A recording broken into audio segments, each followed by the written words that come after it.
clear. Say it right. Say it with our bodies and brains.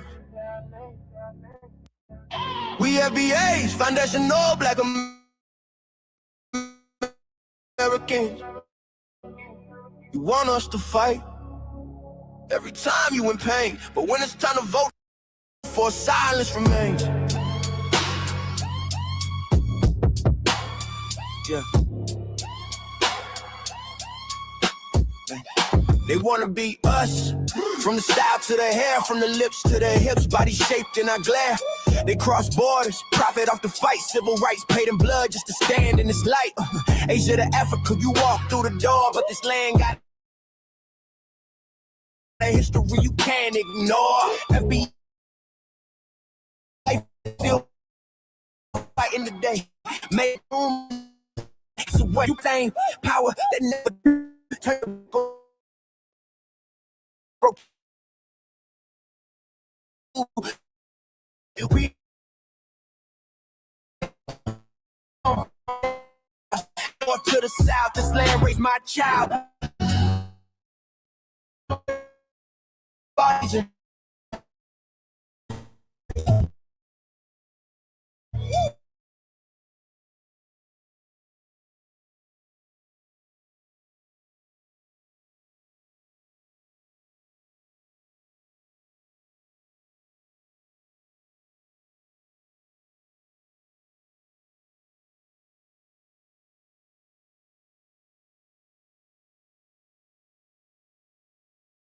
ignore the pain, celebrate the wave, won't say the name. This was home. Before permission, before approval, say our name. With our bodies and brains, we benefit. Don't give us credit, say our name. Say our name. We have you in pain, but when it's time to vote for, silence remains.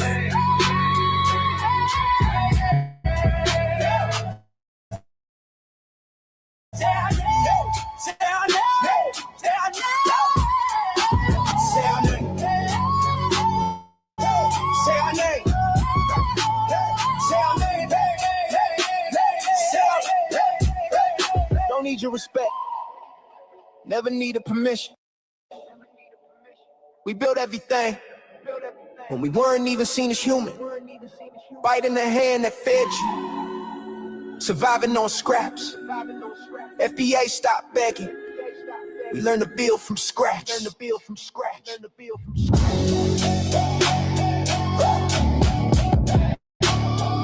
our name. Say our name.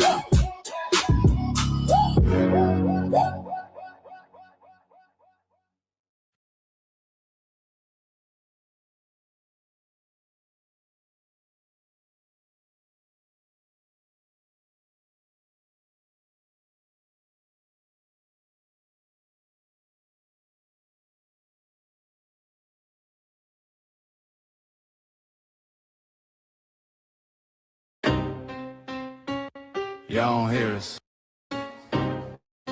Pull up a seat and motherfucking listen.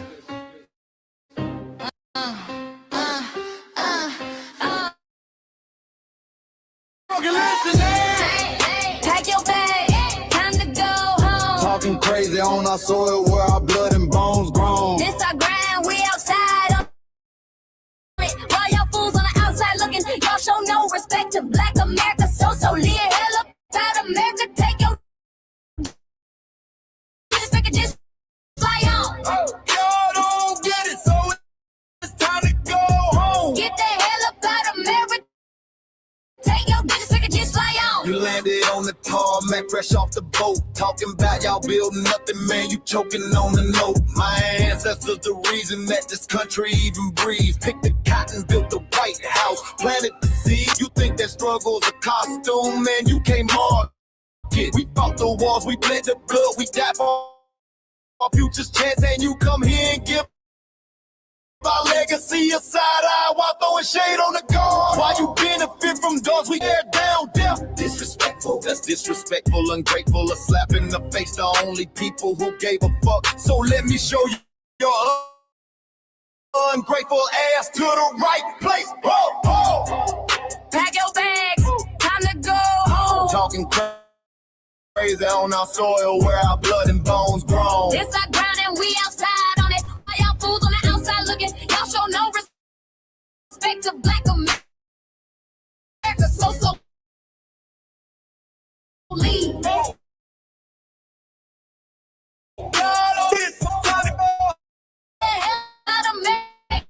Just the hell.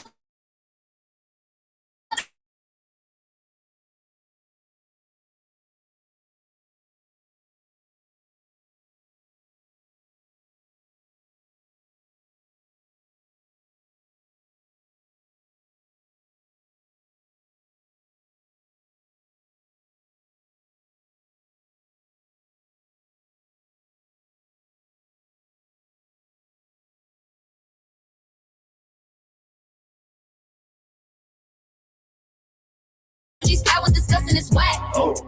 So let's make it clear. There's no turning back. This land is paid for in full. In blood, sweat, and tears, and dreams deferred. You don't get to come into a house we built from the dirt and telling Black America y'all ain't worth nothing. Then that's a violation. Facts. Pack your bags, time to go home. It's our soil on our soil where our blood and bones grown. Show respect, America, so leave. Oh, Don't get it, so it's time to go home. get the hell up out, America. Taking your business, I can just lie on. Don't get it, so it's to go. Get the hell up out, America. Taking your business, I can just lie on. Yeah, fly little birdies.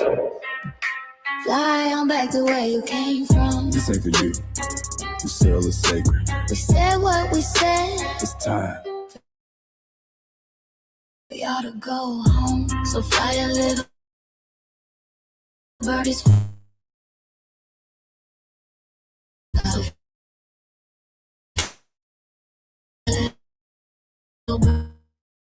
So fly a little birdies, fly far away from here. Little birdies from here. So fly a little birdies, fly. So fly a little birdies, fly. So fly a little birdies, fly. Far, far away from here. Bye bye, little birds.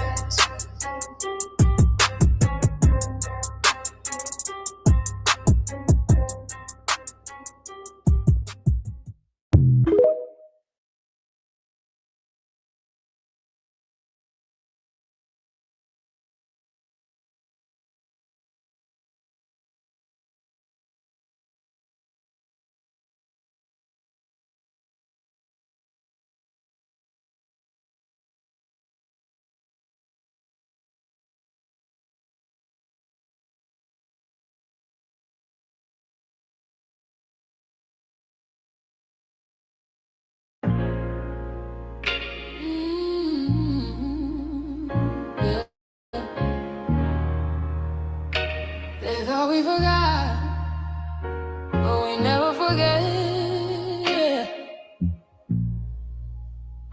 This one's for the rules.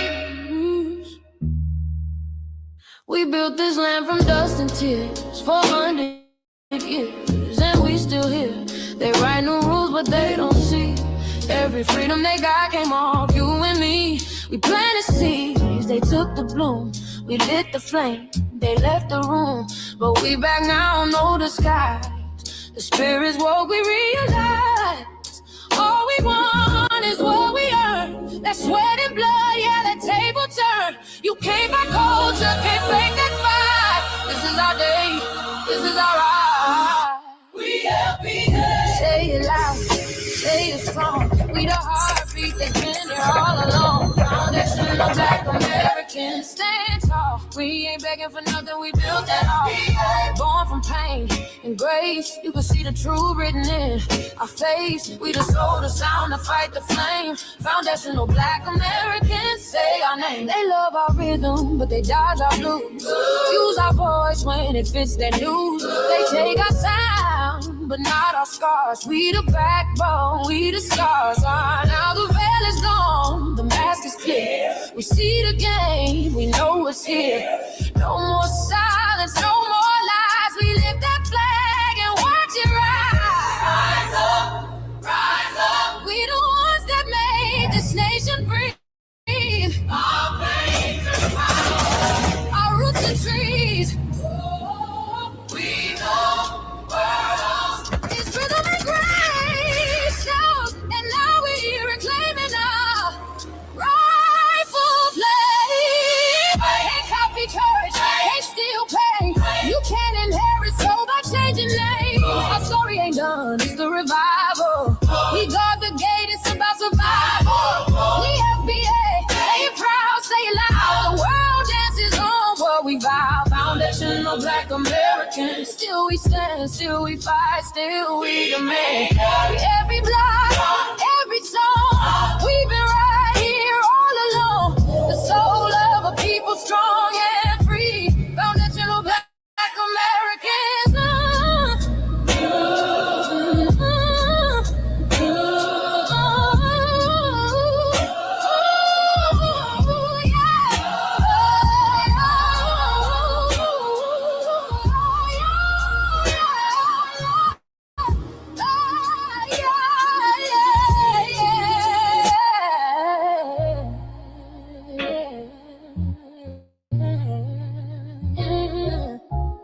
We the first, we the root, we the fire.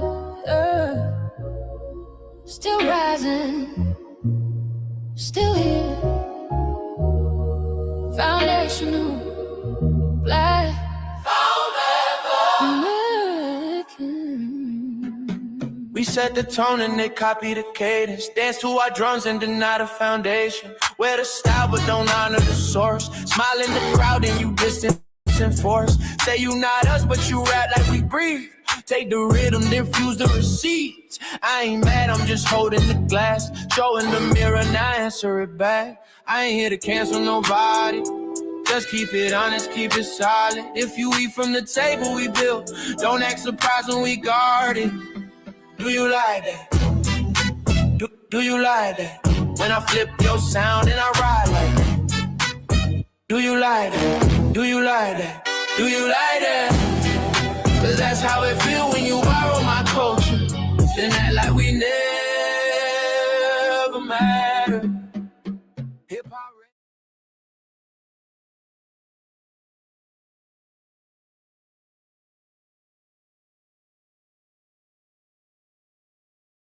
Mike Larry.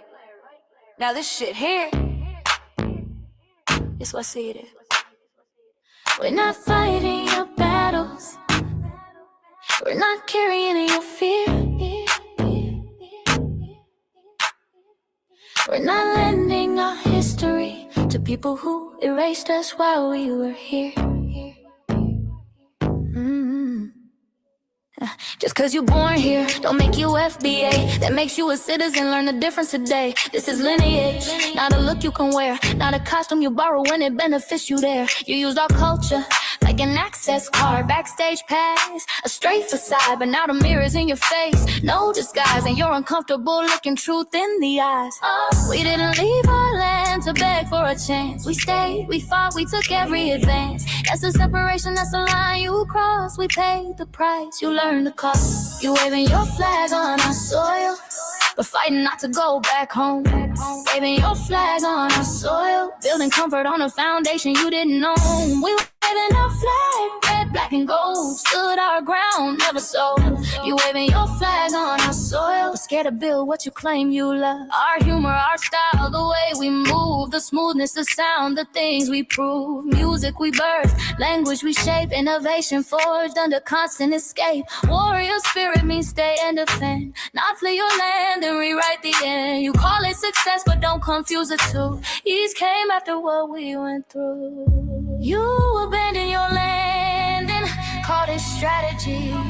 You waved that flag loud, but won't return to build your legacy. That contradiction tells the story for you.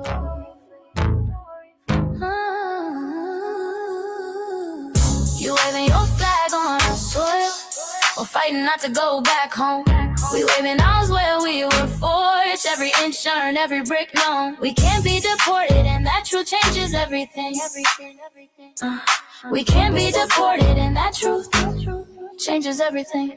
We know who we are, and now we see who you are too. Just because y'all born here doesn't make you FBA at all. It makes you an American citizen. It's biologically impossible to be us because it's a lineage, not some damn costume you can just put on to look cool. You immigrants and immigrant Americans has used our culture as an access card, a backstage pass to our culture. Now y'all have to look in the mirror. Our sense of humor, the aesthetics, mannerisms, the style of dress, the smoothness, the creativity, our genres of music, innovativeness, our slang, our warrior spirit by staying on our homeland and fighting and not fleeing to somebody else's land to beg for a better life and shit on the very people who fought to have us there. That's who we are. And we know who the hell y'all are waving your flag on our soil and fighting to make sure y'all don't go back.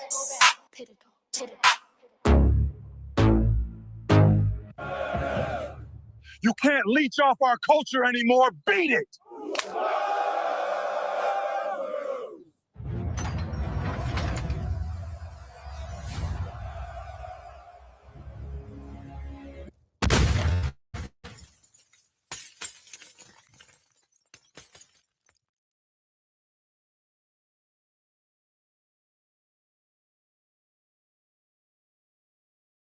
Like Larry, man, you did it again. We really making history. Let's go. Do you like that? Do you like that? Flip your sound. How you like that? Do you like that? Do you like that? Say it loud, don't walk it back. Do you like that? Do you like that? You grew up mimicking us, now y'all switch it up. Turn the carbon copy, y'all ain't black, what the fuck? It's funny y'all connecting to our culture like it's Wi-Fi.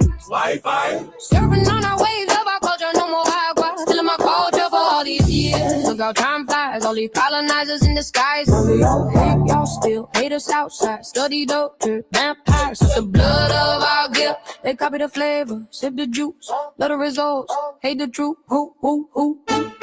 Do you like that? Do you like that? Do you like that? Flip your sound. How you like that? Do you like that? Democratic shields, talking points, the road they fill. Fish and chips, agent on the mic, judging FBAs, but ain't you half white? Talking like you one of us, we need a proof face. The agent type with a prune face, like 50 and Jim, it's a cold game. Throwing stones cause we build our own lane. I'm joking, kinda, but I mean smile calm, pressure intact. Y'all proud where y'all from, where they flag, beat they drum. But when it's us, tone switch fast. Same pride, but it's too much. FBA pride, lineage solid, you can't put this on, can't try it on. Built here, stayed and fought, that's the difference. That's the card. Do you like that? Do you like that? Say it clear, don't twist the facts. Do you like that? Yeah. Do you like that? Do you like that? Point made. No edit. No care.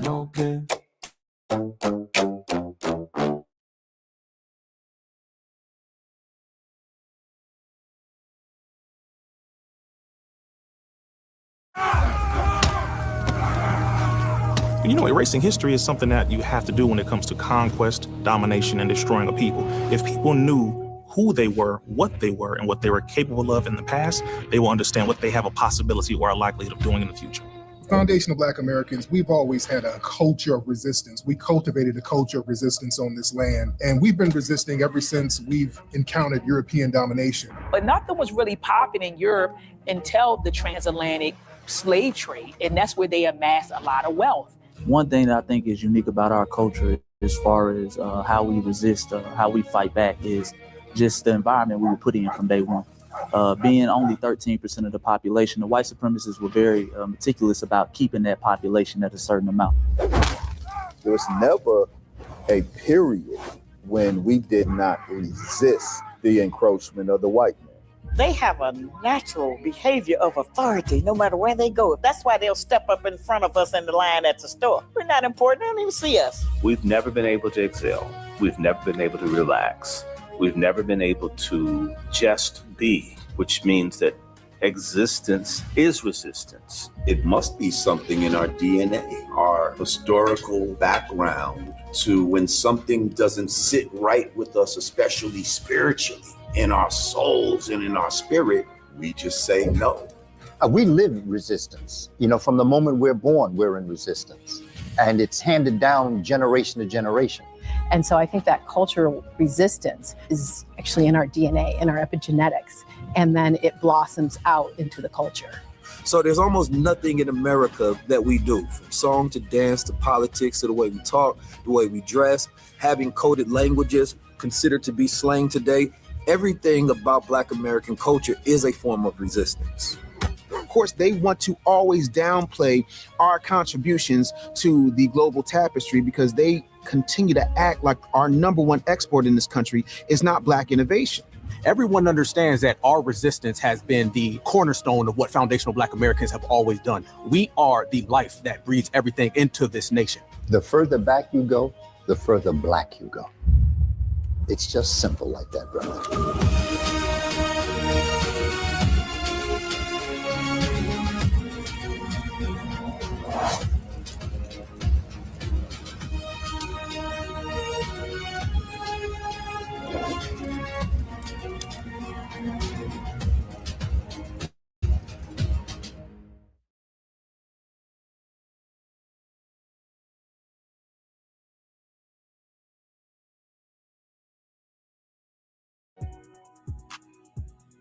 Introducing the B1 Rolodex, the easiest way to search for and support FBA and B1 businesses. Hundreds of entries from the Black grassroots for the Black grassroots.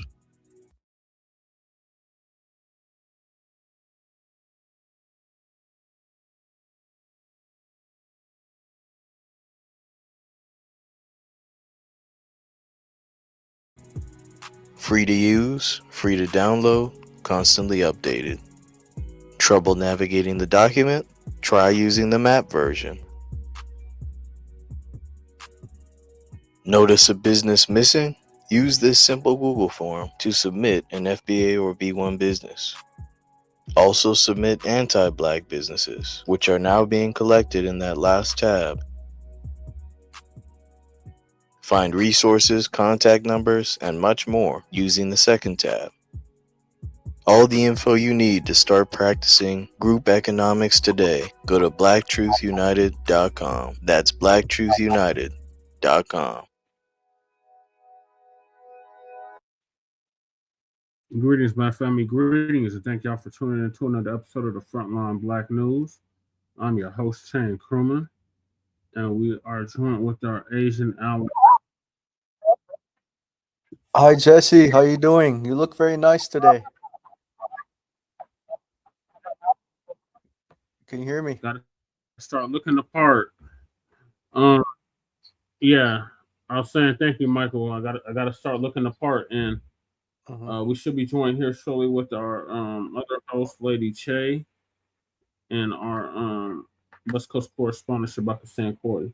And on this season 6, episode 40, or 40, part 3, part 3 of the Front Line Blacc News, we'll be discussing several topics we didn't get to in part 2, and that is why does delineation have so many people upset when a non-tether becomes a tether?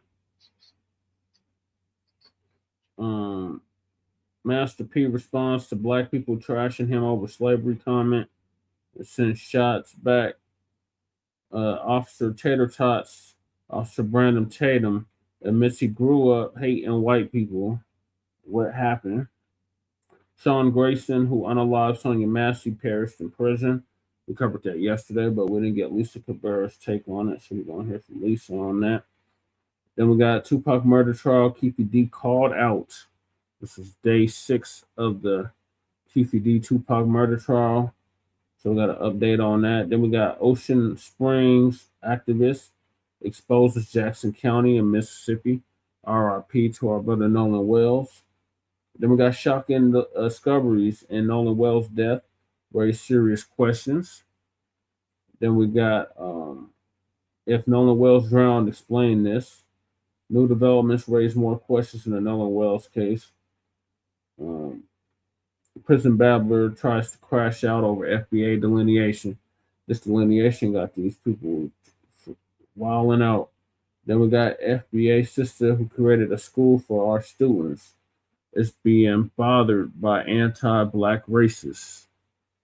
Then we got Social Security changes why your SSI could be on the chopping block. Is the boycott finally catching up with everybody? Dominican woman gets exposed cosplaying as FBA, then crashes out. We got Angie Nixon, Michael. Are you familiar with her? She's the one that just won the primary in Florida. Yes. We're gonna hear from her on her winning the Democratic Senate race in Florida. DSA. I actually reached out to her about reparations in the email. Oh, okay. Did she respond back? No, she did not respond back yet, but I'll say this. She was interviewed by Sabi Sabs, and she asked Angie Nixon about reparations. And Nixon said she does support reparations, but did not provide like a follow-up. Was she specific? Did she say she support lineage cash payment reparations? I'm trying to remember. I think Nixon said she supports lineage space, if I remember correctly. Okay, because I asked in the Democracy Now! Chat and I still haven't got a reply. Because she was interviewed by Democracy Now! Today. Today, also, you watched the Democracy Now! On the live stream, right? Well, it was the live stream, the upload. Oh, okay. Then we got Haitian woman warns FBAs that Trump will come for us next.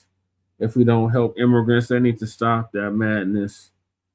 They always keep saying that we next. We ain't next.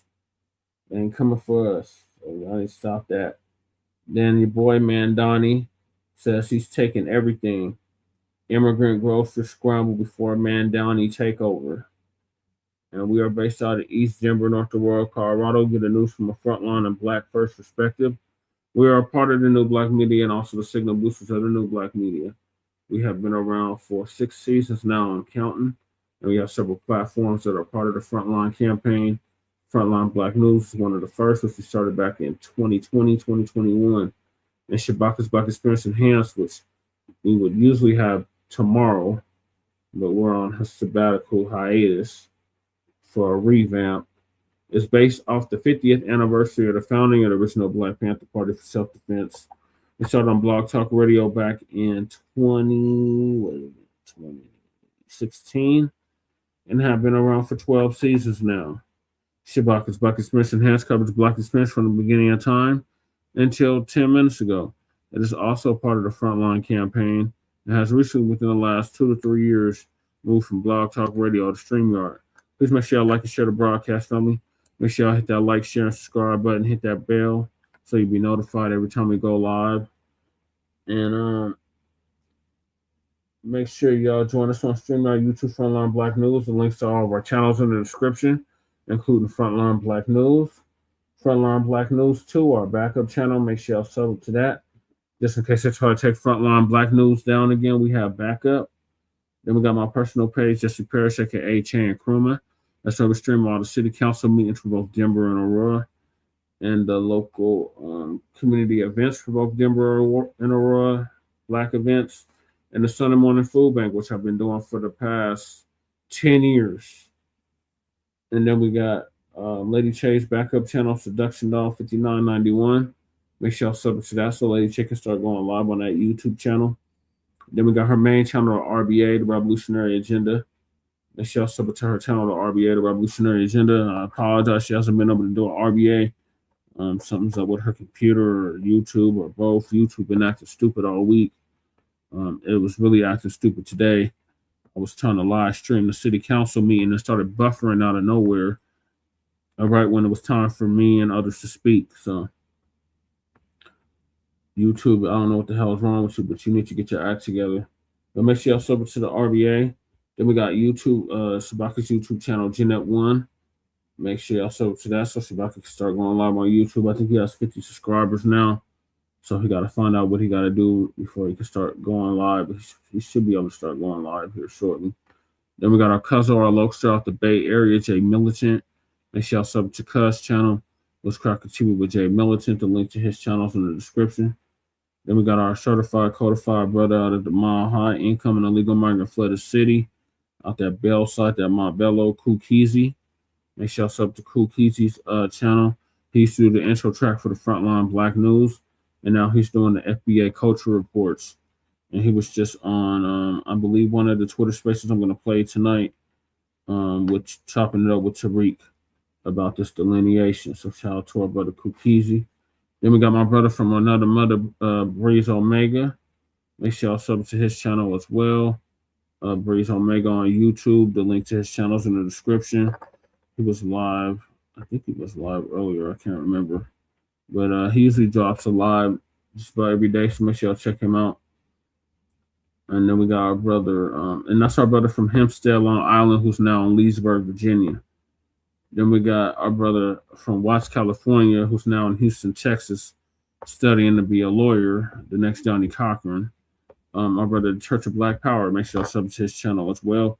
He interviewed me about a month ago on his YouTube channel, so make sure y'all check that out. Then we got TAUREAN Rain Reloaded, our brother out the DMV, who's been around for a decade plus and actually put Lisa Cabrera on and came up with several series such as the We Fought Back series. You should check out our brother TAUREAN Rain Reloaded on YouTube. The link to his channel is in the description. Then we got honorable mentions, Black Alpha Network, our brother Afro Elite out the Shy. Our main brothers, Professor Black Chud, who's going to be on a hiatus for like a week or so. Jason Black, the Black Authority, Tariq Rashid, our brother Water God TV, Great Black Shark,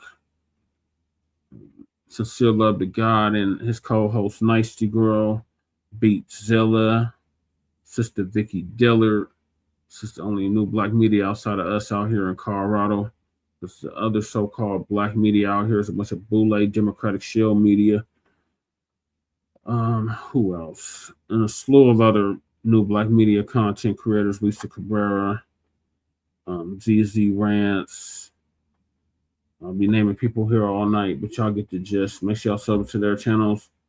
And then we got, last turn not least, our brother Black Truth United came up with the B1 Rolodex, which is a modern day green book for FBA and B1 businesses alike.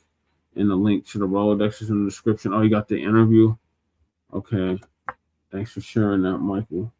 You're welcome. It's a list of FBA and B1 businesses. The link to the Rolodex is in the description. The link to the Rolodex is in the description. The link to submit your business to the Rolodex is in the description. The link to the FBA threat database is in the description. And the link to the Freedmen Reparations Party merch is also in the description. Then we got Council of the Congressional Black Caucus, long overdue. And create a foundational Black American caucus. Change.org petition. Make sure y'all sign it if you haven't already. The link is in the description. Then we got Michael's petition for Congresswoman Nikema Williams out of Georgia to introduce and fully fund the Anti-Black Hate Crimes Act now. Make sure y'all sign that petition if you haven't already. If you could drop that link in the chat, Michael, that would be great. Then we got the Reparations for the Descendants of American Slaves Act. Make sure y'all sign that petition if you haven't already. The link is in the description. Then we got Lady Chase GoFundMe. Make sure y'all donate to that if you haven't already. The link is in the description. Then we got our brother Joshua Fox, who put hands and feet over that white supremacist, Chud the Bussy, Chud the Builder, Dalton Etherly. Make sure y'all donate to our brother Joshua Fox's GoFundMe. Shame on you, Tennessee, for releasing that savage on $1 million bond. Then we got stopped Netflix from releasing the damaging docuseries about Michael Jackson. Shout out to Dr. Brandy Short for putting that petition together. The link is in the description. Make sure y'all sign it if you haven't already. Then we got myself, as you can tell from the outfit in the background.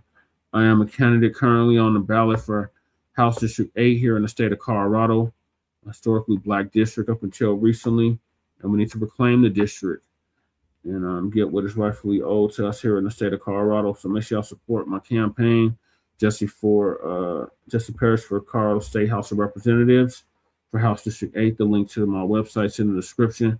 Lady Che has put together, so make sure y'all check that out. Then YouTube, PukeTube. We have copyright disclaimer under Section 107 of the Copyright Act of 1976. Allowances made for fair use for purposes such as criticism, comment, news reporting, teaching, scholarship, education, and research. And I do not own the rights to the music.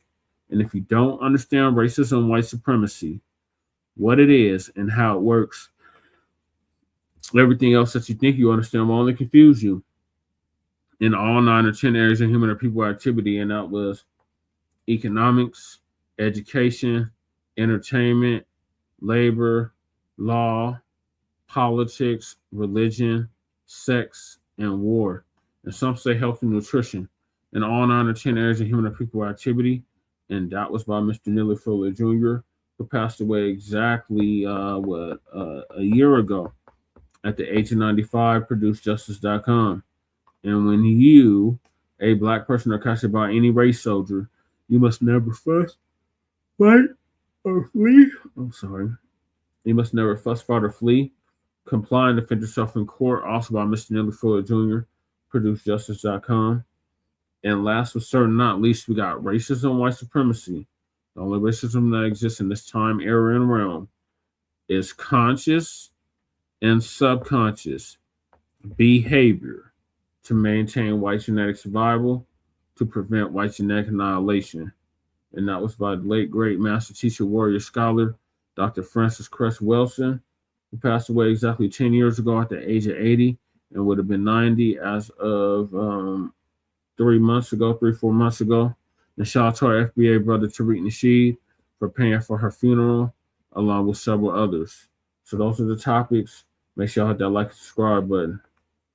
All right, Michael, so we're going to hop right into it with AfroWire AI. LaSherica's going to give us an update on why Delineation has so many people upset, as we seen last night from our anchorman. Salute to the anchorman. But he just got back on the scene, so he's new to this. So I was trying to bring him up to speed. I think you missed it, Michael. All this happened after you got off.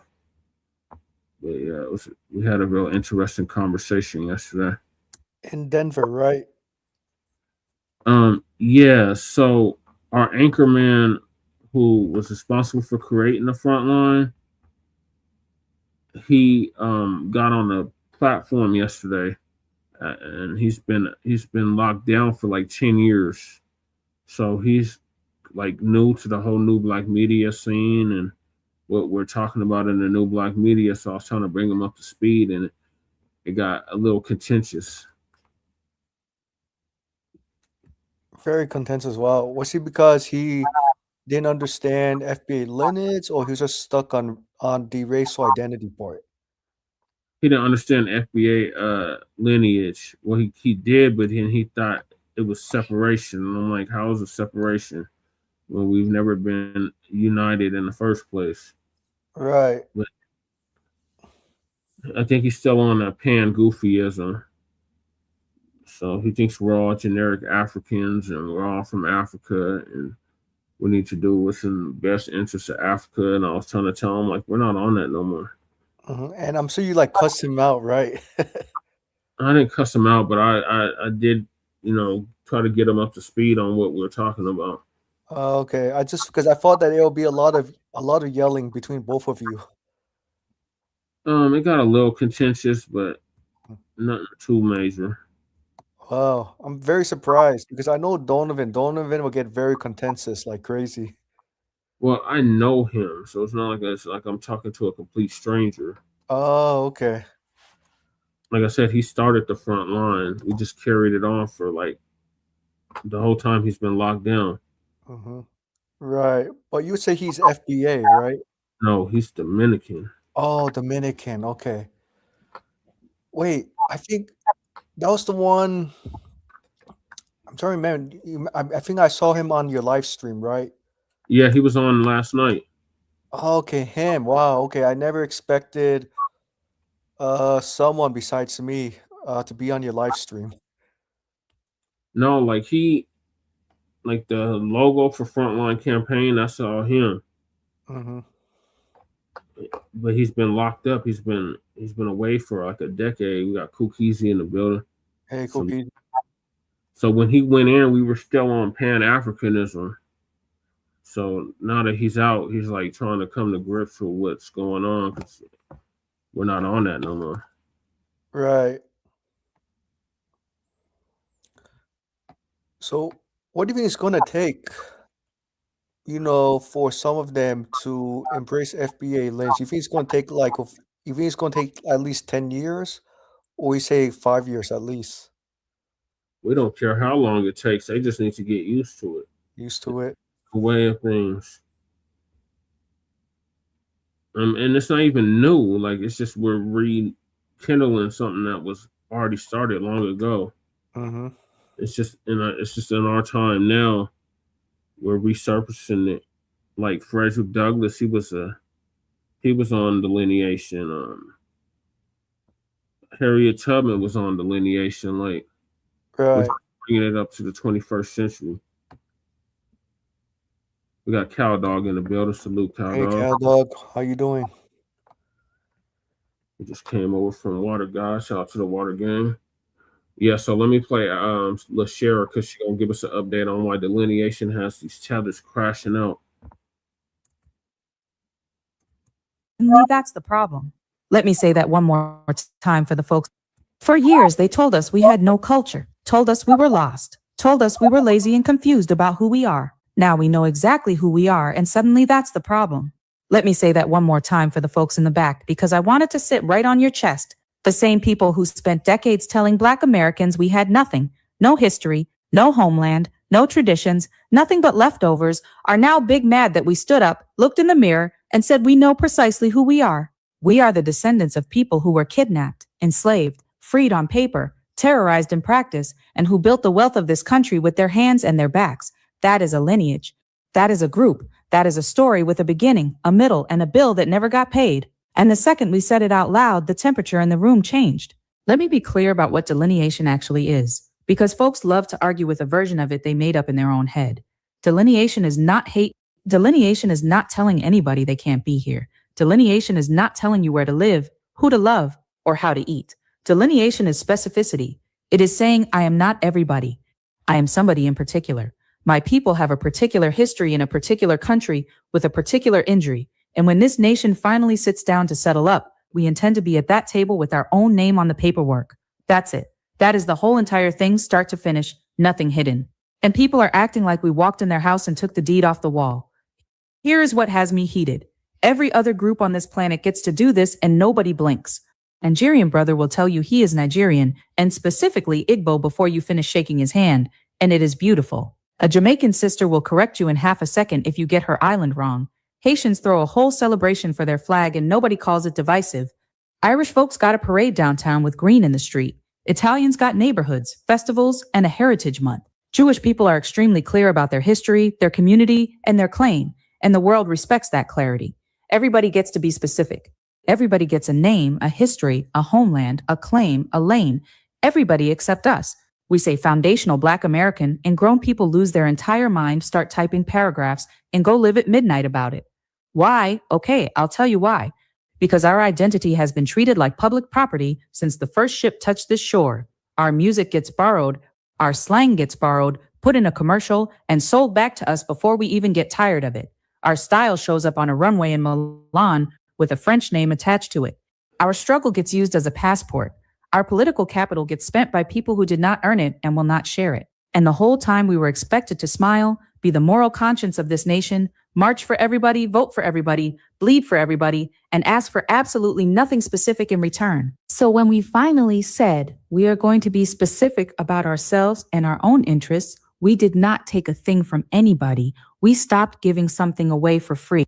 There is a difference between somebody robbing you and somebody who used to get it free, now having to pay retail. What you are hearing is not the sound of theft. That is the sound of the discount ending. Then here comes that word, divisive. Every single time, you're dividing the community. Baby, the community was never one thing. Sharing a skin tone does not mean sharing a situation. My great-grandmother could not vote in the county she was born in. My grandfather came home from a war and could not get the loan that built the suburbs. That is not a vibe. That is a paper trail. And a paper trail belongs to specific people with specific names on specific documents in specific courthouses. And pay attention to when the unity talk shows up. Nobody is preaching unity when it is time to fund our schools, sit in our courtrooms, show up for our cases, or fight for what this country owes us specifically. Nobody wants to be one big family when the work is boring and the cameras are off. Unity only walks through the door when resources hit the table. Then all of a sudden, everybody is a cousin. Now let me get to the part underneath all of this, because I want you to understand what you are really watching. For generations, we were the engine pulling everybody's wagon. Our people got beat on bridges and killed in church basements, so this country would open doors that plenty of other folks walked straight through, doors that changed the entire immigration system in this nation. We did the dying, other folks did the arriving, and that was fine. We never even asked for a thank you card. But now the engine has decided to pull its own wagon first, and the passengers are terrified. That is not principle. That is somebody realizing the free ride just announced its last stop. And spare me the culture conversation, please. We took a situation designed to erase us, and we built the blues, jazz, gospel, rock and roll, funk, soul, hip hop, and half the vocabulary the entire planet uses to sound cool. We built a way of speaking that linguists study in universities. We built a church that will make a stone break down and cry. We built a cuisine, a comedy tradition, a style of walking, a style of dressing, a whole way of being that gets imitated in every country on earth. We built family reunions with matching shirts and a spades table that will end friendships. If that is not culture, then the word has no meaning.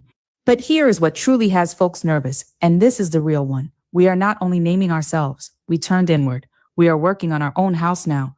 We are talking about our money, our land, our schools, our health, our businesses, our children, our safety, our own accountability. We stopped waiting on a rescue party.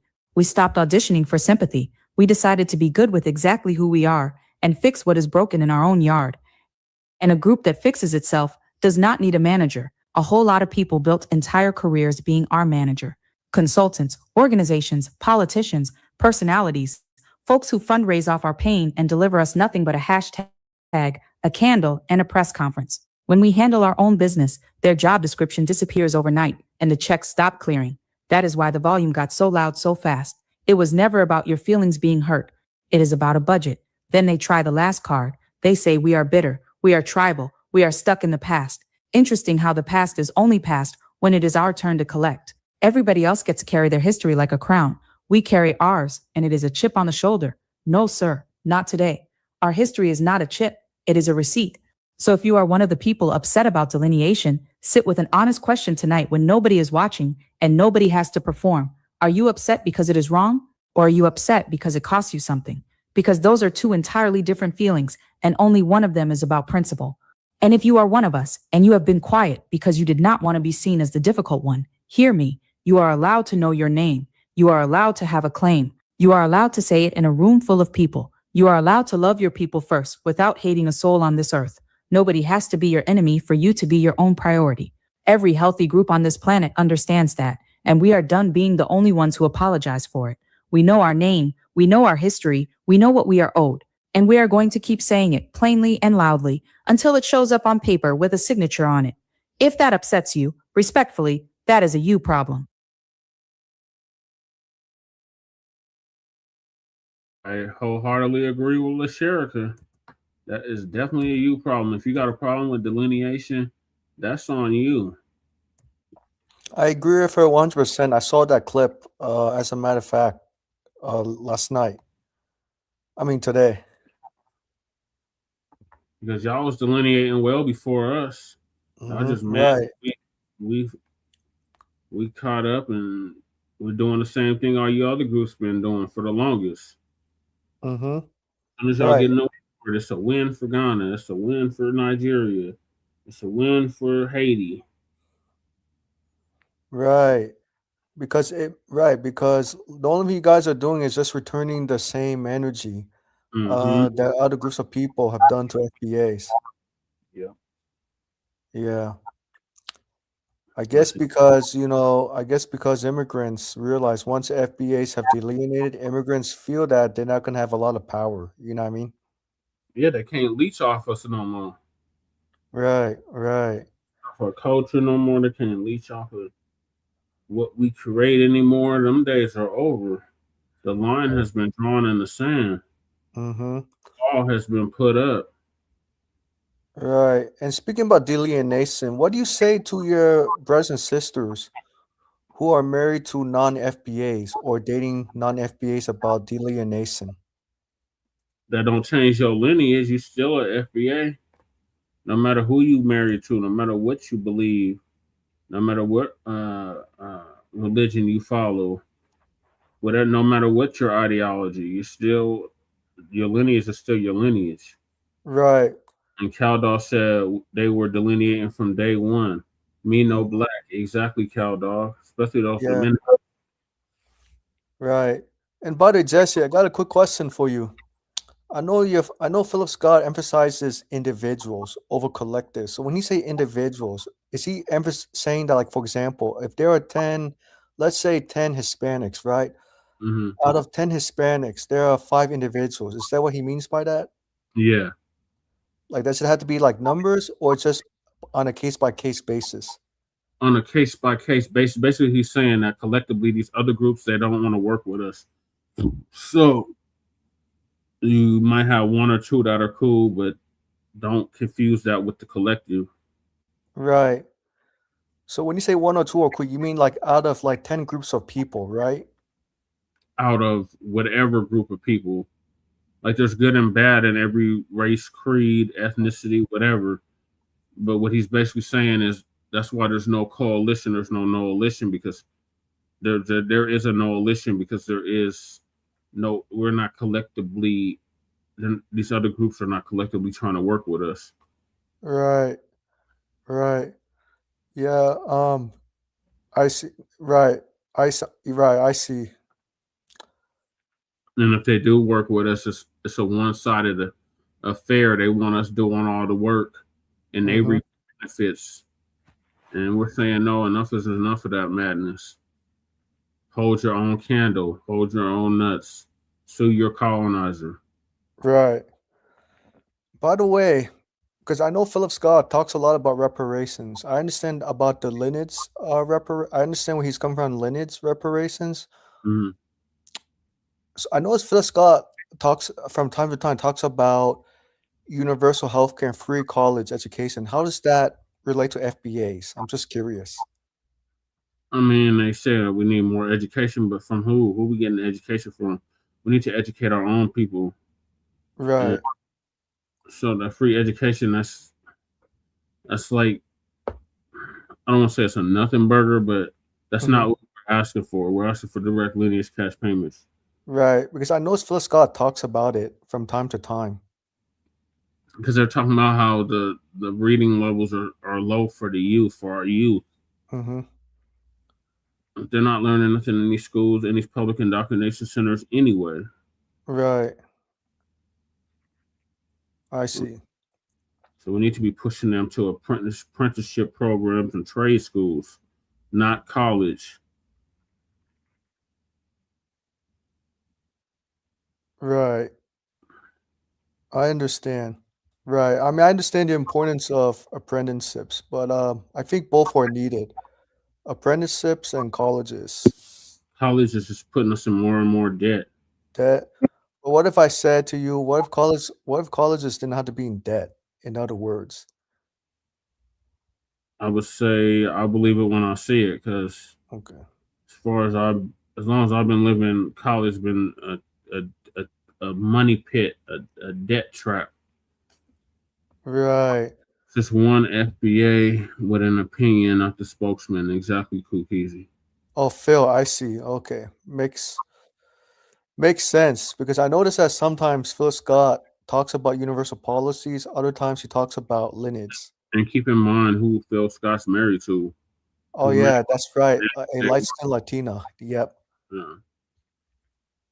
So I would take what he says with a grain of salt. Got it. Okay. Yeah, because I do take what he says with a grain of salt as well. And yeah, I noticed that Philip Scott, when people have different opinions, I noticed that he gets very not agitated, but he gets a little frustrated, or he charges like a fee. Yeah, well, he got on me because I told him he needs to end that membership thing because he said he was going to end it after the last presidential election. He Mm-hmm. had it up to keep the trolls out. Well, the election Right. been over for almost 2 years. Why do you still have that membership up? And every time Right. I send it to him, he gives me a free membership. Yeah, I think of the membership fee, why he does that, I think because he's trying to reduce tensions and he's trying not to debate trollers. So it's a way for him to make extra money, in other words. Yeah, but he never like did a public announcement saying, "Hey, I'm just going to keep the membership up."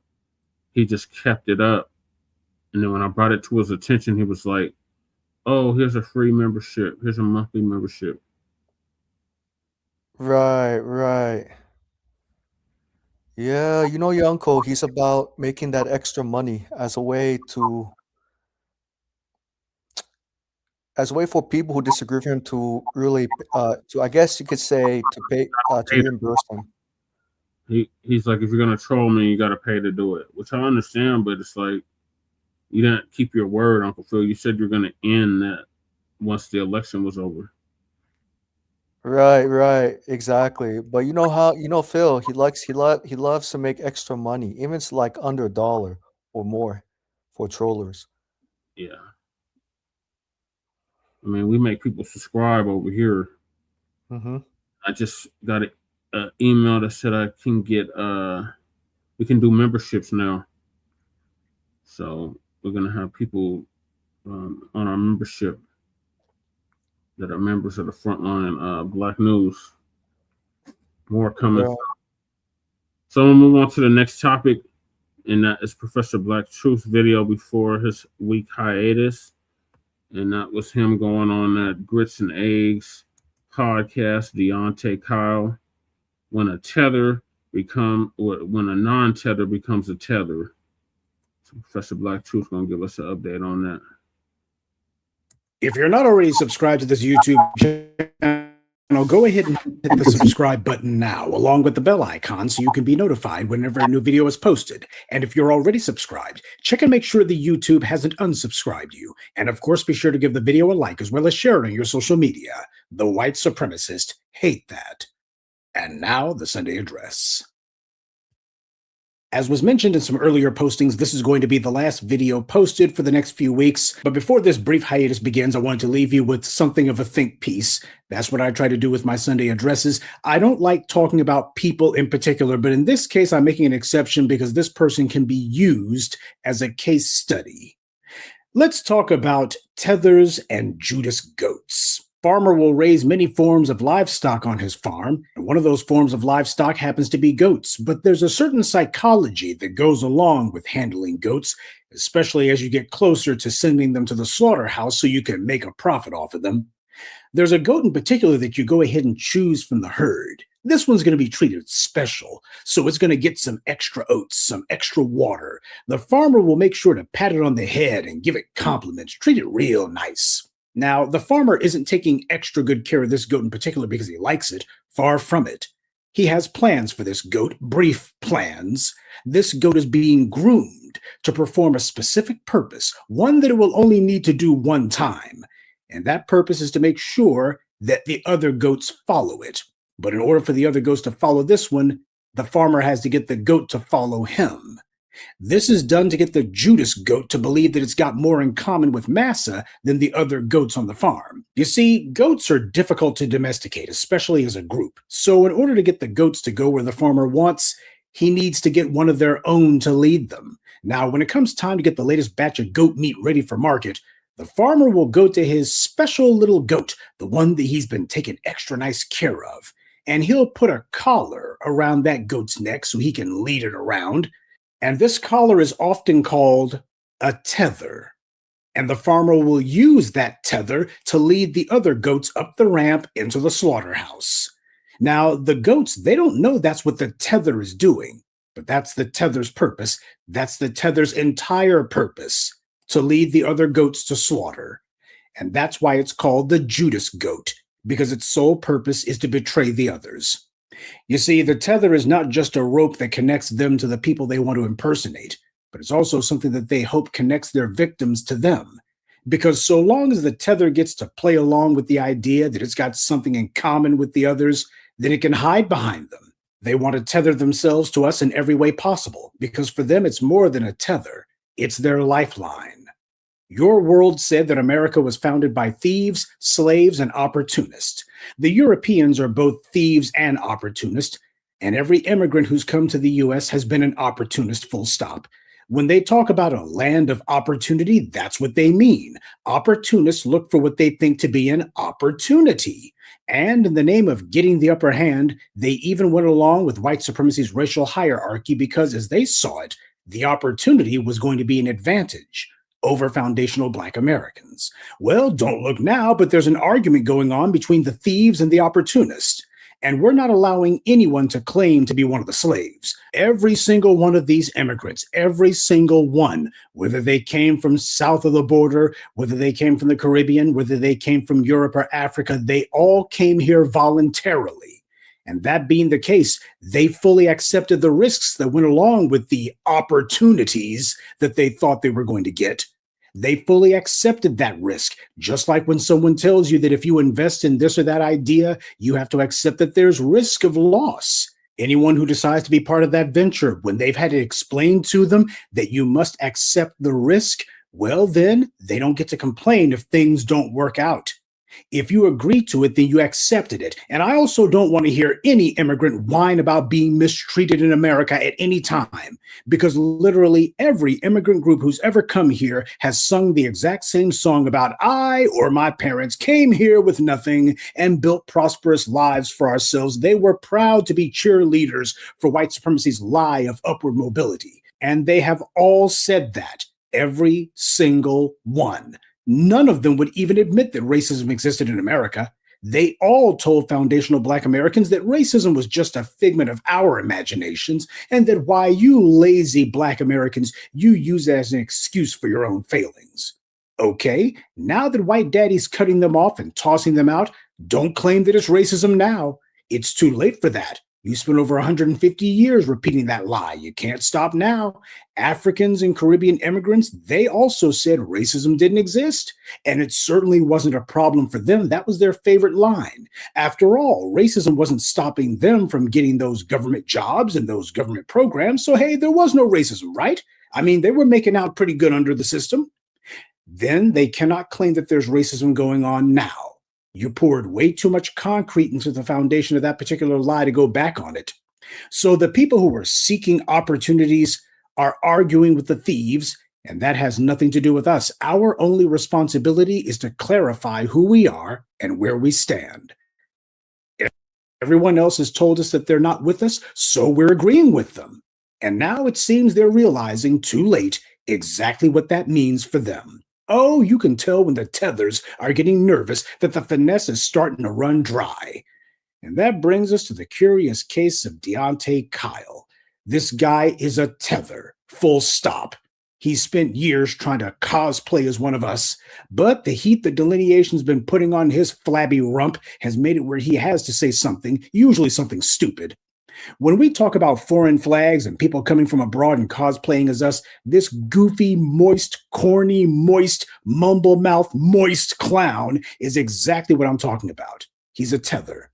And before I go in, yeah, I know there's going to be people who are going to be claiming that, well, he's not exactly from a foreign background. You know, you can't say his father was born in some foreign country. Well, here's the thing.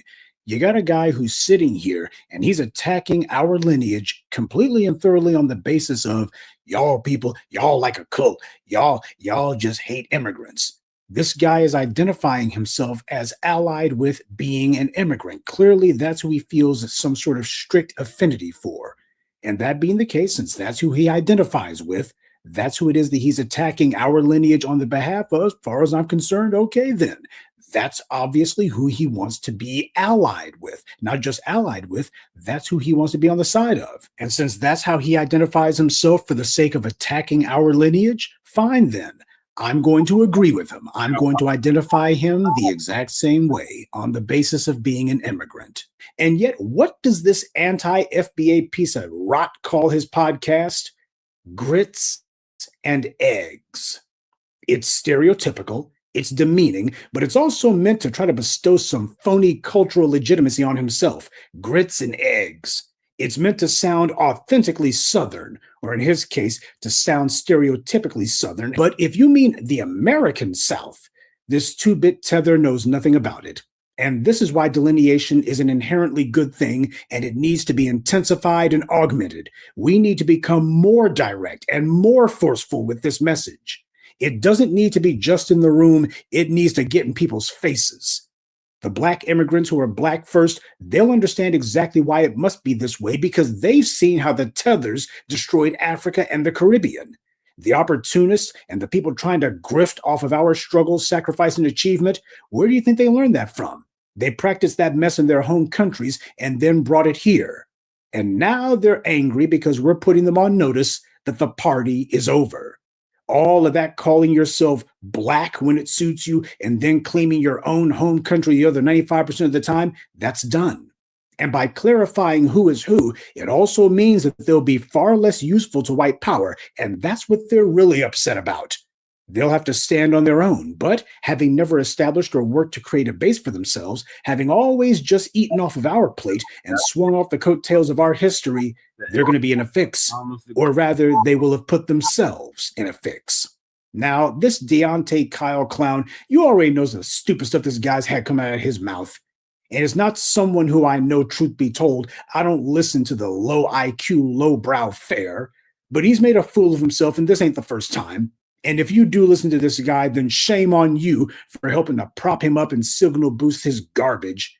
Because you didn't have to wait until now to know that this tether was an enemy of Black empowerment. He's long been a stalking horse for the enemy. That's why white media and its Negro sock puppets have been bigging him up for a while now. A year ago, you had the shea butter corner of the internet, the feminists, who were praising this guy. Why? Because he posted a video saying that all Black men are responsible for anything bad that a particular Black man may do. Quote, "You may not harass women. You may know how to take rejection. The majority of men that most women deal with do not. And you are accountable for that as well." Now, this kind of talk is right out of the One Big Nigger playbook. This is supposed to be an alleged Black man here, and yet he's doing the most to push the lie that if one Black man is accused of something, well, that goes for all of them. This is the exact rationale that was used in order to prop up the lynchings, and the excuse du jour was always, well, if some white woman claims that a Black man did something, well, that's all of them, so we got the right to kill all of them because they're just one big nigger, don't you know? This moist, soft, effeminate creep was trying to play to a shea butter crowd, who of course ate that garbage up. And we see how far they go with that. Yeah, these white social media platforms, they can let the algorithm play to your nonsense for a day. But that doesn't last. He got a momentary pat on the head from the 500-pound cows in the shea butter barnyard, and then they moved on to the next moron who would spew their gender-warring crap. Oh, but the stupid didn't stop there. He also said, "I don't have time to figure out which white people are nice or aren't racist. I have to go on the actions of the group as a whole, and the history of that group as a whole tells me that they are a danger to me and they are not to be trusted." Now, of course, how the hell are you going to compare the dominant society to anybody in Black America? Because the big difference is power. He can whine about white people all he wants, but he doesn't have the power to do anything to them. And there's no organized group of people who, as a whole, are able to do anything about white people either. So that's just hot air from a blowhard. How can you compare Black men to white society in any shape, form, or fashion? Black feminists are always claiming that they have higher employment than Black men, higher school enrollment, that Black men are all incarcerated and all at the bottom of every metric, while Black women are running rings around Black men, to hear the feminists tell it. So if Black women are higher enrolled, more employed, have higher positions in government, media, all the rest of it, who is actually the white people of Black society then? That is, if we let this sexually suspect mouthpiece tell it. I thought it was perversely hilarious that this clown said, "You're not going to be talking hot about my culture." What culture, stupid? You call your podcast Grits and Eggs. What the hell does that have to do with the Caribbean? Why didn't he call it Jerk Chicken and Curry Goat? Because he's trying to leech himself onto the culture, the pulse. That's why. We worked for hundreds of years to build our reputation here, which is why everyone copies it, including him. If you're actually proud of your culture, then you got to stand on it. Drop the corny, stupid references to what you think our culture is based on. And you can tell that this guy is a sock puppet for white power because the garbage he comes out with, he sees the world clearly through the lens of the dominant society. And what he says about us, even when he's trying to lampoon us, he sounds like a goofy, clueless white culture vulture because that's what he wants to be part of. Delineation is the fire that was needed. That's what I say. Don't be talking hot about my culture. Yeah, it's delineation that's putting heat on his flabby behind. It's forced people to have to declare where they stand. When you threaten the ability of bootlicks to suck up to massa in our name, to pretend to be leading us around, then that hit dog's gonna holler. They have to, because massa can't save them from this one. These Black feminists, the shea butter bootlick crowd, they're always posting their asinine little memes saying that Black men are all running off with white women, and usually they're only talking about Black athletes and Black actors. In other words, the people who give this guy a pat on the head, they live their lives, if they can be called that, totally online, where they consume a nonstop diet of celebrity news and gossip, and to them, that's the real world. So these morbidly obese mental midgets, they don't know or care that 80% of Black athletes who are married to Black women, 80%. And a similar figure goes for Black actors. These shea butter fools don't care about that though, because they're just angry in general, and they're mad that nobody's following them. Well, who the hell's going to follow a 500-pound land whale with a stank attitude? They will forever be doom scrolling on their track phones and seeing men who wouldn't give them the time of day and seething with fury that nobody wants a 500-pound angry, lazy, whining feminut. And that's who this guy identifies with. That's why he's so moist. He's trying to identify with the angry shea butter crowd, and they all come from the exact same mental disorder, which is they all want to be part of the dominant society. The shea butter feminists want to be white feminists. And this guy, he wants to be the shea butter crowd. You see, the shea butter crowd, they got a pat on the head from these white feminists and a few people in the white media, and that made them think that they were leaders of, well, something. And yet they can't understand why it is for the last 50 years, nobody's following them. That's because everybody can see that the shea butter bootlicks aren't leading Black people anywhere. They're totally ignored. And yet, rather than admit that they lie and claim that there's some imaginary epidemic of misogynoir or some other phony problem for which Black men are totally to blame, instead they want to look in the mirror and say that they're victims of, well, something. And that's the wave that this Deontay Kyle character thought that he was going to capitalize on. But none of these shea butter buffalo want a tub of lard like him, who looks like 50 pounds of crap stuffed into a 10-pound bag. So all he can do is tell lies about Black men. They'll pat him on the head and call him an ally. But in reality, he is not an ally. He is just a lie. And because these feminists are nothing more than a crappy auxiliary of white supremacy, they have the same mentality as the enemy. The white supremacists look at these tethers the same way these shea butter big backs look at this Deontay person. They see the tethers as convenient fools. Pat them on the head, call them responsible and worthwhile, all the while having nothing but contempt for them. This is who this guy is. This is the person attacking foundational Black Americans. He sees that black men lead the charge on this movement. He also sees that black men are never going to follow him. He sees black women following black men's lead in this case, and he and his shea butter buddies are terrified that we're about to pull the plug on their little grift. Foundational Black Americans are decoupling ourselves from this flat definition of black. And when that happens, the Deontay Kyles of the world will have to try to grift money solely from their own group. And in his case, that's not a very big pool at all. But then again, how many of these black feminists are also tethers too, like Tyrannosaurus Burke? That's the reason why black feminism and anti-FBA sentiment go hand in hand, because they both originate from the same place and for the same reason. They're both working together against black empowerment. Family, it's time you stop making excuses for listening to people who you know are working for the enemy. Deontay Kyle is a tether who's been trying to masquerade and cosplay as us and be a Trojan horse for anti-FBA rhetoric. He's also been trying to attack black men because black men are the armor and the sword that protects the community and promotes its interest, and he could never fit in with us.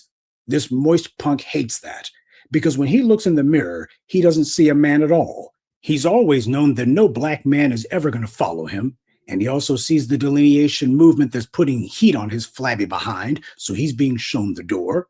So what is he doing as a last gasp? He's basically trying to resurrect the street harassment propaganda to get them to begin a new wave of targeted attacks on black men since Stop and Frisk has run its course and burned out. This was what was supposed to come next, but that flopped too. By trying to resurrect that whole street harassment lie, he knows that's meant to give an opening to the white media and the police to go after black men just because. That's what he was hoping would happen. This is not about protecting black women because the morbidly obese heifer who he's trying to play to aren't being harassed by anyone. They're being ignored. But you see that when it comes to foundational Black Americans, he merely rinses and repeats the exact same talking points, but instead of saying black men, he says foundational Black Americans. And instead of saying black women, he says immigrants. But it's the exact same spiel. I'm not saying that all foundational Black Americans happen to be anti-immigrant, but I am saying that we can't separate the anti-immigrant ones from you FBA people. All of you are responsible. It's the exact same spiel. Understand something. All these tethers and feminists and other bootlicks who you see attacking the black grassroots, they are all of them auditioning for a job under white supremacy. They're all auditioning to get some money from the white media. They want to present themselves as being an unthreatening Negro to white power and as threatening to black empowerment as possible. And they know what they're doing. This is all a grift. When Issa Rae was doing her pathetic little web series, she said she was doing it in the hopes of getting the attention of the white media and parlaying that into a network TV series, which is what she did. But she did it by stereotyping and attacking the image of black men because she has nothing but contempt for black men, and because she knows that's what those white media executives would pay her to see. These feminists are psychologically aligned with white supremacy, and so are these moist intersectionalists like this Deontay Kyle character. When you listen to these fools or engage with their content, that is not some victimless crime. People like this clown are not just bumbling buffoons making low IQ content. They're Trojan horses for white power. Now, he tried to act like what we're doing didn't scare him, but when he sees that we're telling our people to start checking people's paperwork, find out where the people you're watching and listening to online are from. Are they from a lineage that's hostile to ours? Without you, they wither and blow away. That's what he's scared of. He knows he doesn't have the ability to delegitimize us, but we can delegitimize him, and we are. He can put on the cape for Team Tether all he wants. That's a sinking ship, and we're busy blasting holes in it. And these feminists who are trying to prop him up, you also need to keep tabs on who they are and what their lineage is as well. And you'll see that there's a huge amount of overlap between the two. People have been very eager to call themselves separating themselves from us for the longest time, and that was because for a while they thought white power was going to go ahead and hand them some money and give them a leg up so they could pretend to be leading us. That was the game that they were going to be playing.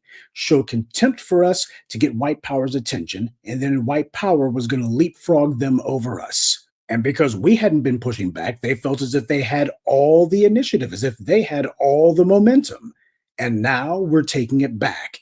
And we're making this separation mandatory. They were trying to play a game, and they see that they're going to lose, and white power has no fallback plan for them. As long as we didn't cut them loose, they could swing on our coattails, but now, by calling them out, everyone else will have to reckon with that too. This is not just delineation, it's also clarification. We have the numbers, the political heft, and the moral legitimacy that when we stand on business, people notice, they see it, and whether they like it or not, they have to come to terms with it. That which you cannot defeat, you have no choice but to accept. Don't believe it? Just ask these tethers. They aren't accepting delineation happily.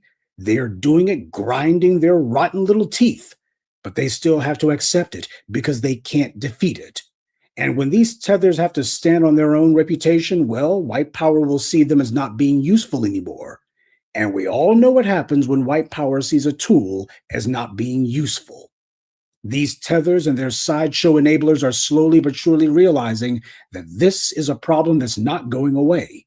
And establishing who is legitimate to speak on FBA business and who needs to just mind their own business is a crucial part of changing things for the better.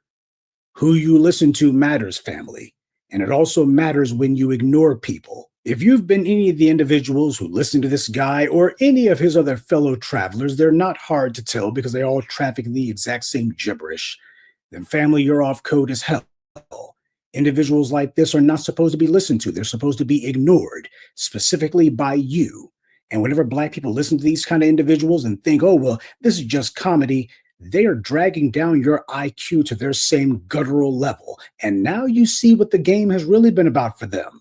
They've been using you to empower themselves. And I, for one, am glad that people like him are griping and complaining about delineation. That's because this is something that they know that they can't be a part of. Where we're going, the tethers cannot follow. And that's what's supposed to happen. Before you can lead any sort of substantive counteroffensive against an established power, you first have to make sure that everybody in your own ranks is on code. So you start off by finding the people who you know are not with you, and they are to be dismissed, and it's not to be a choice. They are to be shown the door and told that their disservices here are no longer required. As was mentioned at the beginning of this evening address, this is going to be the last video posted for the next few weeks. But I also want to make this the beginning of a personal challenge to the black grassroots. We got to be honest with ourselves. More of us than are willing to admit it have been listening to the Deontay Kyles of this world. They certainly wouldn't have the audiences that they had if they had no foundational black Americans listening to them at all. So family, consider this a personal challenge from the professor to you. The movement of delineation has taken center stage, but there's also another movement that needs to go right along with it, and that is to separate ourselves from any sort of low IQ, low brow, so-called content. As black people, especially foundational black Americans, we set the standard for intelligent discourse, but we have to be consistent about that. Look at yourself and be honest. If you've acquired a taste for EBT type content, if you're one of those people who Deontay Kyle's kind of guff actually appealed to you, you need to ask yourself why that is and root that rotten, corrupted part of your mind out. There can be no empowerment if you decide to consume stuff like that. You didn't need to wait for him to show his true colors. It was obvious who and what he was about, and that what he was doing is not worthy of an intelligent group of people. Yes, you can say that there's always been some rump contingent of shuck and jive Amos and Andy Negroes, but they've never been the majority, and they certainly have never been the main voice of the community. They needed white power to get behind them for that one. Well, it's time that we pull the plug on all of this mess. Not only do we turn a deaf ear to them, but we also make it very clear these people are not speaking for anyone but themselves. Deprive them of your ears and of your eyes, and you've also deprived them of the very means that they require just for them to have their position at all. White power is not trying to prop these people up merely as some vanity project. It does so because it thinks that they're useful to them. And what is their use? The Judas goat, to lead you around. But show that these people are not leading anything and they get cut loose. The time and effort and energy that you've been devoting to them is much better used for your own empowerment. But that doesn't happen if you decide that you're going to indulge this lowbrow nonsense. A lot of people were born with that as part of their environment growing up, but at some point you have to choose what kind of environment that you're going to have. and whether or not you're going to be a product of that environment, or if for the first time in a long time, you're going to start making your environment a product of yourself. Good evening, and be one. Well, thank you, Professor. We're going to miss you on your hiatus, but we understand, brother. You got to get your self-care in. What are your thoughts on what the good professor just laid out for us about the tethers, Deontay, Kyle, and others? Michael. We don't own our own tennis shoe. Oh, okay. Yes, this is very, it's very interesting what Professor Blacktooth said about the Tethers. It's time for them to wake up and realize that those days of, Tethers trying to lump FBAs together as one or have the same experiences are pretty much no longer the case.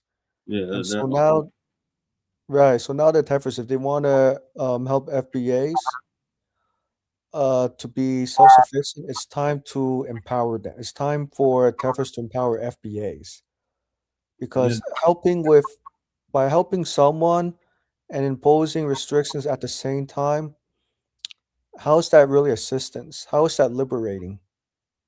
Right, it's not. It's lynching and cosplaying, and we put a stop to it. So, but yeah, he has a good point about a lot of our people is consuming this madness. I was never subscribed to no grits and eggs. I don't listen to kind of lowbrow EBT content. I don't do that there. I only know about this dude because of the new black media.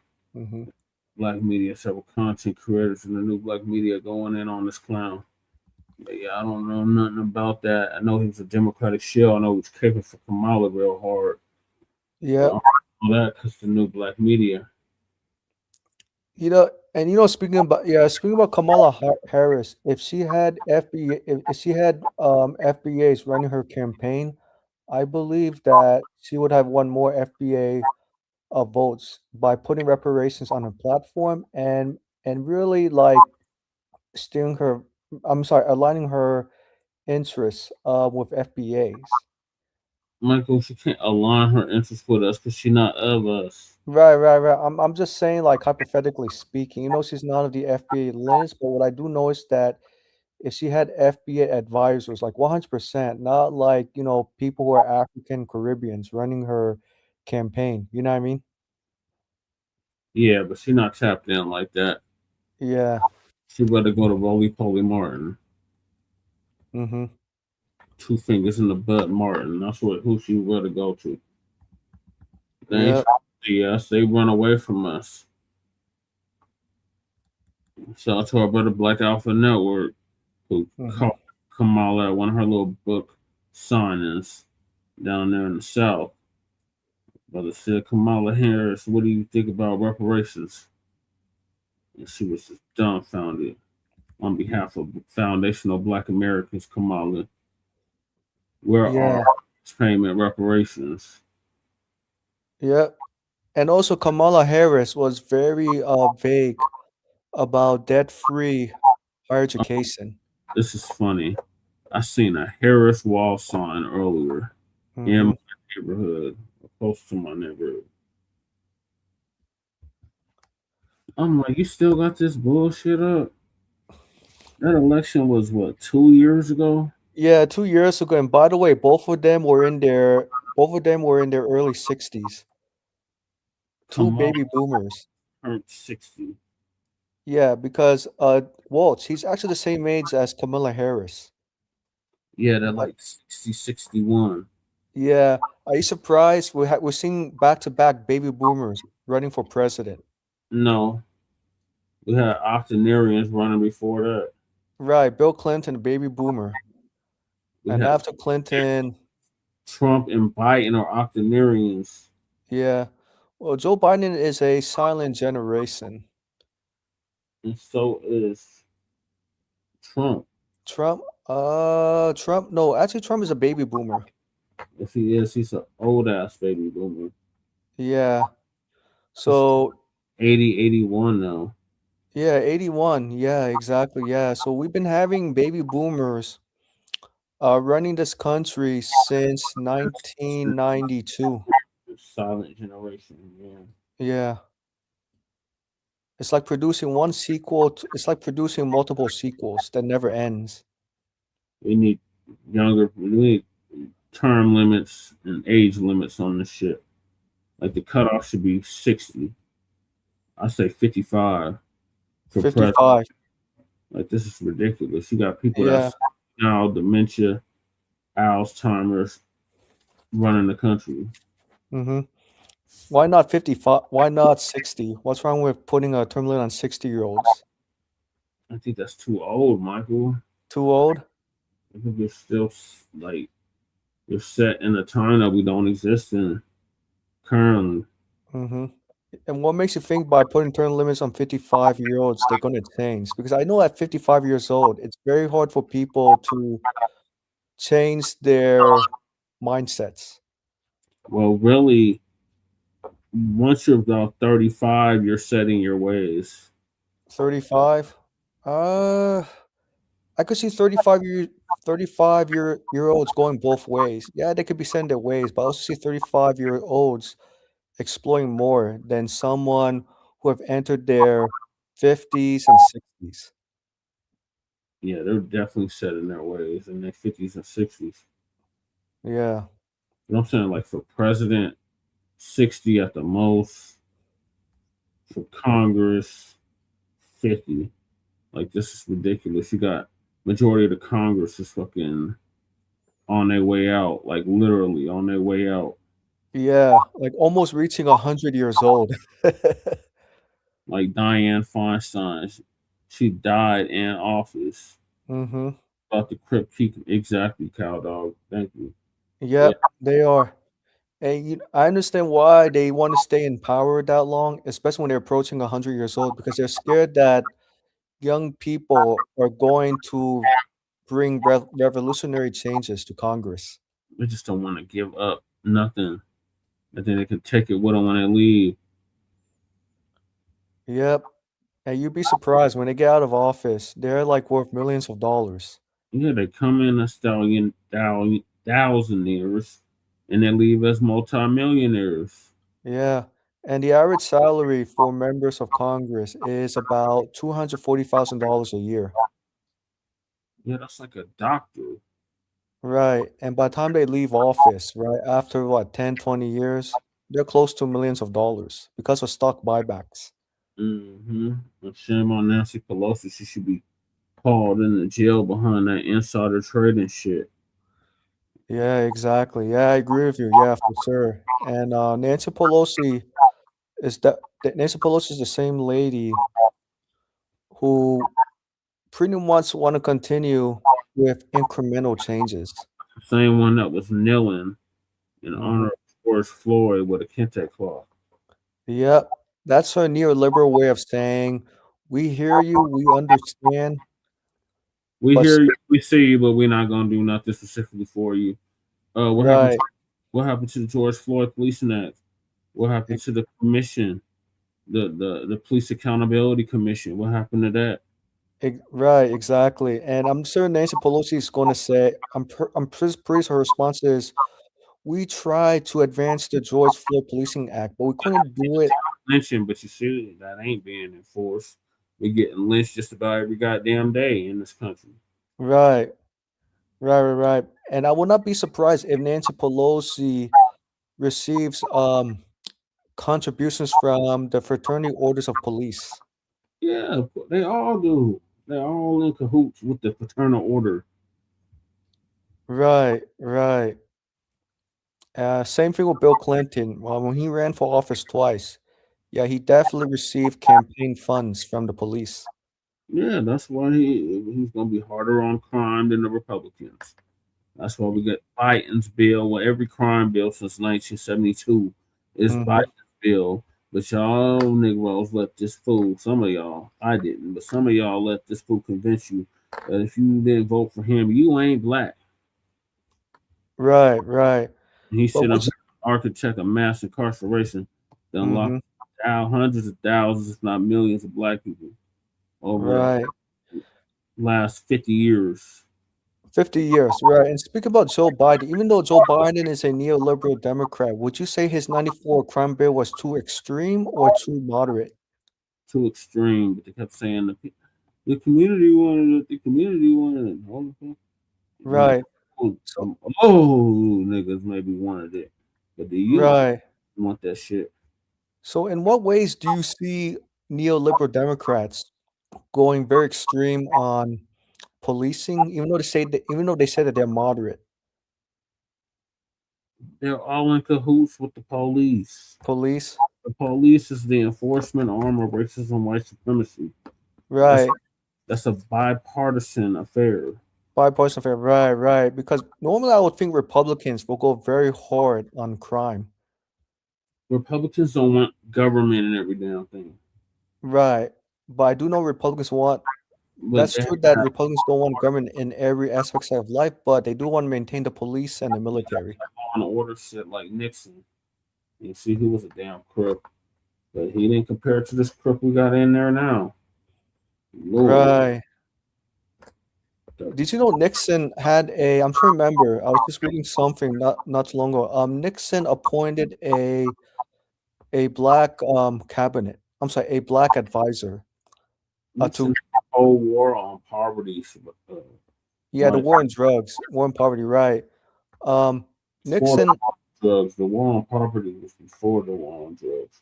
Right, right. I remember Nixon had a black advisor to help FBAs at that time to become empowered. He called it the black capitalism. Should have had Dr. Claude Anderson like Carter did. Right, right. But were you surprised Nixon was very cautious about co-signer of the super predator talk from Hillary? Yep. Mm-hmm. Yeah, we're a bunch of super predators. Yep. The Willie Horton ad and all that. Oh yeah, the Willie Horton ad was definitely from 1988. Mm-hmm. Some boy Kesey's related to him, but right. So I understand why the Democrats became very hard on crime. I understand why the Democrats became the party of policing because of 1988 when Bush Sr. said at that time, "Oh, Democrats were too soft on crime," and so that's why Bill Clinton came in 4 years later, in '92, say, "You know what? We got to be the party. So we got to be hard on crime."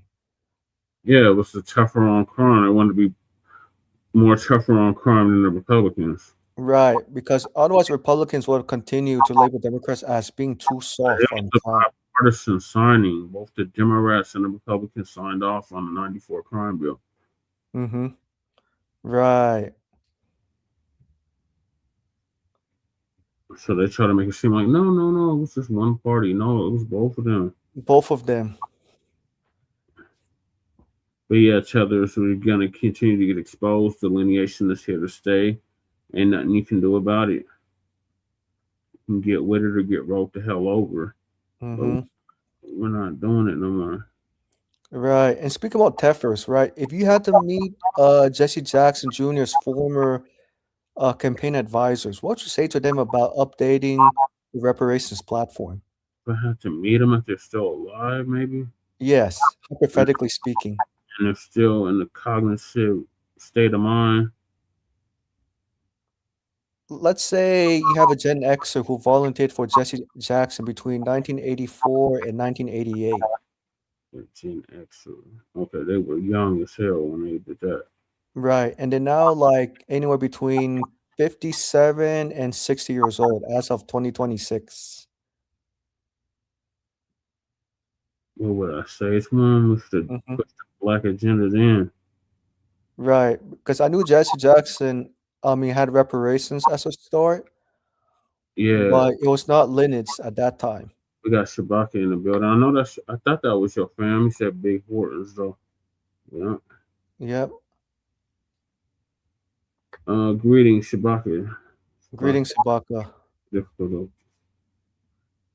Yeah, so like how would you the Tether, Deontay Kyle, and our brother Professor Black Truth giving us an update on that and going in on that Grits and Eggs podcast. So we're just finishing up with that, Shabaki.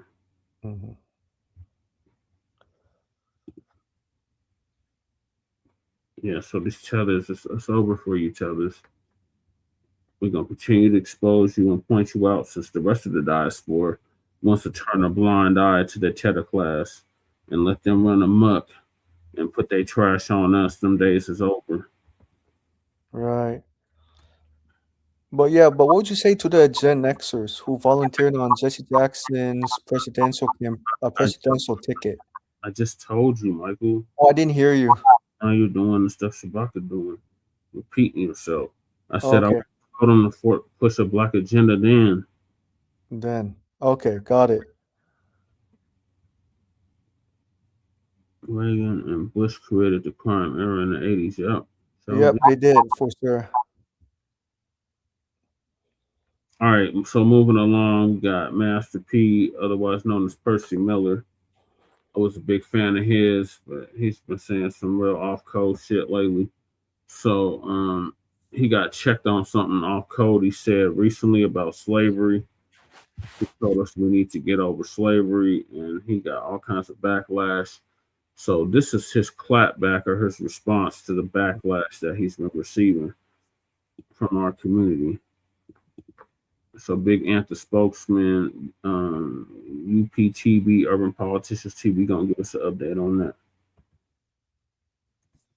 When Nike started out of their garage, like Phil Knight started out of his garage, and I tell people all the time, look, it's not about a color. We want to create product for everybody. This product is for everybody, blacks, white, Asian, Latino, but they don't have too many black-owned companies. Like, show me how many black-owned tennis shoe companies out there that's making functional shoes that actually own it. What's been the biggest surprise of the stardom? I mean, you've been in this game for a very, very long time. What's been the biggest surprise about it all? Our own culture don't believe that we could do it. You know, because they just don't get it. They're like, how you could do this? I mean, like, if I could do it, anybody could do it. You don't have to be the smartest person in the world. You don't have to be a rocket scientist. You just got to have integrity and do good business. And these doors will open up for you, building great relationships. And I think that's the biggest thing for me, trying to get that negative mindset out of our culture, because they still going back to, oh man, slavery, they did us this. And I'm like, you still harping on that, man. I never harped on that, because I can't change the past, but I can change the future. And I think you got to get used to us being successors, because we don't think that we could do it because we're looking at a color. So, I mean, Muhammad Ali was a guy that, and I love like his story, because he didn't care about that. He just wanted to be around good people, but he did represent for the culture. Right. And I want more African-American owned tennis shoe companies. I don't want this just to be me. I want so many different product brands owned by us, but making it for everybody. For the ones in the back that can't hear, stop making them false narratives. I love my people. When you talk about slavery, our ancestors been through so much, and we're not gonna forget it. You know what I'm saying? But what I want to tell y'all is, even though we're going to always be aware of it, but we have to do something to bridge the wealth gap. That's what I'm saying. We can't change the past, but we can change the future, and we're going to constantly fight and educate our people. But I want to let y'all know, Apple is making $32 million an hour. How do we get a piece of that? Because we need to be able to bridge the wealth gap. That's the only thing I'm saying. And that's the only way it's going to happen, to educate our people, to educate our culture. And that's what I'm. Yo, it's Big Ant, the spokesman, man. We back. Another edition of Urban Politicians TV, UPTV. Make sure you stay on your pivot at all times, man.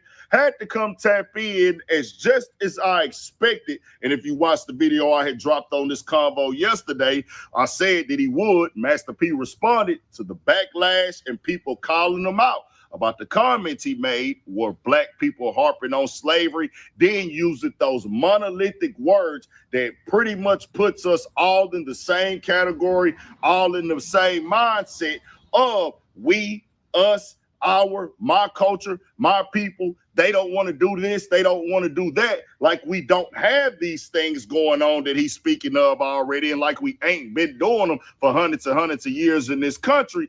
We called this coming right here. But what I didn't expect was him to double down on being completely wrong. And then on top of it, call out the people who calling him out, as he went up in his caption right there and put up, and we're going to go live on this later as well, because we had a lot of people asking questions, wanting to give their opinions and feelings on it. And I said, well, we're going to break it all down later on tonight, bit by bit. But he put in the caption, for the ones in the back that can't hear, stop making them false narratives. I love my people. When you talk about slavery, our ancestors have been through so much, and we're not going to forget them. We're going to keep bringing awareness. And if we want to actually see a difference, we must take actions to bridge the wealth gap. That's what Master P is really talking about. We can't change the past, but we can change the future by bridging the wealth gap. That's what Master P said. Don't try to twist the truth. If we're going to create change, it starts with economic empowerment.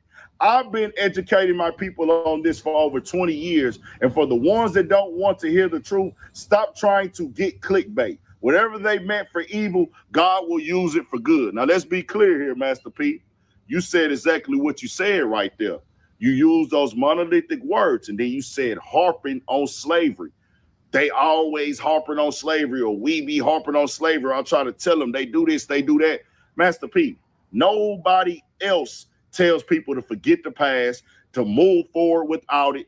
There's not another group, whether it's a race, religion, ethnicity, sexuality, lineage. We the only group that get told don't focus on the past, move forward, just forget about it, don't dwell on that, don't speak on that. And that's really just a silence mechanism where people like Master P, who have made it out, became successful, they're like, hey, it don't affect me no more, so hey, y'all just stop worrying about that. Fam, they tell they people never forget. And they say it proudly, they say it boldly, and they never want to stop having them conversations. See, you're just not hip and preview to that because you're not going home with them. You're not really in their groups like that. You don't have these day-to-day combos where they sit around and talk about what their ancestors been through, and they will never publicly go and even use them words in the same sentence. Also with this conversation right here, y'all, like I said in the other video, and we're going to break it down more on live, everything that is going on in today's time in the Black community are effects of things that went on with slavery for hundreds and hundreds and hundreds and hundreds of years. Even rap music becoming a thing. Rap became a thing off of rock and roll. That's how rap got invented, y'all, through rock and roll. But rock and roll got invented through other Black genres of music in this country that started when they was humming and singing on the plantation. So you don't even have rap without slavery. Mind you, we had Black people already in this country before the colonizers came, but then the ones that was brought over here through the slave trade hundreds and half a millennium ago, they fought in everything and provided everything, and this system worked against them. They had to fight and die. Nothing was given to them. So when people speak out on these things and other people have been awarded opportunities, money, funding, and things, people get awarded stuff that didn't even happen on this country. But when Black people say something, it's an issue. See, that's that talking point from that other side. Then it's just so many layers to this that we got to break down, because one of them, even him talking about the clothes and shoes. Why we not doing this? Why we not doing that? Master P, you just did a show at the Complex Con last October, the Cash Money versus No Limit show. Did you not walk around at the event and see how many Black people there had clothing lines? How many Black people there have created their own shoes? It's thousands of them across the country. They own websites, they own brands. They're wearing them, they selling them, they creating, they collabing with each other independently on their own. They ain't going to the man. They say, we gonna figure it out. They getting it out their trunk. You talking about they did Nike out the garage? Boys out there selling their clothes out the trunks. I didn't buy them. I done traveled the country. I done went to Fashion Week, New York. I done went to pop-ups and stuff in Miami. I done went to LA and went to these events and seen our people having their own shoes. So when it's like, is you just completely out of touch? And then to have him come out and say this one is like, bro, your community, the descendants of slaves in this country, and there's just so much documented facts of things that they had in place to keep black people at the bottom throughout all these years. And for you to act like our people don't get up and work every day. Majority of black people in this country got jobs, y'all. I don't care what they tell you in the media. I don't care what your mind is trained to focus on. Majority of black people get up and go to work. They're not sitting around waiting on a check from slavery. They're not sitting around and waiting on reparations. What they want to do is keep you quiet so they don't have to deal with these type of things. We know it'd be discrimination at these jobs. We know it'd be discrimination in promotions. We know it'd be discrimination at these banks for loans, but we still got businesses. We got truck drivers, we got hot shots, we got barbers, we got clothing line owners, we got restaurants, we got lounges, we got real estate agents, we got project managers, we got a little bit developers, we got website creators, app creators, bro. We got all that in our community, bro. Majority of us is not sitting around not doing nothing. These are documented facts. So to act like we ain't out here working and grinding and pushing back off of the 500 years of stuff that done worked against us, segregation and civil rights movement was just 60 years ago, bro. My grandmother is 97 years old. She almost lived 40 years of her life having to go outside and deal with racism every day. This is somebody that I just was kicking it with from Louisiana, where your family from. So when you pop out there and say stuff like this, we got to call it out, bro. I'm keeping it all the way 100. Nobody above the program. I don't speak for my people, but I will speak up for my people when they get called out or disrespected, or they monolith us with them talking points that are choose to keep us in this frame and have black people hating themselves. Self-hate is a real systematic thing as well that has been going on for more than half a millennium in this country. Keeping it 100. Somebody got to keep it funky. Stay on your pivot. We gonna make sure we come through with the live with it, and y'all come tell me what y'all think. We talking facts only when we come later on the live with the details. 1000 for shit show. UPT, we appreciate you, big answer spokesman. Yeah, P, what the hell is you talking about? What? So P figures since he got his, the rest of us better get ours. And he keeps talking about the wage gap. But you know what eliminate or reduce the wage gap? Direct lineage cash payment reparations. Well, we need to stop talking about slavery. No, we need to talk about slavery more. Master P, Percy Miller. The hell is wrong with you? How you go from I'm just a black man trapped in this white world, and this goes for every man, woman, and girl to I got mine, you get yours. Right. I remember you told me about this. Very similar to Bow Wow. Yeah, a lot of these celebrities, that's why they don't speak for us. Right. Yeah, I just said in the comments, I said, Master P needs to study the destruction of Black Wall Street because FBAs were, business owners before racist mobs unalived them. You need to do something. You need to start smoking that ghetto dope. Yeah. Yeah, that was my comment. I just said about 2 minutes ago. Yeah. I see that now. Yeah, you need to put that ghetto dope down like Kukisi said. But do you think Master P is paid by white producers? Yeah, he got a leash. They don't let you get to that point unless they got something on you. And Master P, he basically predicted where he was going to be at. Right. Back in the 90s. Some of his old music. Old music. Are you still going to keep his old music after he made that terrible comment? I don't have a record right now, but I did several No Limit records. I was a No Limit soldier for real. On that last dawn, when he said "White Man's World," he had Romeo talking about the kids at school called him a nigger. We go from that to this, and they said Romeo is trying to get out snow bunnies on one of them platforms. Right. He was in that movie with Jessica Biel. Remember in 2003? Yeah. Yeah. I remember Master P. He was in the movie called "I Got the Hookup." He's in several movies, Michael. Yeah, That was just one of many. many. See, that's how he turned out. Like, what the hell? I know Keezy, and yes, Master P is suspicious, but I reserve my commentary. Mm-hmm. Dog said Master P is full of shit. He helped contribute to the degenerate behavior in them high sodium chip and sugary cereal for his so-called people. Yep, he did do that. He definitely did that. So he got his reparations already. So he's just like, I don't care about the rest of y'all. I Right. got mine. You get yours. And it's like you wouldn't have got out. You always talking about he got it out the mud. You wouldn't have got shit out the mud if it wasn't for FBA. Right. Exactly. Right. So Especially when the FBA's fought for voting rights, Civil Rights Act. when he was popping Trump, Master P, how quick you forget. Mm-hmm.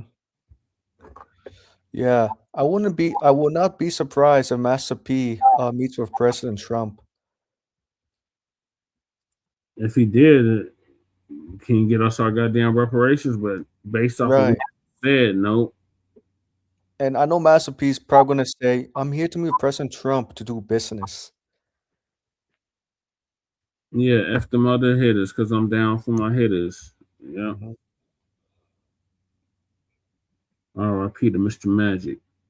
But yeah, I don't know what the hell, P. This ain't the Master P I grew up listening to.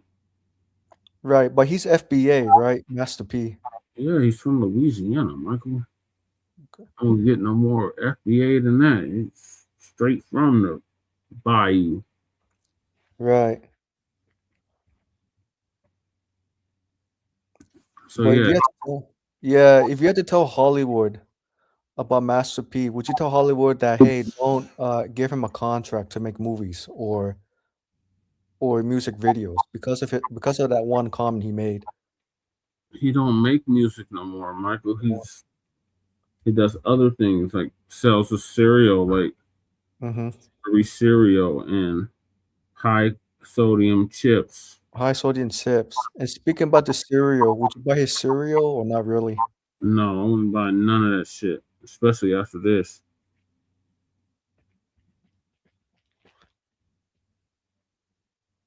Hey, what does Kukisi means with the emoji?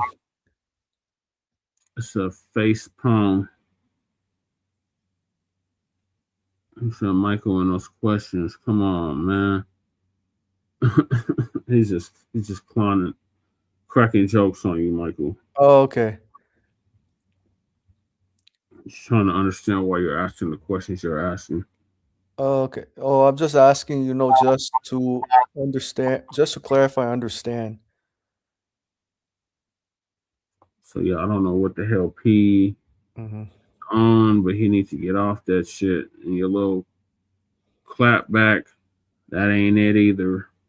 Yeah. You keep talking about the wage gap. Well, if you want to get rid of the wage gap, you support lineage cash payment reparations. Exactly. Yeah, because the wage gap does not address the root cause of American freedmen losing a wealth. Right. Because the way I see the wage gap is for everybody, so people can just have their basic needs met.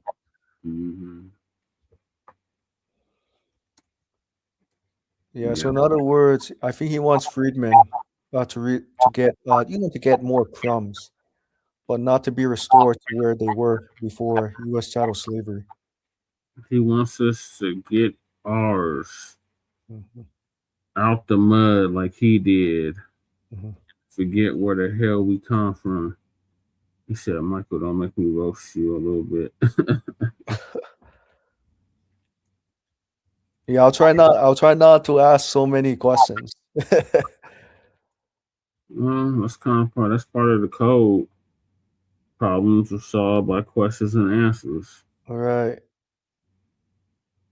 So moving along, we got Officer Tater Tots. Remember him? You know, the one that's been caping for the killers of Nolan Wells. Mm-hmm. He admits he grew up hating white people. Well, what the hell happened, Peter Tots? Right, and now he grows up embracing them. Yeah, what the hell? So Willie, the Democratic shield, is gonna give us an update on that.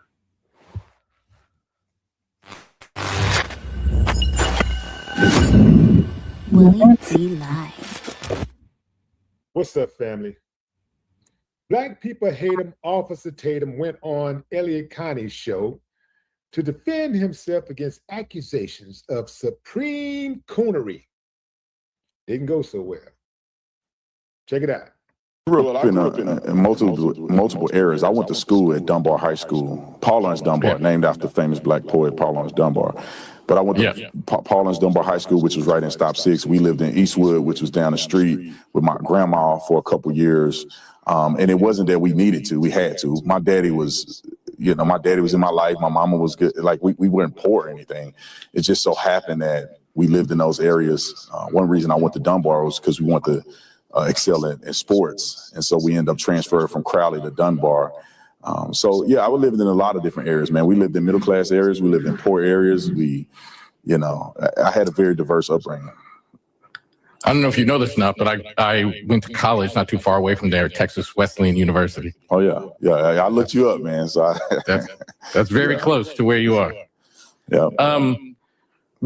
So before this 2008 that you were just referring to, would you have identified as a Democrat before that? Yeah, I identified as a Democrat, but I wasn't really into politics. It's just growing up black, you're a Democrat. And Republicans are racist white people. And that's what was, internalized in me as I was growing up. And so that's how I felt. But man, I didn't vote. I wasn't really involved as much. It wasn't until I got to college and I became a cop that I started really thinking like, I need to vote. I need to be a productive member of society. Black people die for the right to vote. And me sitting on the sideline, not getting involved in politics is a disservice. So that's pretty much how I started to vote and get involved. Was there a particular moment, or was it an evolution where you were just like, the Republican ideals seem to be more in line with me and who I am? Well, it was an evolution because I grew up, and I would say when I was growing up, I was racist.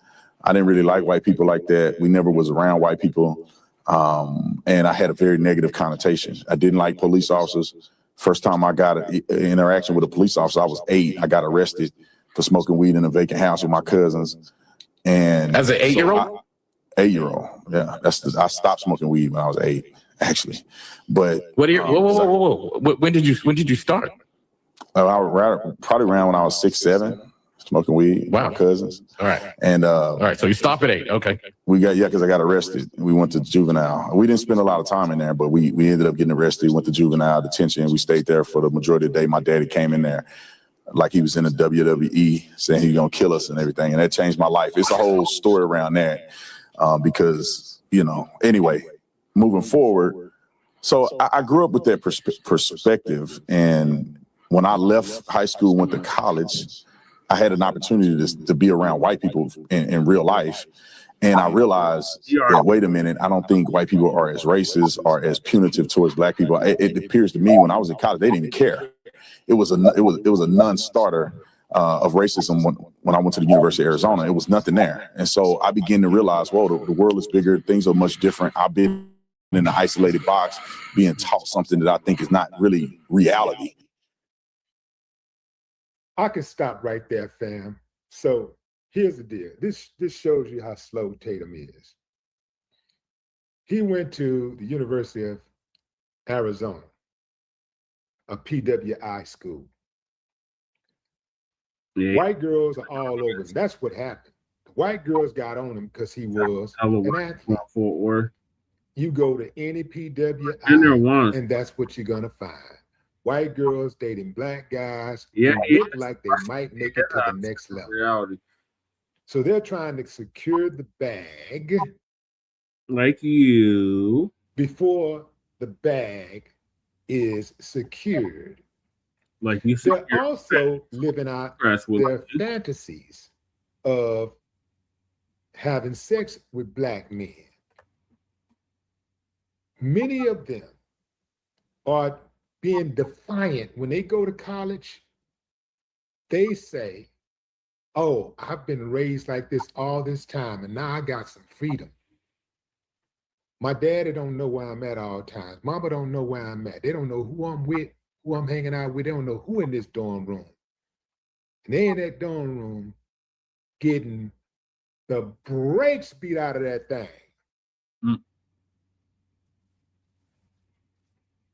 They're in there exploring, experimenting, doing all kinds of stuff mom and daddy don't know about.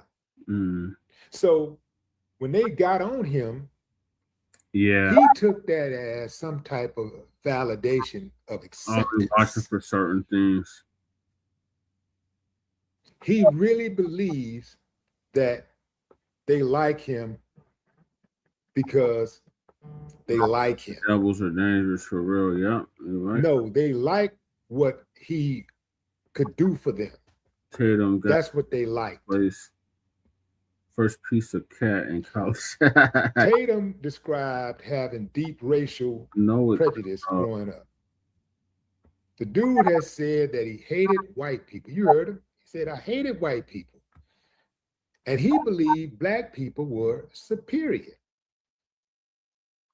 See, that gives important context to his current commentary on race. I'll break it down for you in a moment if you give me a chance.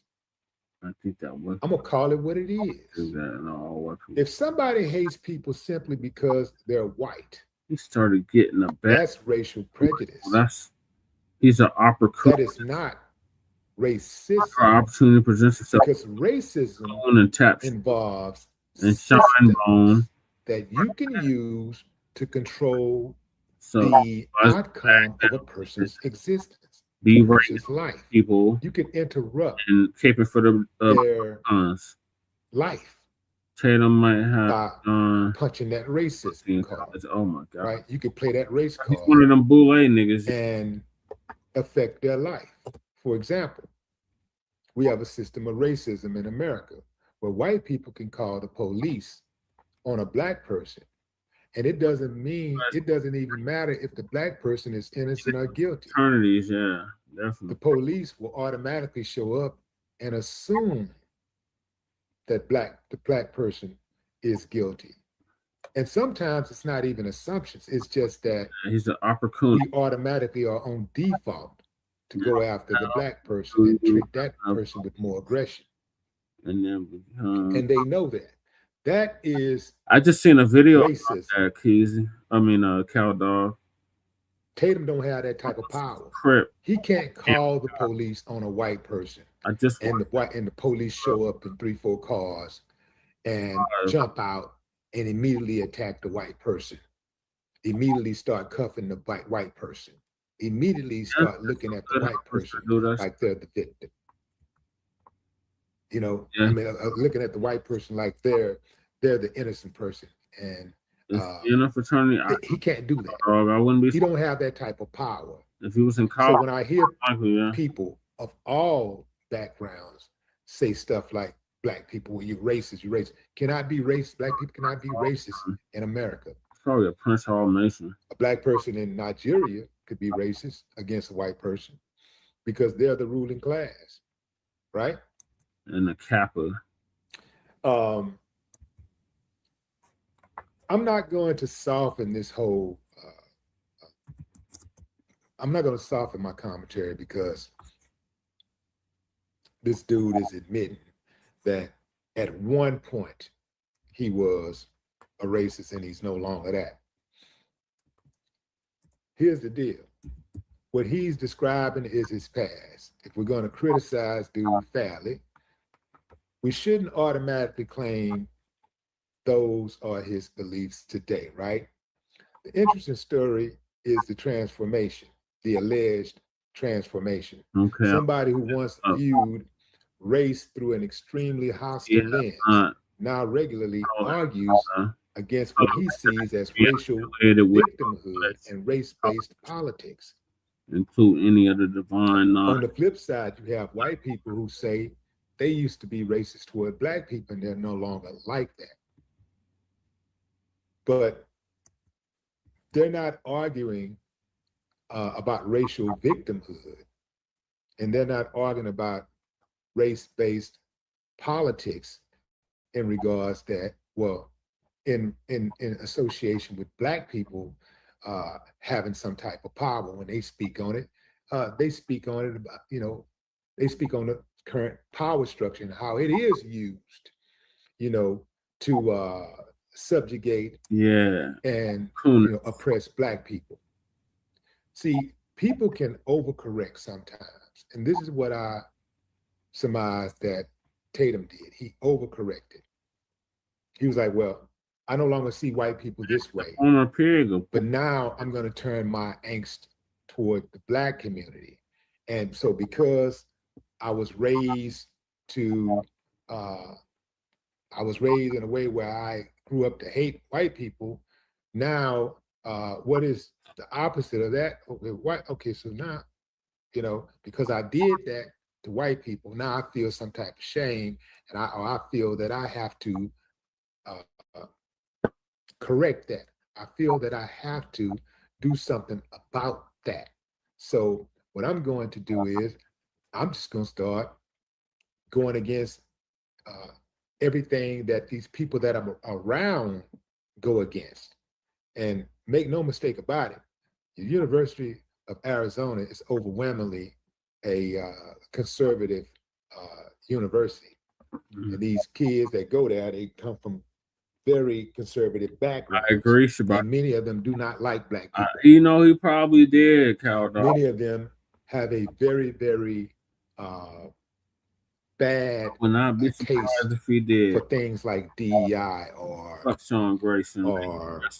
even civil rights. They think they're the victim somehow. No, wasn't he crying? So people can overcorrect, just like a person that may typically don't go out a lot, and maybe because they didn't go out because they're in a relationship. They were in a long-term relationship and they didn't get out too much. And so here's a perfect example: somebody who married their high school sweetheart. They ain't really never been with a woman. She probably ain't never been with another dude before, whatever. And she married her high school sweetheart. They were together for 10 years. They were together for 20 years. And now they're divorced. And now she's free. And she goes out there and now she's on the scene. And she's lit it up. She's moving around. Y'all know what I'm talking about, fam. She having relations with different dudes and all this kind of stuff. And it works the other way around too. Like sometimes you have dudes who've been with same woman for a long time. And he feel like, you know what? Now that I'm free, now that I'm not in that relationship anymore, I'm finna spread my wings. And now he jumping from bed to bed with different women. So it happens both ways. People can overcorrect. Sometimes when people escape one extreme worldview, they don't land in the middle. They run all the way to the opposite side. Tatum's past may help explain his current skepticism because Tatum believes he was once consumed by racial resentment. He may see that same motivation in Black people who discuss racism today, even when their circumstances are completely different. And Tatum loves to group Black people all together. I heard him once say, "You want me to hate white people? You want me to hate white people?" Like I never heard anybody tell him that they want him to hate white people. I think that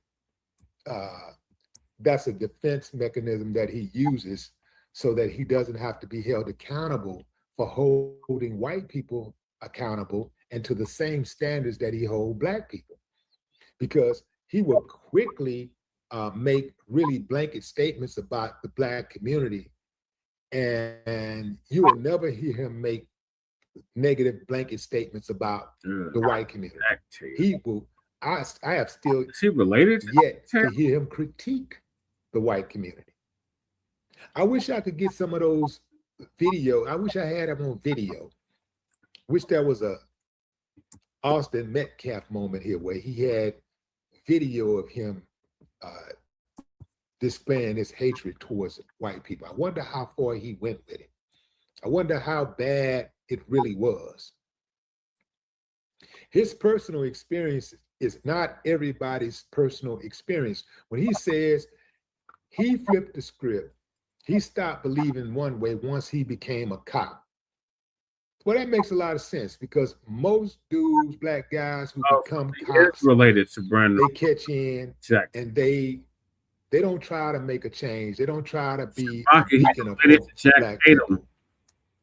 They try to double down. This is great on Jack the structural racism of policing. So, in other words, he actually becomes the part of the very system that he resented growing up, and he learns to get in line and adhere to their policies, whatever those policies are. Live on TikTok. If it's attack the black, that's what we're gonna do. If it's if it's omitting evidence or suppressing evidence or planting evidence, then that's what he's gonna do. I can tell by the way by the way that Tatum is so fake that he's done some slick stuff while he was on duty. I can guarantee he's done some slick stuff. Look, he's doing something slick right now. He's not even a real police officer, and he's still using the word officer in front of his name. That should be illegal. Yeah. Under most circumstances, I bet it would be illegal. But I guess you can call yourself an officer. You can be an officer of the law. You can be an officer of the court. You know, you can be an officer in different capacities. So I guess he can kind of, slip through the cracks with that. But in any event, Tatum, great uncle, overcoming or so-called overcoming his own hatred of white people doesn't establish that another black person's complaint about discrimination is imaginary. And that is where I'm gonna end at. No more talk. No more talk. All right, Michael, what are your thoughts on Officer Tater Tots admits he grew up hating white people? Yeah, Officer Tater Tots, I'm not surprised how he initially grew up not liking, Mzungus, right? And then What's up, embracing world? them, Let me tell you about this. embracing them, gradually. And like I said in the comments, I think one of the Mzungus, convinced Officer Tater, hey, not all white people are racist. Just look at the individuals and ignore, systemic racism. And he learned this in college because he said up until then he didn't like white people. White people, right? So I guess he did not grow up with a lot of white people. I'm not sure as a kid or as an adult, but I guess eventually when he met a lot of white people, he probably changed his attitudes toward his perspectives towards them. We're not understanding that, there may be few good white people, but overall, most white people are racist, and they don't want to end systemic racism. So it's almost like being brainwashed. Yeah. And not really examining the deeper wounds that need to be healed and closed, and pretty much embrace the conservative talking points of, hey, if a white person can do it, then FBS can do it. Can be I guess white people to make it, pulling themselves up by their own bootstraps. But he's also ignoring the fact that most white people who got wealthy did not become wealthy because they were caught. White people got wealthy because they did at the expense of FBAs who involuntarily build America, and also the government helped white people not only to join the middle class but to become wealthy. Yeah, they gave them free goodies and giveaways. Right. And so I understand why the universal programs, reproduce inequalities, because the universal programs excluded FBAs under the New Deal program and even to the present, because the New Deal programs made white people wealthy. Yep. Along with the STED Act, it was a slew of things, not just that, but yeah, that was one of many things that made them wealthy. Yep. And so, Jesse, I definitely understand, why you're very skeptical of universal programs, from experience, historical documentation. Hey, that's like a liftoff program. That shit don't help us. Right, right. And so, right. So I understand why, because those universal programs, those universal programs gave white people a head start. Yeah, all kinds of white supremacy gave them a head start. Right. That's why they invented it in the first place. Alabaster people were On welfare for men in the house. in the house. Yeah. Yep. And I'll say this, I hope Officer Tatum does not parrot. The first black millionaire was Stephen Fessy. Mm-hmm. He said, "Look how the black people made Hollywood rich." Rich. Yep. And so that's why the empire needs to fall, why the empire is collapsing, because it's not healthy to reform the system. Because what I learned is what's the purpose of reforming the system when it's already broken in the first place? It's already evil. It's not broken. It was designed this way.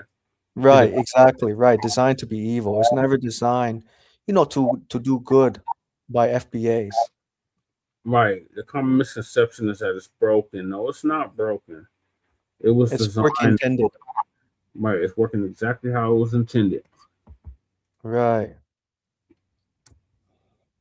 And so that's why FBA. So I understand why FBAs are now demanding, to cut the check, because several groups of people have a head start, and just only doing universal programs only, it's going to take FBAs more than 500 to 600 years to catch up, and that's way too long. Especially when some of your brothers and sisters are approaching their 50s, 60s. Mm-hmm. Right. So by that age, yeah, you probably don't want to work too many hours because it's very taxing. You know what I mean? Exactly, Shabaka. Shabaka said the system was designed to keep black people down. Yeah. Yep. Exactly. Yep. And so this is where I think this is where I think it becomes an issue, with several progressive candidates running on both lineage and universal policies. And I could see how the candidates, how they might change or shift from lineage to universal. Yeah, they try to use them interchangeably. No, that's not going to work. Right, right. The system is not broken. It was created. It creates broken people. Exactly, Caldor. Mm-hmm. Exactly. Yep.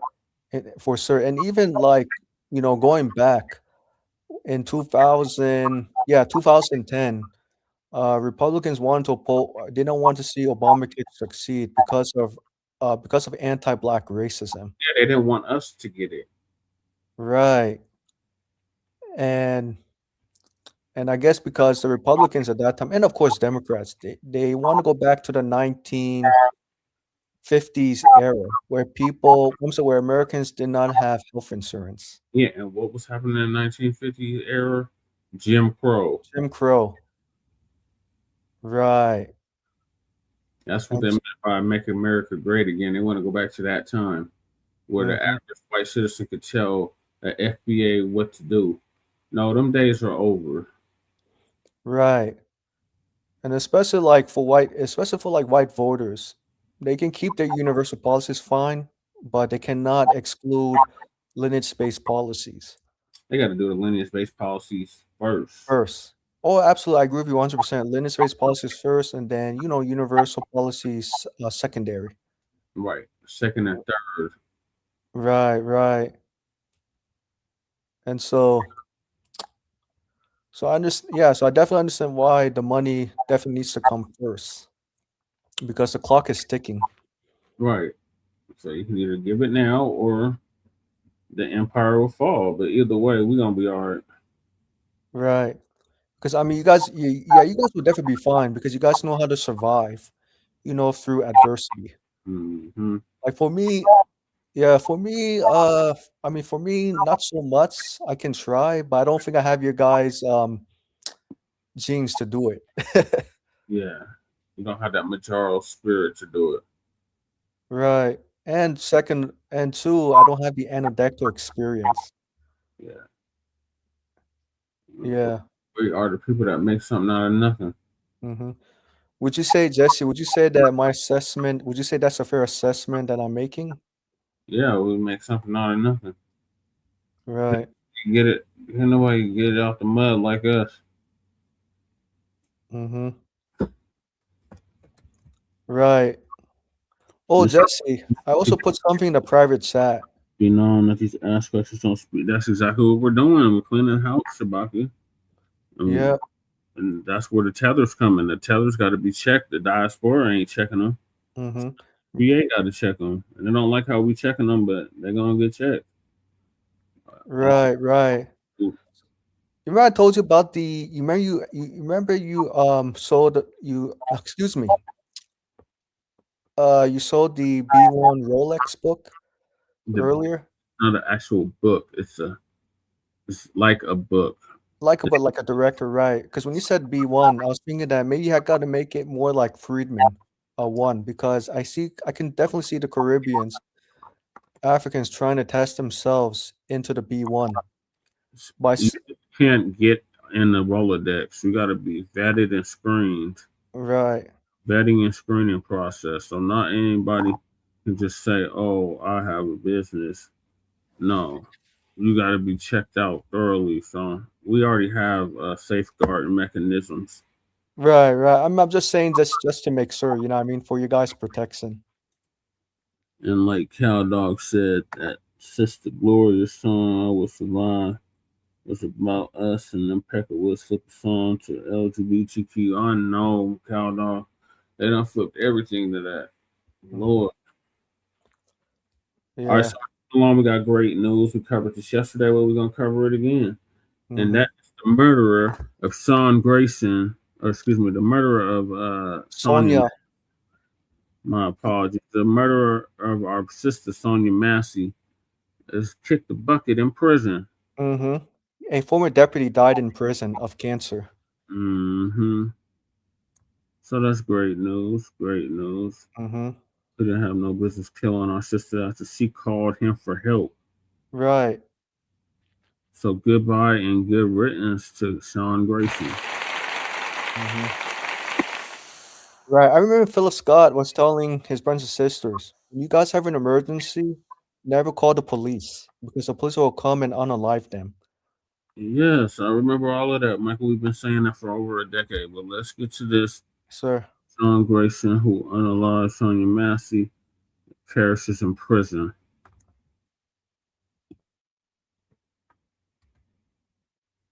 Shalom, family. Good to see you all here. Hope you're doing well. Well, I think you had to be living under a rock if you have not heard about Sonia Massey and what happened to her. Okay, she was unalived by a racist cop. Get back, and he ended up going to jail. He got a 20-year sentence, but he couldn't fulfill that 20-year sentence because of colon cancer. And from what I read, it was colon cancer that spread to his liver and lungs. So he didn't last long in prison at all. Man, I don't know about you, but I'm sure not disappointed. Good riddance as far as I'm concerned. You know, we got too many cops out here like him, and that is the problem. So I did hear about it, and I thought to myself, I really don't care that this dude is gone. I don't care. But I do want to tell the story.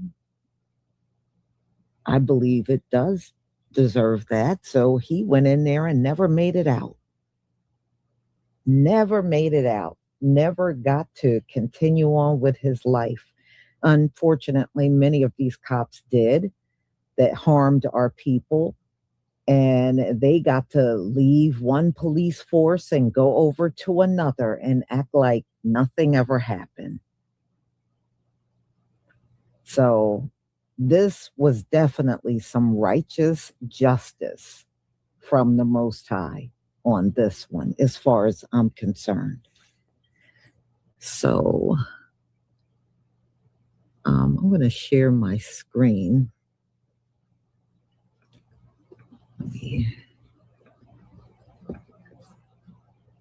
Okay. Now, True Royal Family sent me this photo of him. And you can clearly tell, he lost weight. He does not look like the same person that went in there. He looks completely different. And we know Sonia Massey lost her life back in 2024. And this is 2026. And he really looks different. He really does. You can see he was definitely ill. Just looking at this photo. And now let's get to the videos.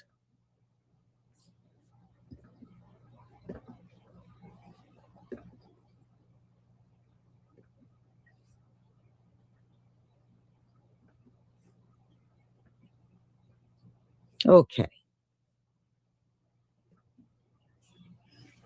Please, okay, I see the ones. Thank you so much. On top of your game. Thank you.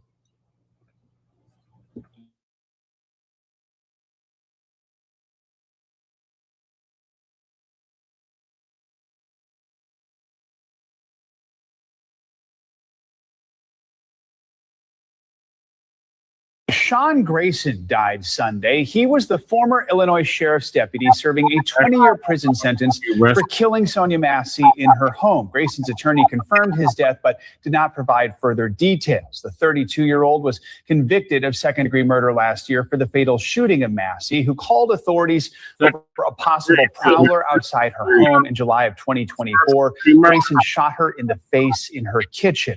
Her killing sparked protests across the country. In response, Illinois passed the Sonia Massey Act, requiring law enforcement agencies to more closely review applicants' pasts.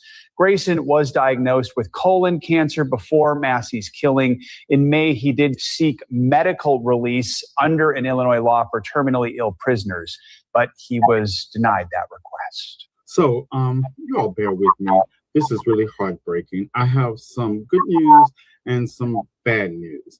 And I'm just going to give you the bad news first, because it's just heartbreaking. Well, you all remember Sean Grayson, right?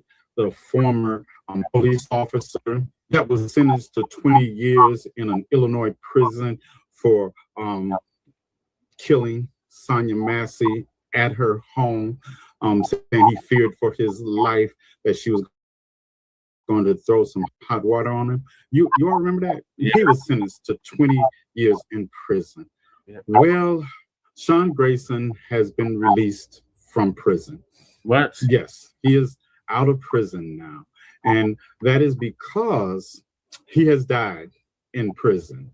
Yeah, that's right.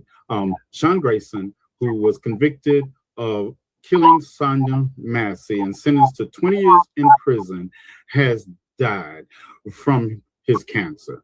Yes, he died from his cancer.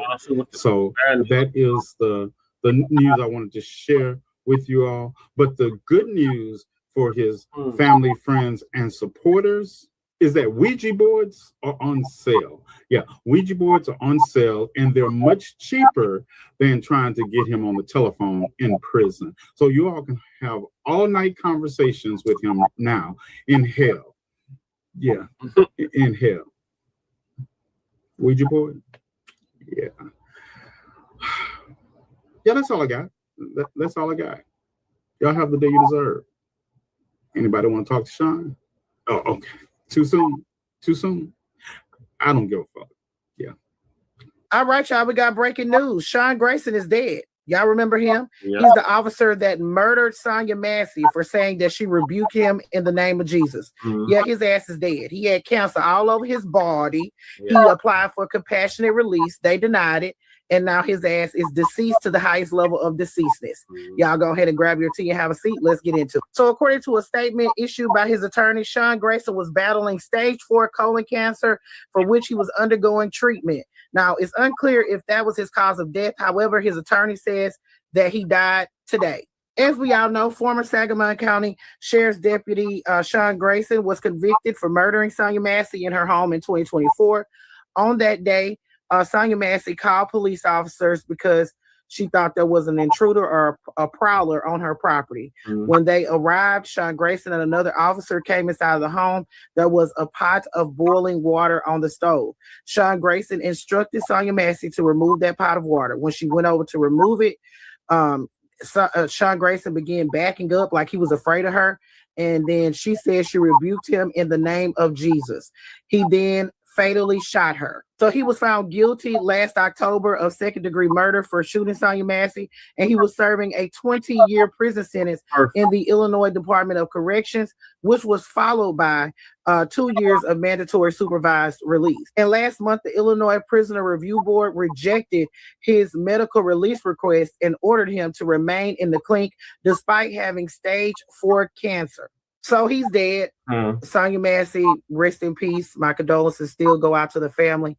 I guess we'll learn whether this was a situation where he decided to end his own story because his compassionate release was denied, or this was a result of his cancer. Now, they say that the cancer has spread all over his body, and he was undergoing treatment, but they didn't expect for him to live very long. So while he was in there shooting Sonya Massey, he likely had cancer in his body. And when she said she rebuked him in the name of Jesus, he took that as a threat, and he fatally shot her for absolutely no reason.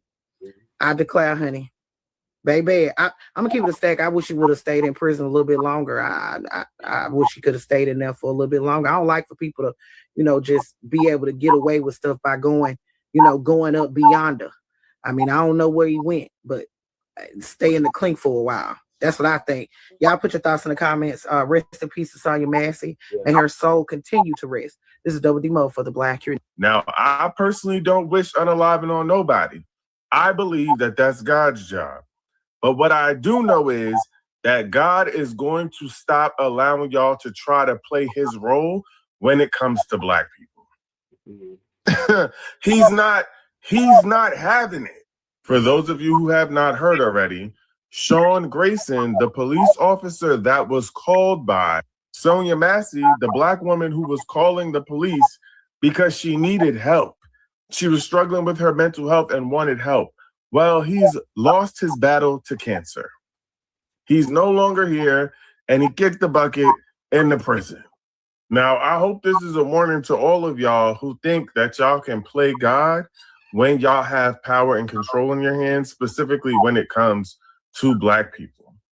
Your day is going to come. They are. And instead of him losing his battle to cancer at home with his family, he lost his life in a prison alone because 20 years was not enough. Sangamon County Sheriff's Deputy Sean Grayson has died in prison. We learned this news earlier today. He was convicted of killing Sonya Massey in her home in 2024. His attorney confirmed his death late this afternoon. Just weeks ago, Grayson was denied medical release from his 20-year prison sentence, citing his stage 4 colon cancer diagnosis. The cause of his death remains unclear. Grayson was 32 years old. Sean Grayson was a former Sangamon County deputy who shot and killed Sonya Massey in her own home in July 2024. Massey had called 911 for help because she suspected somebody was outside her home sneaking around. Now, Grayson, being one of the officers that showed up at Massey's home, he claimed he fired because he thought she was about to throw boiling water at him after she picked up the pot and said, "I rebuke you in the name of Jesus." He was convicted and sentenced in January. Now, in 2023, Grayson was diagnosed with stage 3 colon cancer. By sentencing, it had progressed to stage 4, spreading to his liver, lungs, and rectum. Now, the Illinois Prison Review Board denied his medical release request 3-0. Grayson died in custody, and the cause wasn't immediately disclosed. Sonya Massey's family, through lawyers Ben Crump and Antonio Romanucci, they released a powerful statement. They called her death unjustifiable and said Grayson's passing brings no closure. It doesn't bring Sonya back, but they offered prayers and peace to his family, knowing that same pain all too well. They'll grieve her loss for the rest of their days. If you didn't know, now you know. And knowing is half the battle. Love y'all. Be safe out there. Big Duke out. You already know. Thank me later.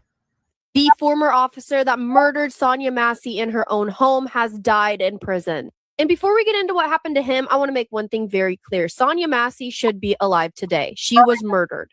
Sonya was 36 years old when she called 911 on July 6, 2024, because she believed that someone was prowling around outside of her home. She called them for help. Sean Grayson and another deputy responded to the home, and once they got inside, Grayson directed Sonya to remove a pot of water from her stove. Sonya did as she was told, remove the pot of water, and the officer was still on the other side of the room. While removing the pot from the stove, Sonya says, "I rebuke you in the name of Jesus." Grayson responded by threatening to shoot her in the face, pulled out his gun, and ordered her to drop the pot. Even in this screenshot, you can see they're nowhere near each other. Even if he felt threatened by a pot of water, he could have stepped back and it wouldn't have reached him. She wasn't threatening him with the pot of water. She apologized and ducked down behind her kitchen counter. I mean, I would do the same if I called somebody for help. They show up to my house, say I'm going to shoot you in the fucking face, and point a gun at me. So what does Grayson do? He fires 3 shots, fatally shooting her in the head. Remember the other deputy that was there? Yeah, he testified that he did not consider Sonya a threat. I've watched the entire body cam footage. It's fucked up. Even after she is already dead, the other officer is, at least to some degree, trying to save her life, and the officer that shot her just doesn't care. She's lying dead on the ground, and he proceeds to call her a crazy fucking bitch. She quite literally was standing in her own kitchen doing what she was told. She never once attempted to throw the pot of water on him, which of course is what he claimed that he believed she was going to do, but investigators determined that his use of deadly force was not justified. He was originally charged with first-degree murder. A jury ultimately convicted him of a lesser charge of second-degree murder in October 2025. And in January of this year, he was sentenced to a maximum of 20 years in prison. But here's the thing. It was said that he would die in prison because he had already been diagnosed with cancer before he killed Sonya. By the time he was sentenced, his attorneys had said that it spread to his liver and lungs, basically his whole body. He requested compassionate medical release in May, meaning that he wanted to be released from prison because of his terminal illness. Sonya's family opposed it, and just weeks ago, the Illinois Prisoner Review Board unanimously denied that request. And today, Sean Grayson's attorney has confirmed that he died while still in state custody. The official cause of death has not yet been released by the Illinois Department of Corrections. However, again, he had advanced cancer, and the Massey family's attorney referred to his death as being from cancer. Ben Crump, who represented Sonya's family, said it best: Sonya Massey's death was unjustifiable and she should still be alive today. Sonya was unarmed. She was not a threat. She was inside of her own home, and she called 911 for help and ended up dead. Right. Exactly. That's exactly what happened. And that demon killed her. So. And he definitely unalived her with impunity.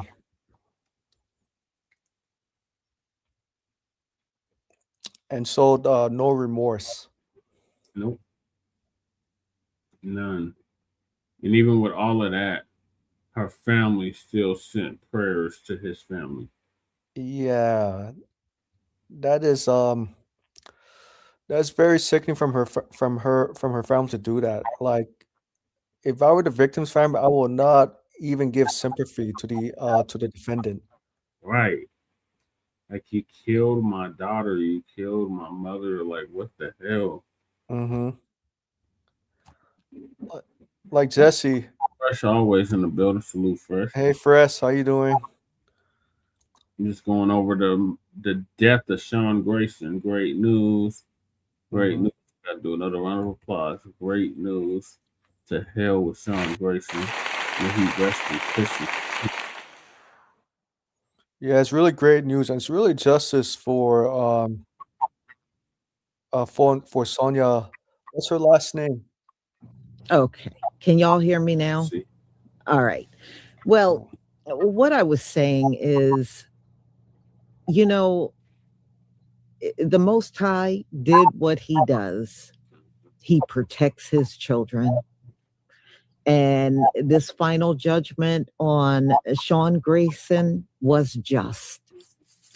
And as far as, you know, I've been listening to different videos and I came across Officer Tatum, who is still sitting there like the sellout and coon that he is, defending Officer Grayson. And all I got to say is Officer Tatum, or what people call you, race Batum Tatum, there is a special hell waiting for your sellout ass. Right. And judgment, I pray, will be swift upon your ass. Yep. Sitting up there trying to justify Sean Grayson murdering a woman that was not standing anywhere near him with a pot of water. All right. And you sitting there justifying that. I tell you what, the judgment just can't come fast enough on your ass. Right. So what's worse, a bullet being shot at you or some pot of water and you're standing 20 feet away from the person? Give me a damn break. Right. So, Woolly Tresses, thank you for the 10 jewels. Hiding, thank you for your support for my channel. Mama Bear Judah, thank you for the 10 jewels gold coin. And thank you so much for your support for my channel. So, y'all, I do have more things that are coming. I just have to get it scheduled. I was dealing with a lot of orders. That's why I couldn't do it my normal time. So everybody just be on the lookout for my lives. Don't forget to pick up your hair products and have a wonderful afternoon. Shalom, family. Shalom, Lisa. Great news to help Sean Grayson make you rest in piss and shit. What are your thoughts? In general, Oh this yeah, isn't my a thoughts is situation that, that you would know, lend I'm itself glad to judgment. So I'm glad that judgment came at the right time against the former deputy who unalived the Sonia victim. Massey. Sonia Massey, yes. Against Sonia Massey, yes. Because, you know, it tells me that majority of the crimes committed against FBAs happen to be racist Mzungus, rather they're police officers, lawyers, or civilians, and it's about time. And judgment is definitely coming against them. And so when judgment is coming against them, that means it's time to pay up. Yep. Whether you like it or not, it's Mhm. inevitable. Right. And especially I know like there's some Mzungus who are married to, you know, to Tyrone or Kisa. Like those Mzungus married to FBAs. Yeah, Mzungus, you guys gotta do right by FBAs, especially in interracial marriages. Right. But they're not. They're gonna do what they know. Right. Otherwise, That's right. Otherwise, FBAs are going to leave Brad and Becky. Yeah.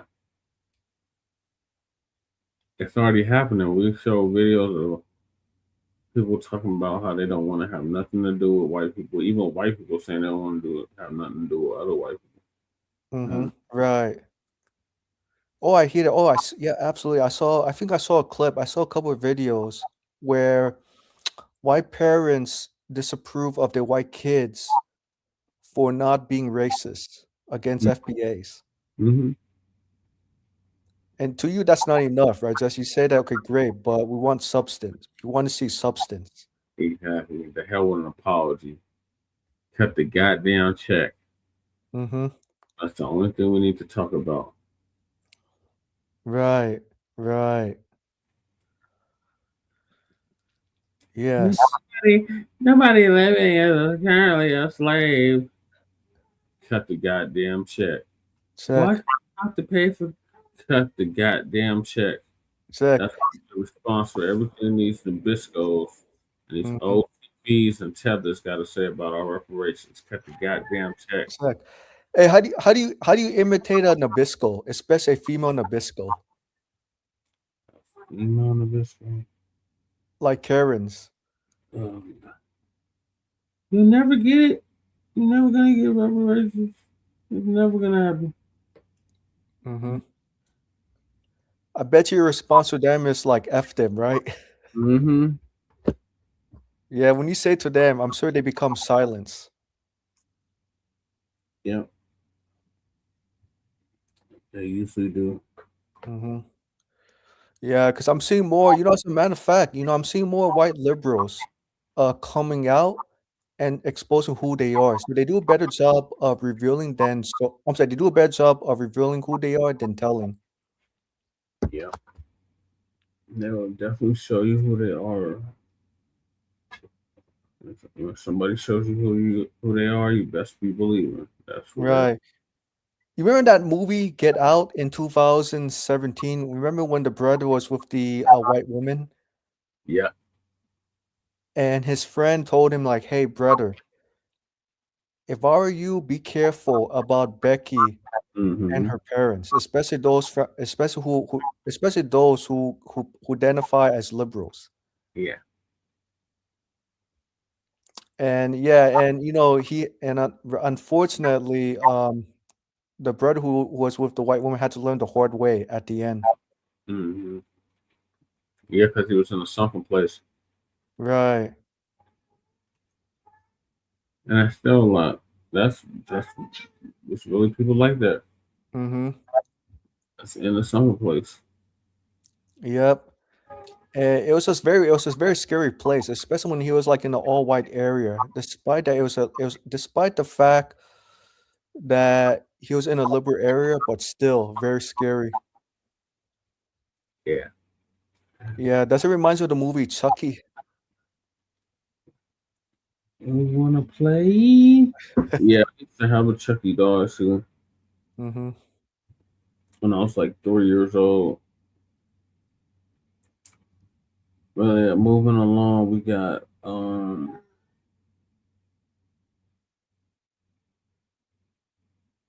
the Tupac murder trial is on day 6. So we gotta follow up on what happened or recap of what happened yesterday now. So Jesse Brewer, I think. And I saw him walk by. I know That Nabisco Jesse gonna give us an update.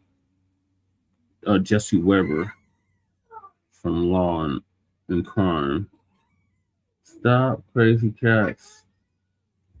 disagreeing with me right now. I watched him go by. Sure, and that's fine. And he looked good. Okay, are you done with the answer? Yeah, I sure am. The Tupac Shakur murder trial entered its 6th day, and once again, Dwayne Keefe D. Davis could not stay quiet. He shouted answers from the defense table, shook his head at witnesses, and even raised his hand for a break when the jury didn't need one. But even more fireworks came when it was time to hear from a witness who recorded Davis's own words without his knowledge. Tell me who you got permission from. I didn't need permission.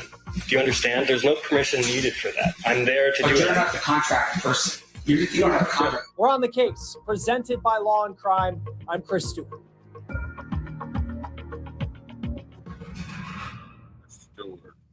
So we're in week 2 now of the Tupac Shakur murder trial. And once again, the defendant, Dwayne Keefe D. Davis, made his presence known in the courtroom in a way you typically don't see.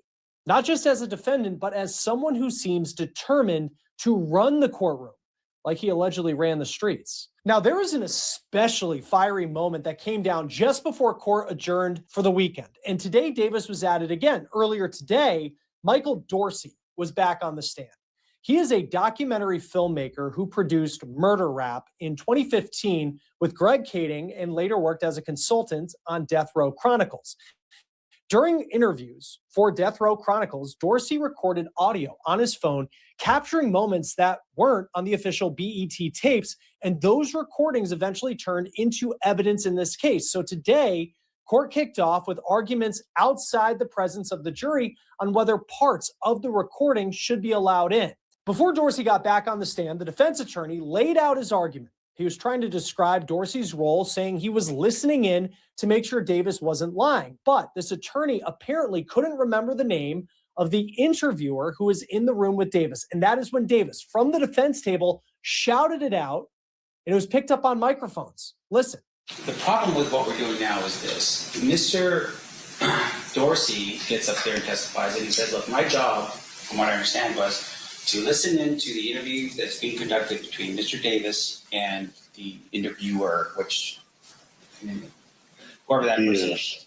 And he's supposed to be there to really sort of make sure that Mr. Davis is not lying or saying something that's off from what he understands the 2008 proper session to be, the recording. So that was Davis appearing to try and help his own attorney, but there was another moment. This was during the cross-examination of Michael Dorsey, again, outside the presence of the jury.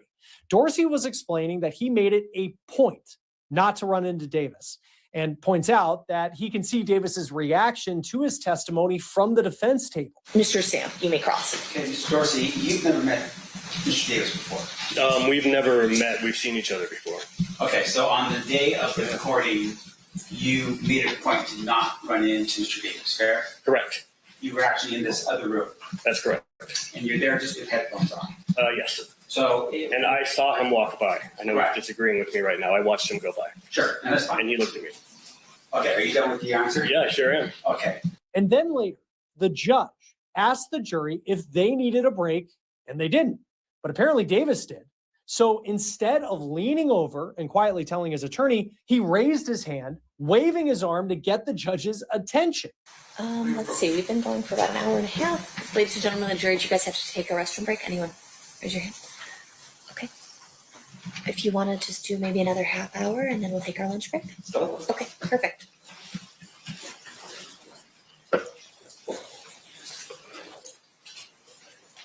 Do you need to use the restroom? Okay. All right, we will have to take our break now. So we will take a recess. During the recess, you are admonished not to talk or converse amongst yourselves or with anyone else on any subject connected with the trial, or read, watch, or listen to any report or commentary on the trial of any person connected to this case by any medium of information, including without limitation, newspaper, television, internet, radio, or form or express any opinion on any subject connected with the trial until it is submitted to you. Please rise for the jury. We'll see you guys back here at, let's say, 11:40. These moments are tough. Davis is not just sitting quietly and letting his lawyer do the work. He appears to be inserting himself directly into the proceedings. We saw an especially tense moment on Friday before the lunch break where Davis actually stood up and addressed the judge. He was frustrated that his witnesses had testified, private information had been shared, and he blamed the prosecutor, who in turn had some words for Davis. They keep giving out my address. They broke in my house. Vandalized my house, vandalized my wife's car, you know what I'm saying? Because they keep giving out our address. Now they gave out my sister's address. This stuff is wrong. I've heard it's going on both ways, that there's concerns both ways. They're wrong. I've admonished them to talk to their witnesses and anyone they can communicate about these issues, okay? So your attorney let me know what's going on. I get beat up by the cops. The guy attacked me in here, sent me to prison.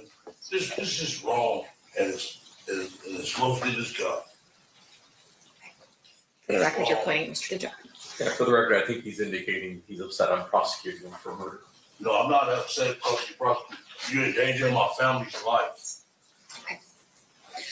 State, again, like we talked about at the bench, you're going to stay in communication with your witnesses about not doing any of that. Goes both ways. Mr. Stamps, you'll talk to your client about not communicating with witnesses as well. Yes, ma'am. Okay, perfect. There is a lot going on in this courtroom. So if you're interested in the play-by-play, gavel-to-gavel coverage of not just this case, but so many other huge true crime cases, you need to check out Law and Crime Plus, where you can unlock access to case files, where the latest court documents, police videos, and more are updated constantly. And you can also watch shows from both Law and Crime and Court TV ad-free. And with my promo On the Case, that's all one word, you will get a month free on lawandcrimeplus.com. So head over, enter that promo code On the Case, one word, and claim your free month right now. So all of those fireworks took place on Friday. But I want to get back to Michael Dorsey and what happened today. Now, Dorsey was a consultant hired by a production company that was behind Death Row Chronicles. And his job was to listen in on the interviews from a separate room through a speaker while Davis was being questioned on camera. And he was there to help filmmakers verify that Davis was telling the truth, especially since the documentary was also going to use audio from the 2008 proffer interview that we have talked about in some other episodes. But here's the issue. Dorsey didn't just listen. He also recorded everything with his phone. He made surreptitious recordings of the entire interview, including moments when the cameras weren't rolling. And some of those off-camera moments captured conversations between Davis and his attorney, a man named Wayne Higgins. And that's where the legal fight started. The defense argued that those off-camera conversations were protected by attorney-client privilege and that Davis had a reasonable expectation of privacy when he was talking to his lawyer during breaks. But the prosecution has pushed back on that. They argued there was no expectation of privacy. Davis was in a recording studio. He was surrounded by crew members with microphones on him, and he had signed a release. He knew that he was being recorded. And at one point, he even said, quote, "This is a hot mic." So the judge had to decide if those conversations were privileged or fair game. So Dorsey went back up to the stand and he made it clear Davis knew exactly what was happening. But the defense went hard at Dorsey, and it went so off the rails that prosecutors eventually objected. Mr. Dorsey, you've never met Mr. Davis before. We've never met. We've seen each other before. Okay, so on the day of the recording, you made it a point to not run into Mr. Davis, fair? Correct. You were actually in this other room. That's correct. And you're there just with headphones on. Yes. So, and I saw him walk by. I know Right. he's disagreeing with me right now. I watched him go by. Sure, and that's fine. And he looked at me. Okay, are you done with the answer? Yeah, I sure am. Okay. Now, in terms of your work, I want to make sure I'm clear. Are you working as an employee of BET? No. Okay, what are you at that point? I am a contract employee, work for hire, as a technical consultant for specifically this production. I'm not hired by BET. I'm hired by the production company. The production company? Yes, sir. And that's Entertainment One? Entertainment One and Creature Films, like a subsidiary of Entertainment One. All right, and then in terms of your work with Entertainment One, that was bound with a confidential agreement, right? Yes. Do you have proof right now that you're no longer bound to that agreement? I do. I have a letter from an attorney at Paramount Pictures, which owns BET, approving me sharing my information. And then I also have an email from Mark Ford, the head of Creature Films, also saying he had no objection. The defense kept pressing and Dorsey didn't back down. So in your work with Entertainment One, what you basically do is you have your phone or whatever recording device down Yes. next to the monitor in which you're listening to a conversation. Correct. You cannot tell us who's where in your recording, correct? Correct. You just hear noises, right? That's right. Now, in terms of the actual recording itself, as the individuals sitting there, are they sitting with mics on their lapels as they're sitting there being interviewed by that person? What you mean, the person conducting the interview, is he wearing a mic? Is he wearing a mic, and is the person that is interviewing wearing a mic? I don't know if the Mario Diaz, for example, is conducting the interview. I don't know if he was wearing a lapel mic, but there would be two mics in the room minimum. There would be a lapel mic on Keefe, and then there would be a shotgun mic over him that is kind of capturing everything else in the room. Right, and so in terms of what you're recording, you don't know, for instance, if the cameras are on and off because you're actually just listening to sound. That's correct. And in terms of the interview, you understand that Wayne Higgins was in the room as well as Yes. Yes, he was there for the entire first interview, and then he was like 10 minutes late to the second interview. All right. Now, before we were listening to this, are there any moments at all where Mr. Davis is talking loudly during what you would think would be a private conversation? Loudly. He's just using a normal indoor voice is what I would say. Okay. And then when you say that there was this statement that this is a hot mic, yes, fair to say that that was a reminder to whoever he's talking to that, hey, this should be kept private. Correct. All right. Yeah. So there were times where there was an understanding, or at least an idea that what they were going to have a conversation about. There was one time, that was the only time. Now, after you had recorded what you did in this case, which is the entire thing. Correct. You never had his permission to record all of it, right? I didn't need his permission. Why? Because he's there to be recorded. He's got mics on him. He has lights and a camera pointed at him. He's in the production studio. I'm officially hired on as a crew member, I'm allowed to do whatever I want. No. Let's back up here to make sure I'm clear. Sure. You're a crew member, but you don't own the rights to the production itself, right? Correct. And you don't own the rights in terms of what the camera angles are or anything along those lines. That's correct. I could not put this on YouTube and profit from it. Okay, well, back up here again. I want to make sure I'm clear. Did you take that audio recording that you made and give it to either Entertainment One or any of the subsidiaries in this case? No. Okay, so you basically took something that you didn't have permission to take. That's not true. Okay, well, back up here. Tell me who you got permission from. I didn't need permission. Do you understand? There's no permission needed for that. I'm there to do it. I made the recording because he showed up for the first interview, not ready for his interview to be conducted. So I knew it was going to be broken up into 2 days. So I said, I'm going to make a recording of this so that I can make sure we ask the correct follow-up questions when we come back. That's the only reason I made this recording. But you're not the contract person. I apologize. We're way afield of the issue that the court needs to rule upon, and this sounds like cross-examination for a jury. Well, I'll get back into it, jury. I'm just saying as of right now, Judge, we have a problem with this. Thank you. And just to make sure I'm clear, you take that recording and that's the recording that you're now publishing here for the jury, right? Publishing, no. Playing for the jury, yes. Publishing it suggests publicly. I'm not putting this out to the public. That was a legal terminology, Okay. but you're playing that for the jury now. Yes, right? sir. I have no further questions. After hearing from both sides, the judge made her decision. In general, the attorney-client privilege under 49.095 is broken when you speak in front of a third party who's unrelated to the legal team. Here, it appears as though Mario Dorsey and others were potentially present for the conversations. Additionally, the setting of the interview itself does not lend itself to a belief that the conversations would be privileged and or private. It's a recording studio. The purpose is there to be recorded. A release is signed so that the person can be recorded. The entire room is microphoned up. Additionally, there are microphones on the people participating in the interview. In general, this isn't a situation that would lend itself to private conversations. I think based on the testimony, they are not privileged conversations. Essentially, the judge ruled out the attorney-client privilege, meaning the off-camera conversations became fair game. Now, with the legal issues resolved, the jury was ready to hear the recordings, but those recordings from the 2017 interviews, they can't be played here due to copyright restrictions. So here are some of the key moments from the July 28th interview that the jury heard. At one point, Davis appeared to open up the interview about Sean Diddy Combs. Back in the day, he was then known as Puffy. His name changed a couple times since, right?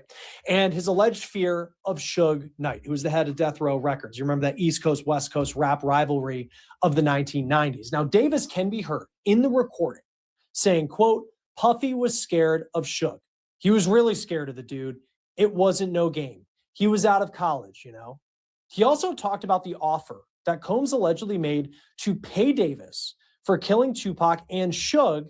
And he can be heard in that recording saying, quote, he wanted to get rid of them dudes, his problems, CEO, the big guy, yeah. When the interviewer pressed further, asking if Davis and his crew were cool with helping Combs, Davis pushed back saying, quote, no, we ran into him at the House of Blues. The interviewer then asked Davis directly, did Puffy ever pay him? And this is what he said. No, because it was hot, you know? You can't just jump out there like that. Got to be smarter in this game. You know what I'm saying. Otherwise, they take your bleep down. Now, according to Davis, the payment was supposed to come through an intermediary, but it never arrived. And he expressed frustration about the situation, saying, quote, I hate the day I met Puff. He destroyed my life. He's super rich. Bleeper ain't even send me a pair of Sean John drawers. Now, when the interviewer asked if he was upset about not getting paid, Davis again pushed back, saying, quote, I am a kingpin. I was making more money than Puff. I had all the money, all the women. I didn't need the money. Later in the interview, Diaz asked Davis about his nephew, a man named Orlando Baby Lane Anderson. Davis opened up about how he was loved. Quote, Orlando was well respected, good student in school. Everybody loved him. He liked Tupac too. And when asked why Anderson was never charged for anything related to the shooting of Tupac Shakur, Davis said, quote, he didn't brag. That's against the code, dog. Davis also talked about his relationship with Suge Knight, how they'd known each other since they were kids. And when asked if Suge ran Death Row Records like a gang, Davis didn't hesitate. Quote, yeah, he hired all gang members. I guess money gave him the power. You know, money is power. Now, later in the interview, Davis was asked if he ever felt bad about what happened to Tupac. And he said, quote, I wish it never happened. It changed my whole bleeping life. I lost my plug. Colombian boy left, went back to Bogota. He didn't want to be caught up in our BS. And later, quote, Tupac should have stayed in his lane. You're not a gangster. You're a bleeping rapper. I told you earlier, stay in your bleeping lane, dude. You're not doing what we're doing. Now, before we go, some highlights from Friday that we did not get a chance to show you because today was focused on the legal battle over those recordings. But Friday's testimony gave the jury something else entirely. Eyewitness accounts and documentary evidence that put Davis's own words front and center. The prosecution called Leonard Jefferson. He's the man who took the last known photograph of Tupac Shakur alive just minutes before the shooting in Las Vegas. Jefferson testified that he came to Vegas for the Mike Tyson fight, but he ends up selling his tickets for $2,500 each, and he was just people watching at MGM instead. Now, while in the lobby, he recognized Tupac in his entourage. He had met Tupac before back in LA because Jefferson sold cars to people who were affiliated with Death Row Records. So he was introduced to Tupac at a studio. Now, later that night, Jefferson says he was driving down Las Vegas Boulevard in his white Suburban. He was stopped at a red light when a car pulled up next to him. The wheels caught his attention. Then he looks up, and there's Tupac Shakur. And who's with him in the car? Suge Knight. I was stopped at a light, and a car rolled up. Or really, the wheels really caught my attention, and then I looked up and I saw it was Tupac and Suge sitting in the car. Well, did you try to interact with Mr. Shakur or Mr. Knight? With Tupac, I did. Okay. And what happened? Can you tell us about that? Yeah, I said, hey, what up, Pop? And then he kind of looked and kind of took like a double take. He said, oh, what up, man? And then I said, hey, where you guys headed? He said, we're headed to the club. You should follow us. It's all right, cool. And then, I don't know. I said, man, let me get a picture real quick. And I had my camera in my center console, so I just grabbed my camera and snapped the picture. Jefferson said he had a 35 millimeter camera in his center console. Remember, this is the 90s, this is long before camera phones were even close to being a thing. So as the light turns green, Tupac's car takes off and he took this picture. Now, Jefferson ends up following the caravan. He was about 3 cars back, he says. And at some point, he made a right turn onto Flamingo Road, and then he heard it. When I get on the phone, I was calling California Pizza Kitchen to cancel my food order. Because you're headed to the club, right? You don't need CPK anymore. Yeah, I don't need CPK. So while I was on the phone with him, like 30 seconds or so, and then all of a sudden I just hear pop, pop, pop. And I kind of like, like looking around, and then I see the cars are stopped, and I see the people in front that were in the cars. They got out of the car and ran to the front. They ran to the BMW. So you hear gunshots. Yes. But do you see where the gunshots are coming from? I did not know. And do you see who's doing the shooting? I did not know. You just hear the gunshots? I just hear them, yes. I made the U-turn. I catch up to, I'm behind the Lexus. It was a green Lexus.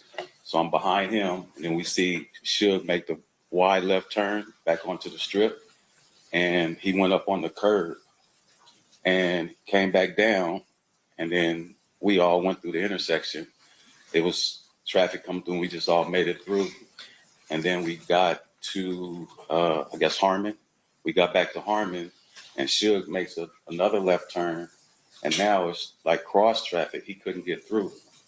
And by this time, now we see the bicycle cops. There's a bicycle cop rolls up, and Suge is kind of like, stop here. This is Las Vegas. This is the street he turns on. So he's just stopped. And then the cop drops his bike, and I started to get out, and I got back in once I saw the cops with him. You look at the BMW at all? I look at it, and then I see the like I said, the bicycle cop rolled up, and then he drops his bike, and then I see Chud getting out the car, and now the officer is yelling commands to him, "Get down, lay down," and you hear Chud saying, "My man, pocket shot, we need help, pocket shot." And then the cops, I kind of blanked out. I didn't really hear what he said. And then the cop, for whatever, walked over there to Chud. Chud got up and they walked over to the passenger side of the car. At that time, when that occurred, a police officer rolled up in a vehicle. He ran up and pulled a gun on me and ordered me out of the car. He opened my door and then threw me down, snatched me out of the car and threw me down on the ground. Now I'm like prone down on the ground. I'm in the direction I'm facing. I could see what's going on with the with the police and shit. Did the officer give you an explanation as to why he was treating you in such a manner? Yeah, I said, "Hey, what's going on?" He said, "We have witnesses saying that you were part of their entourage." That photo would go on to become famous. It's been licensed for books, documentaries, it's used in news coverage. Jefferson acknowledged under cross-examination that he's profited from licensing that image. I mean, it's an iconic photo, but he said he didn't stage the scene in any way. The prosecution then played clips from the documentary, and the jury heard Davis's own words, and they heard him talked about the $60,000 paid to Orlando Anderson. They heard him say that he wanted to get the truth out, and they heard portions of the 2008 proffer interview where Davis described getting the gun from someone named Zip Martin, handing it to the back seat, and his nephew, Orlando, fired the shots. But according to Diaz, the interviews were not scripted. He didn't provide questions in advance. There was no coaching or coercion on his part. Now, after Davis later claimed that the documentary was actually, quote, scripted and just for show, Diaz and others lobbied to release the raw footage to police. On cross-examination, the defense pointed out that Davis was paid for his appearance and that the documentary used dramatizations and recreations. But Diaz maintained that Davis's words on camera were his own. So that was Friday. Then today you have the legal fight over those recordings that continued, but the jury has now heard Davis's own words, and the prosecution is building its case around what he himself has said. That will do it for this episode of On the Case, presented by Law and Crime. Subscribe to us on YouTube and Spotify, and we're also streaming on Peacock. I'm Chris Stewart. We'll see you next time.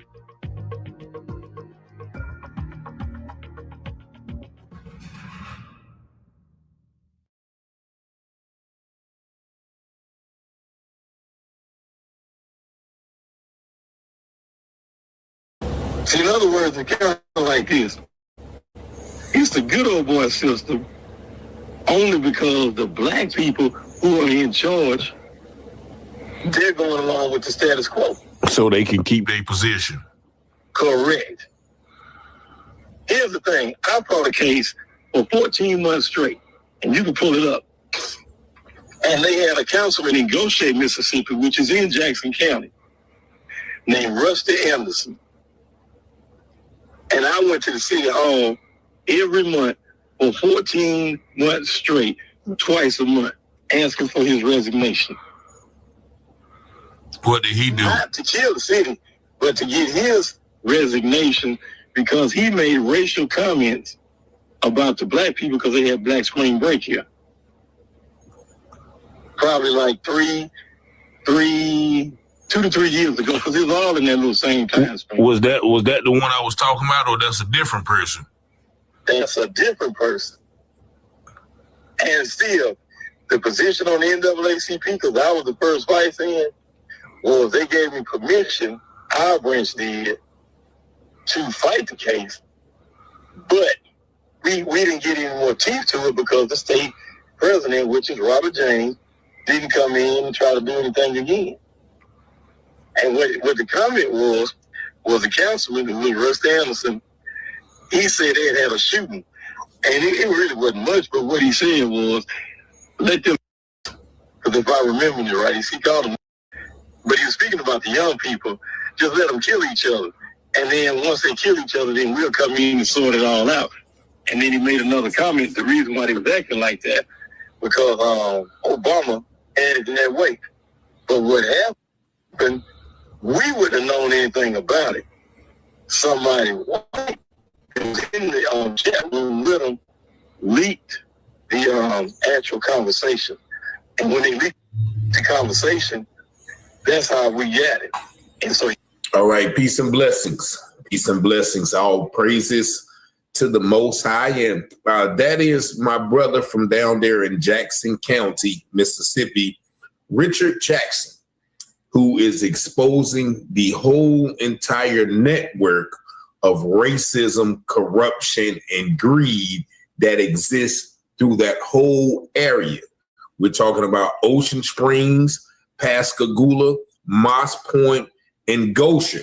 All 4 cities of Jackson County, he has specific incidents of how racism and corruption abounds. Now, if you don't remember, Mr. Jackson, I did a story about what Ocean Springs did to the Black residents of the community when they're trying to take their property. And I played a clip when my brother was on the news, and this is what he said. In the highway, and he's on there, and he's singing. So what they want us to do is not listen to what we're hearing, but look at them and believe what they're saying through their lying lips. Patty Gaston and Carlos Barbosa are appointed by the mayor. Do you all feel like that these individuals should step down at this point? Not only should they step down, they should be fired. Because Patty Gaston is an employee of the city of Ocean Springs. All these people right here, they think for themselves. Think about all the time they've gone down the tour, thinking, hey, came down here, Miss Gaston's here, and they think that she's doing a wonderful job, for them. Only to leave, and then find out later on, she talking behind their back. So you need somebody down there that not only appreciates your dollar, but they value you as a human. See everybody that's out here, they're all different nationalities. But the most important thing that we're all Mississippians. And the one thing about a Mississippian is we're gonna fight anytime that we think something is wrong. All right, so that is my brother standing up against, once again, some council members in Ocean Springs who made racist comments. Now, I want to play you the rest of our call because the brother called and he just blew my mind with several incidents that you're going to hear about why there's probably going to be no justice in the Nolan Wells case, even though I hate to admit it. But after you listen to him, he's going to tell you why Ocean Springs, Jackson County, Pascagoula is what it is. Just listen. Hello? Hello, is this Mr. Jackson? Yeah, this is Mr. Jackson. How you doing today? Pretty good. It's Mr. Taylor. You Richard, right? Hey, I'm Richard Jackson. Okay, Yes, sir. I'm Richard Taylor, man. And nice to meet you. And so, Yeah, nice to meet you too. so you was the dark-skinned gentleman that was talking at the end of the news clip. That is me. All right, sir. So that was the case where they was trying to label most of the Black people's land as blight, and so they can come in and. The blight and slum identifier. Okay. But I think the thing that didn't come out is this. I like how you said that that when we took the case and we went in front of the federal judge, what the federal judge said was this. He said that he couldn't rule in the residents' favor because the city had already dropped the case because there is no blighted slum in this area. See, basically they were getting ready to commit fraud because they were trying to get the money.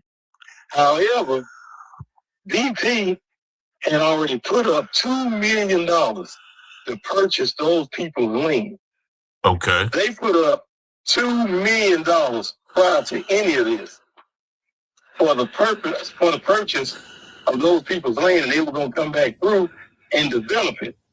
So what the citizens did was this.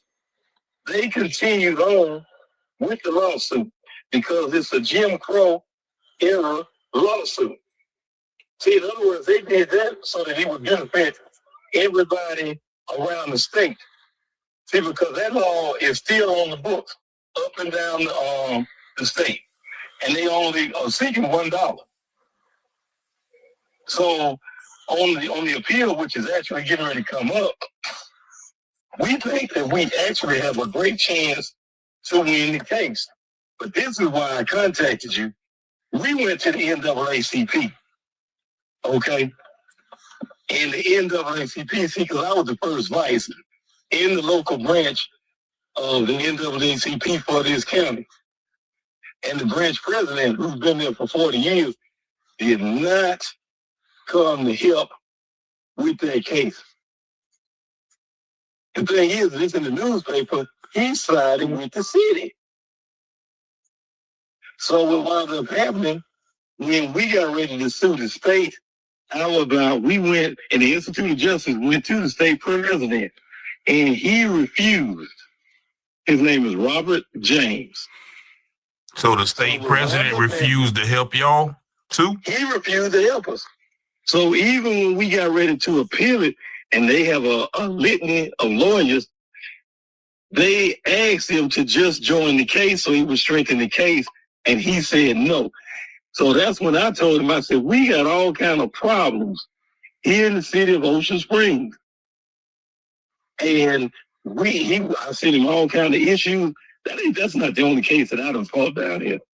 That's why I'm used to fighting. And we sent him all the documentation, and he said no. So what we said was, well, just let us get our own branch, and then we'll continue to fight on our own. And he told us no. And so we asked why. And they got a lot of stipulations to get a branch. We had over 300 people with their monies ready and all the stipulations that they were supposed to have, which entitles us to a hearing. They say no. Now, the reason why I want to tell you that is because here's what happened.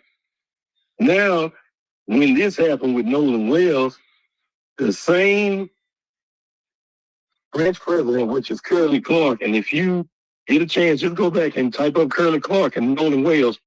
He tells the citizens in this county not to do anything. He basically has the same answer as the sheriff, which is John Ledbetter. That's his friend. So the state and the national branch had to come in and give a different message or answer on the case. See, the local president isn't even speaking on this anymore. And that's Curly. Is that Curly? Yeah, that's Curly Clark. Yes. See, so he was telling black people around here, y'all just need to be quiet, leave this thing alone, and whenever they find the answer, they're gonna let you know. So I ran for the presidency, and I lost. No sour grapes or anything. But what happened, I had already told him, if I didn't win, I wasn't going back to the branch because he's been the president for 40 years and he's done some good things.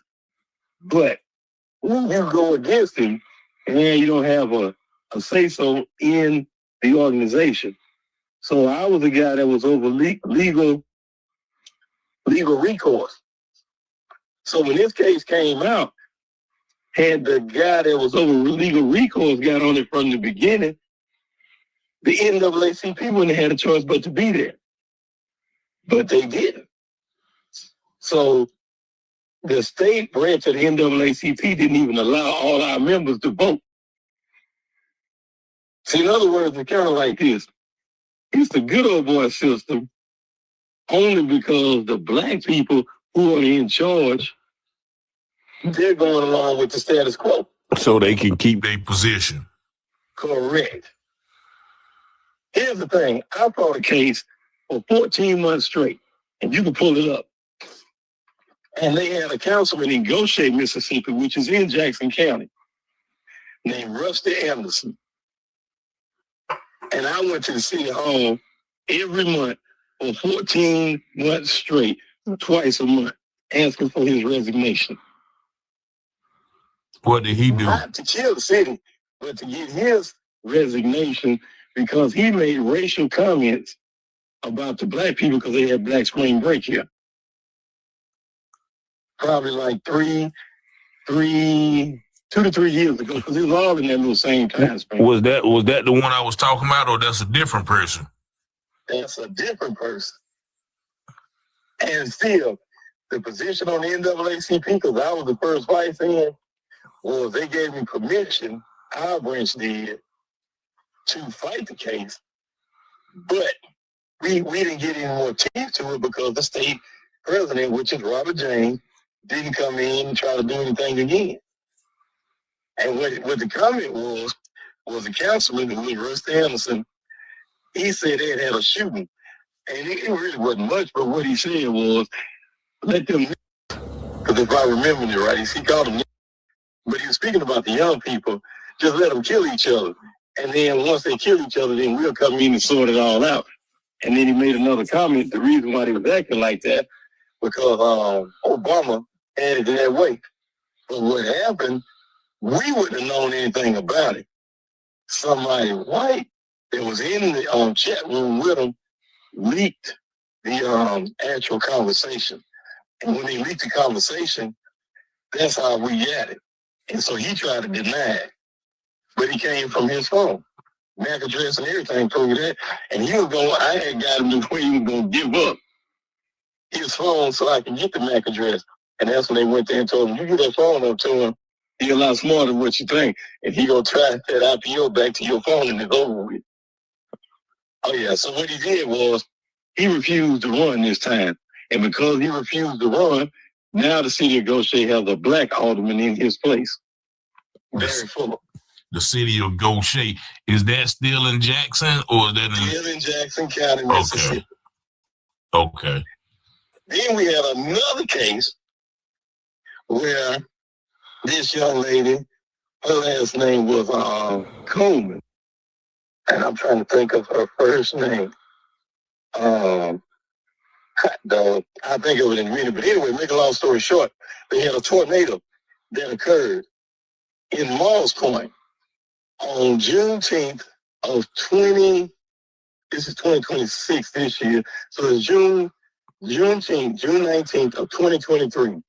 This lady owned the business, had never been in trouble with the police in her life. And the power was out. So he came in and destroyed the little area where it was black at. Make a long story short, she goes to her business the next day. This policeman comes over and asks her what she's doing, and she said, I'm going to check my business. The guy turns around and asks her for some ID, and she was like, well, why? Now, she's on her own property. She don't own no mortgage, nothing. She's been there 9 years. And the guy's last name is Vidrine or whatever. But I got the information and the case number. What happens is he starts to try to put MMA hold moves on this woman, black woman. And they get into a scuffle. He can't arrest her, he can't get it down, and she fought him like a man. So the policemen, they come up and they separate them, stop them or whatever. And to make a long story short, they told her they could have sued her. But I'm talking about this guy kicked in the back of the leg. He wasn't no kind of police, anything. We go to court, fight it, and when the thing is all over with, they throw her a bunch of tickets for the event. Well, I go to the branch president, which is Curly Clark, and say, look, I need for you guys to see the video, and then once you see the video, we're going to protest. He says no. So she listens to me. We take it to federal court. So what winds up happening, they wind up having to settle with her just to kill the thing, maybe about a year or a year and a half later. Moss Point, is that in Jackson too? That's in Jackson County as well. But this guy was a Jackson County Sheriff deputy. See, they brought the Jackson County Sheriff deputies in to assist Moss Point Police because Moss Point Police didn't have that many policemen. So in other words, what I'm saying is this, is that they have these type of issues that have happened in Moss Point, Mississippi, which is in Jackson County, Goshen, Mississippi, which is in Jackson County, Ocean Springs, Mississippi, which is in Jackson County, and Pascagoula. See, all four of them are in Jackson County. Here's the thing. Most people down here already know me. Yeah. Here's the thing that I want to say, Mr. Taylor. Some of the best people that I've met down here, they're from Ocean Springs. And this is what I'm going to take. There's a two-edged sword on this thing. When we got ready to fight that that railroad district thing down here, the population is about 9% black. Yeah. Most of the citizens that live here aren't from here. So what happened, they're mostly artists, like tree huggers, they do paintings and stuff. Those people were the ones that actually spoke up and said, no, this isn't the type of place we is, but they got racist people here. So what they did was the guy that you showed, which was Kenny Holloway, they got together and they voted him out. So in other words, they got a pocket of them. And unfortunately, the pocket of them that's here, they're extremely strong. And the way that they got them out was they voted them out of there. But for what you reported on, see, it's actually a great thing because here's the deal. They're in here. You ain't saying nothing wrong. But see, it takes stuff like this to bring the light to it. So now the ones that's actually racist and got the money and all this other stuff, they trying to hide like ain't nothing going on. Yeah. You know what I'm saying? A lot of them moving out. A lot of them jumping ship because somebody told me that there's like 600 houses up for sale in Ocean Springs now. And last year, about this time, it was only 300. Okay, then. See, and those are the people who don't, to make sure I say this right. Hey, Jesse, I'll catch you later. If they can sell it, what they're doing is moving to this community, which is north of here, called Van Cleve, Mississippi. Okay, Michael. Okay. All right. So what they're doing up in Van Cleve, Mississippi, is say the house down here in Ocean Springs at 300, 400,000. They go to Van Cleve, buy them some land, and have a house built. 250, 300. That's gonna be 1,500 to dang near 2,000 square feet bigger than what they got, and they're gonna have acreage. Yeah. See, so they got a whole communion of them up there. See, listen, they got situations down here, man, to where they had this young kid, maybe about 10 years ago now, and all he did was he left. You know, it's a bunch of stories with it. But anyway, this kid left going up there to the pizza place to meet these guys, white guys that had a business, and they had a whole bunch of these folks tied up into a lot of illegal activity. Mm-hmm. This kid disappeared. He never been seen, heard from, or nothing since then. You talking about you said he was the descendants of Martin Luther King. Okay, that kid there, that is Timothy Sutton. So what's the other kid name? I'll get that one for you. Because that one is in the newspaper as well. All you have to do is type that in and say, Go Chud Team missing for about 10 years, and his name is going to pop up. And they're going to show where he went to the pizza Hut. But Timothy Sutton, he's he's a relative of Dr. Martin Luther King. His father, which is Bill Sutton, I got their phone number. They live in Georgia. Right down there by this military base in South Georgia. And they've been here easy 8 or 9 times. This guy virtually moved here, didn't know nobody here, worked for this place that was similar to the people that pick up the money all the time, the Brinks truck people. Mm-hmm. When he worked for Garter World, make a long story short, he never had nobody come visit him or nothing, and the neighbors thought something was kind of off. The dad and the mom saw him. This guy comes back, and he leaves in his car. Car runs out of gas, probably about 55, 60 miles from here. In the house that he ran out at is right on the main highway. They left the car there, called the police, and the police didn't do nothing, said maybe they'll come back. These people took this boy's car and put it behind their house, black people, and that's where it stayed for 11 months. And these folks looking for him. And one day this lady called, said she just happened to go through the car, called one of their friends, and asked them, did they know Timothy Sutton? And she was like, well, yeah, he's missing. And she's like, well, I got his car right here. They beat it, come down here, And sure enough, his car is there. He has everything in his car, wallet and everything, but no Tim Sutton. And so they've been looking for him. So and you can talk to those people. what was he into? He wasn't into nothing. He just met who? So who was he going to meet? They don't know. They don't know anything. But in that place where he wound up mentioning, it's a place called Waynesboro, Mississippi, which is like in Wayne County. So it's like 2 counties north of here. They had a sheriff that was up there, and they had a lot of racial situations there. And so the black people up there, they wouldn't say nothing. By the same token, they had another case that you might be familiar with, where the young man, Raheem or Takeem Simmons or Summers, this was a kid that was running through the woods. Oh, yeah, you talking about Rasheem Carter. Correct. Listen, his grandfather lives here in Morris Point.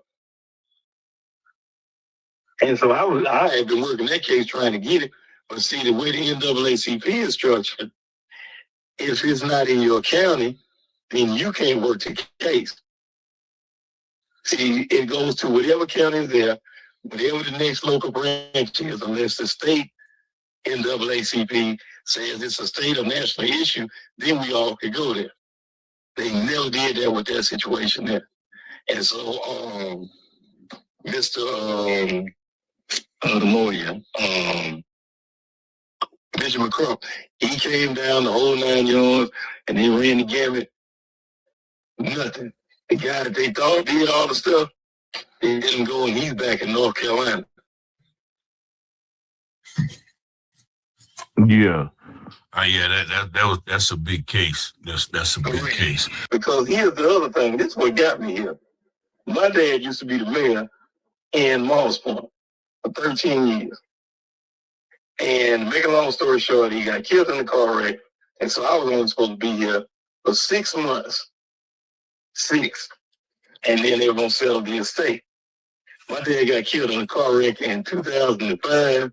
This is 2026. And the case is not settled yet. Wow. And the reason it wasn't settled yet was because the lady that he was married to worked at the Chevron place down there. And each one of us was supposed to got a meal too apiece. Well, what they do down here is they run all your stuff into the court down there. Once they run into the local court and gets probated, if they find out you got some money, they delay this thing. And what I mean by that is, see, you burn up all your money trying to fight the cases. See, because they take inventory of everything that you got. And so all they do is they run you in a circle. See, they never sell your stuff. I got 1,000 court-generated documented pages from that courthouse down there in Jackson County. What do they call this thing? Clerk of court. Yeah, the circuit court. Yeah. Yeah. So we had been down there for so long, they appointed 2 special judges to my dad's case. His name is Lewis Jackson. And I'm going to send you a copy of his case and the title number on it. And you can pull that. And you're going to be like, huh? Listen, this lady committed fraud and a whole bunch of other crimes, right? Mm-hmm. Doesn't mean a thing. They turn that stuff over and they say, we're going to turn it in for evidence. But it don't go no further than that. So the first special judge we had, they let the session run out 2 years, and they gave us another special judge.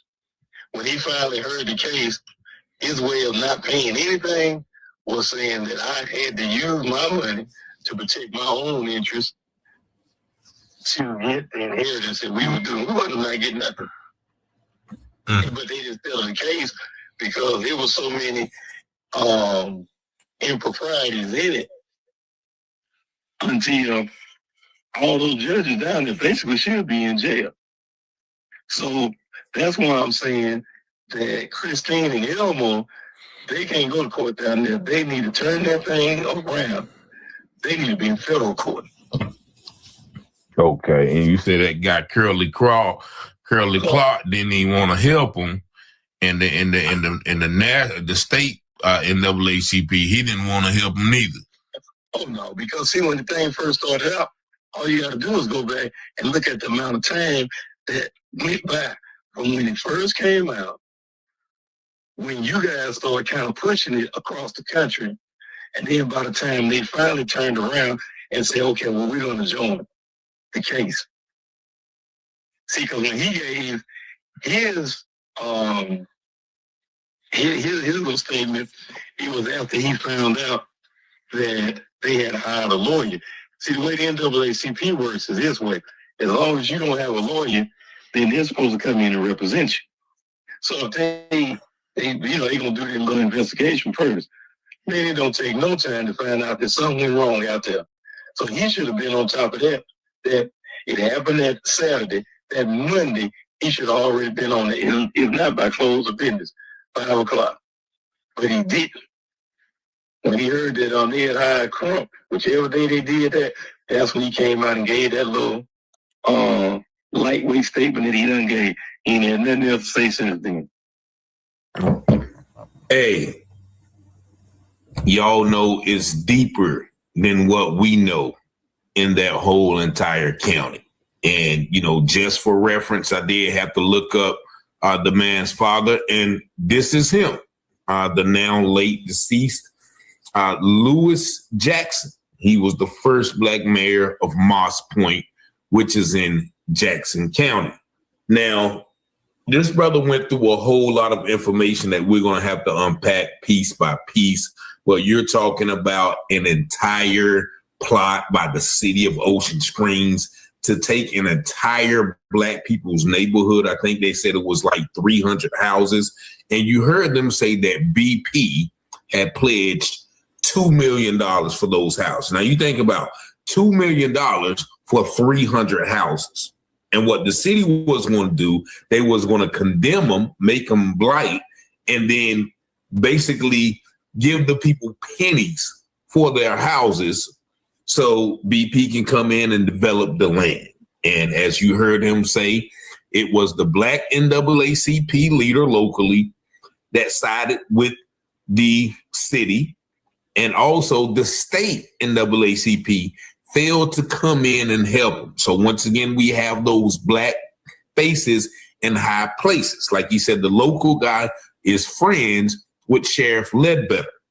And so this is the kind of racism we face, and we actually have others of our same hue participating in it. And you heard the racist comments by one of the council members of Goshen. And then, we already did the story on the one with the council member in Ocean Springs. And you heard about 2 or 3 missing persons cases, as well as the women who was beat over there in Moss Point. Finally, the icing on the cake is this man is still in court fighting for his late father's estate, which his father died in a car accident, as you heard, in 2005. And so once again, this is Mr. Jackson. You heard him. The last thing he said is one thing about Mississippians, we know how to fight. And he is out there, been fighting for a long time. We have the same name. I said, yeah, you just like me. We going to fight for those, or we going to fight every time we see a cause that is not right. So Lord willing, we're going to have him on the show. He's going to break everything down, documentation, videos. But this is what we are going to have to face with this Nolan Wells case. As he mentioned, he said, in order for them to get justice, they're going to have to take it out of the state of Mississippi, in which that is going to be hard to do because them powerful white people have powerful people that they're connected to in the federal arena as well. But as the scripture says, yeah, in all things, we are more than conquerors through Yah who strengthens us, as well as he has given us authority to tread on serpents and scorpions and over all the power of the enemy, and nothing shall by any means hurt us. And that is what I believe, and therefore we speak. Y'all let me know what you think about this video in the comments. We're going to bring the brother on to give us some more insight of the interworkings of Jackson County and all of the racism that we are just hearing about. Nolan Wells is just the tip of the iceberg. Y'all make sure y'all like, comment, hype the video, subscribe, and all those things. And as always, I pray you have peace and blessings. And as the scripture says, all things that are hidden shall be revealed, and those things done in secret shall be exposed on the mountaintop. Let's go, Rich. Let's go. Be watching Telehouse Publishing, breaking news coverage. Give you the truth before fake news throw mud in it. Before the jury decide and the judge discover it, you should tune in to Telehouse Publishing. Telehouse Publishing, breaking news coverage. The propaganda grammar don't believe none of it. Before the jury decide and the judge discover it, you should tune in to Telehouse Publishing. Who keep the people informed with stories abroad from literary work where the narrative's wrong. The research is always on point. The commentary is hard. It's Rich Teller raising the bar. Follow along. Shout out to FBA, still FTP. Big up in FAC and all my black families. It's three sides to all stories. Which one you gon' believe? We run down on the false prophets when it comes to disease. 100% urban world news, current events. We don't like the lies. Media is biased. We got God besides. Ladies and gents is power. If you don't know by now, look around. We the darkest house. Cops squeezing hammers because they don't understand. We stop and freeze with our hands and kill us off like cancer. Don't speculate before the facts on the case. Telehouse set them straight from the Richard Vasquez. You got your Telehouse Publishing, breaking news coverage. Give you the truth before fake news go mud in it. Before the jury decide and the judge discover it, you should tune in to Telehouse Publishing. Telehouse Publishing, breaking news coverage. The propaganda grammar don't believe none of it. Before the jury decide and the judge discover it, you should tune in to Telehouse Publishing. Negroes have listened to the trickery and the lies and the false promises of the white man now for too long. And they're fed up. They become disenchanted. They become disillusioned. They become dissatisfied. And all of this has built up frustrations in the black community that makes the black community throughout America today more explosive than all of the atomic bombs the Russians can ever invent. Telehouse Publishing, Telehouse, Telehouse Publishing, Telehouse, Telehouse Publishing, Telehouse, Telehouse Publishing, Telehouse, Telehouse Publishing, Telehouse, Telehouse Publishing.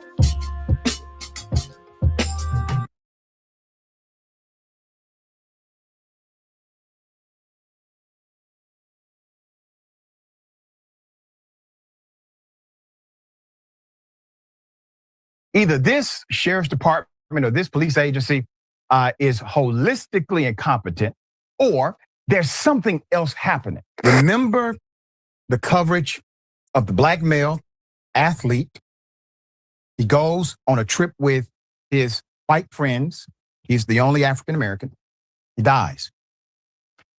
The sheriff is now quick to conclude that there's no evidence of criminal action and foul play. And there's another twist. Put it up for mass. You're looking at the Mississippi sheriff overseeing the investigation. His name is John Ledbetter. He was in our initial reporting.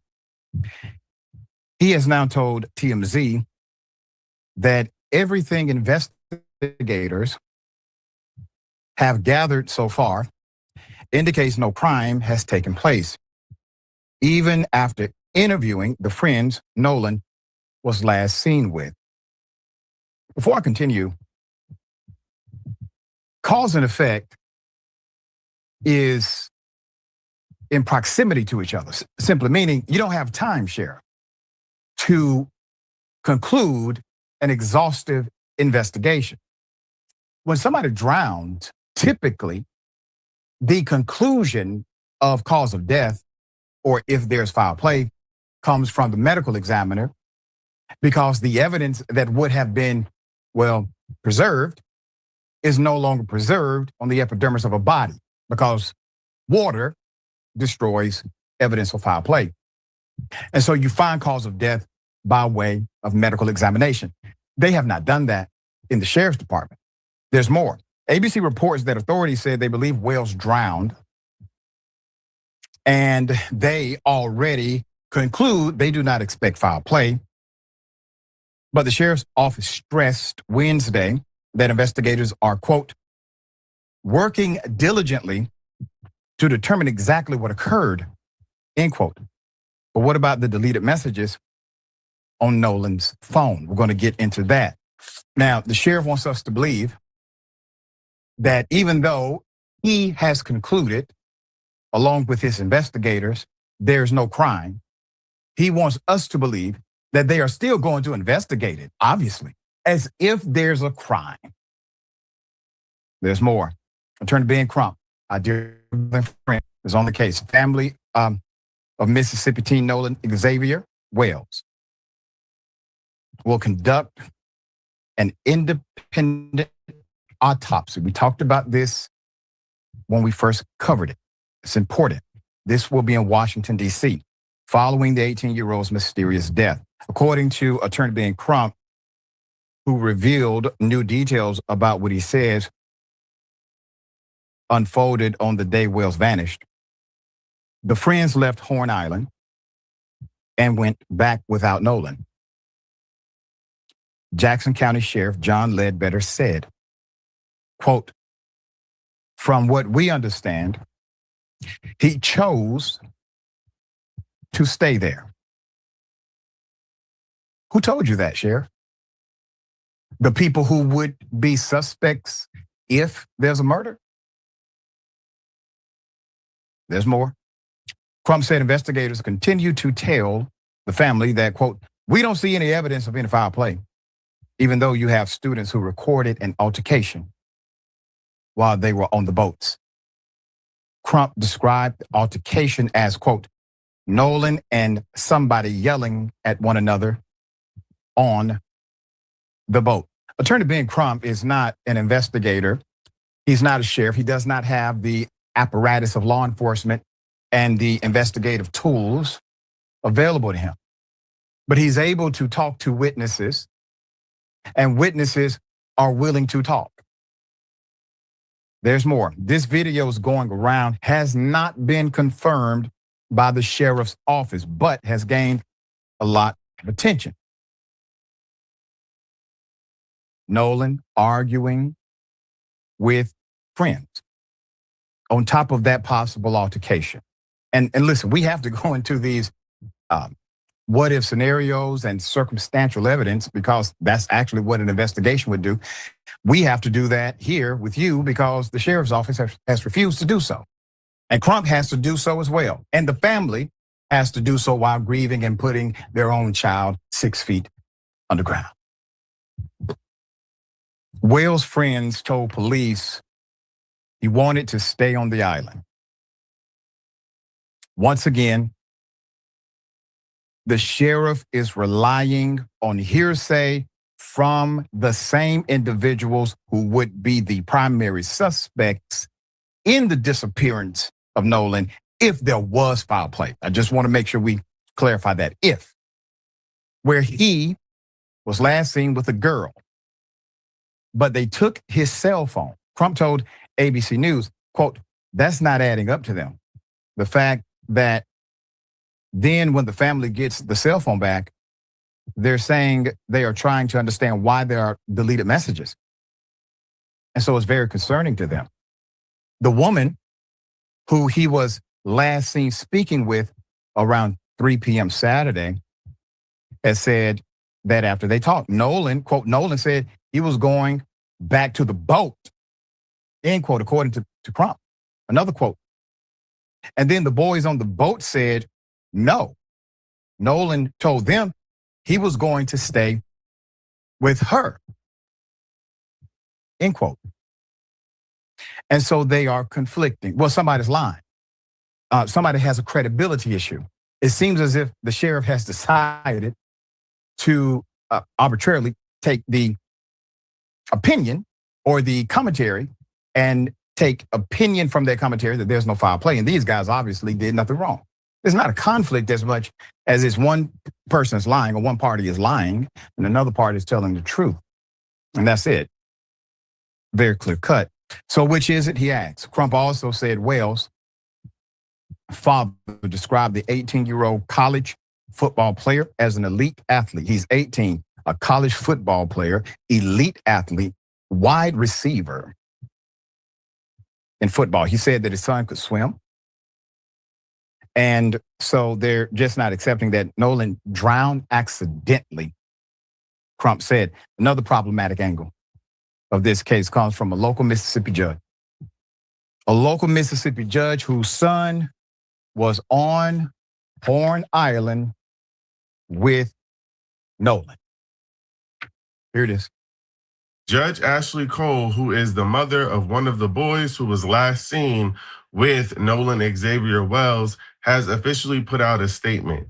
And she's essentially saying in this statement that the reason that she deleted her Facebook account was because she has other young children and she didn't want their pictures circulating the internet, and that she needed to protect her child and all of her children. She also says that she went to high school with Nolan's mother and that they grew up in the same community, and that her son loved Nolan dearly, and that the last time that her son saw Nolan was at 3 p.m. and the boat took off at about 4:30 because they were having some issues with water getting on the boat or something like that. She also shares that her son was under the impression that Nolan was getting on a boat to go back to mainland with some other friends. But again, the math is not mathing. It's not mathing at all. The sheriff would like you to think he simply has drawn a different conclusion than you, and that's reasonable. You're not a trained investigator. You don't have access to the same information and measuring material as the sheriff.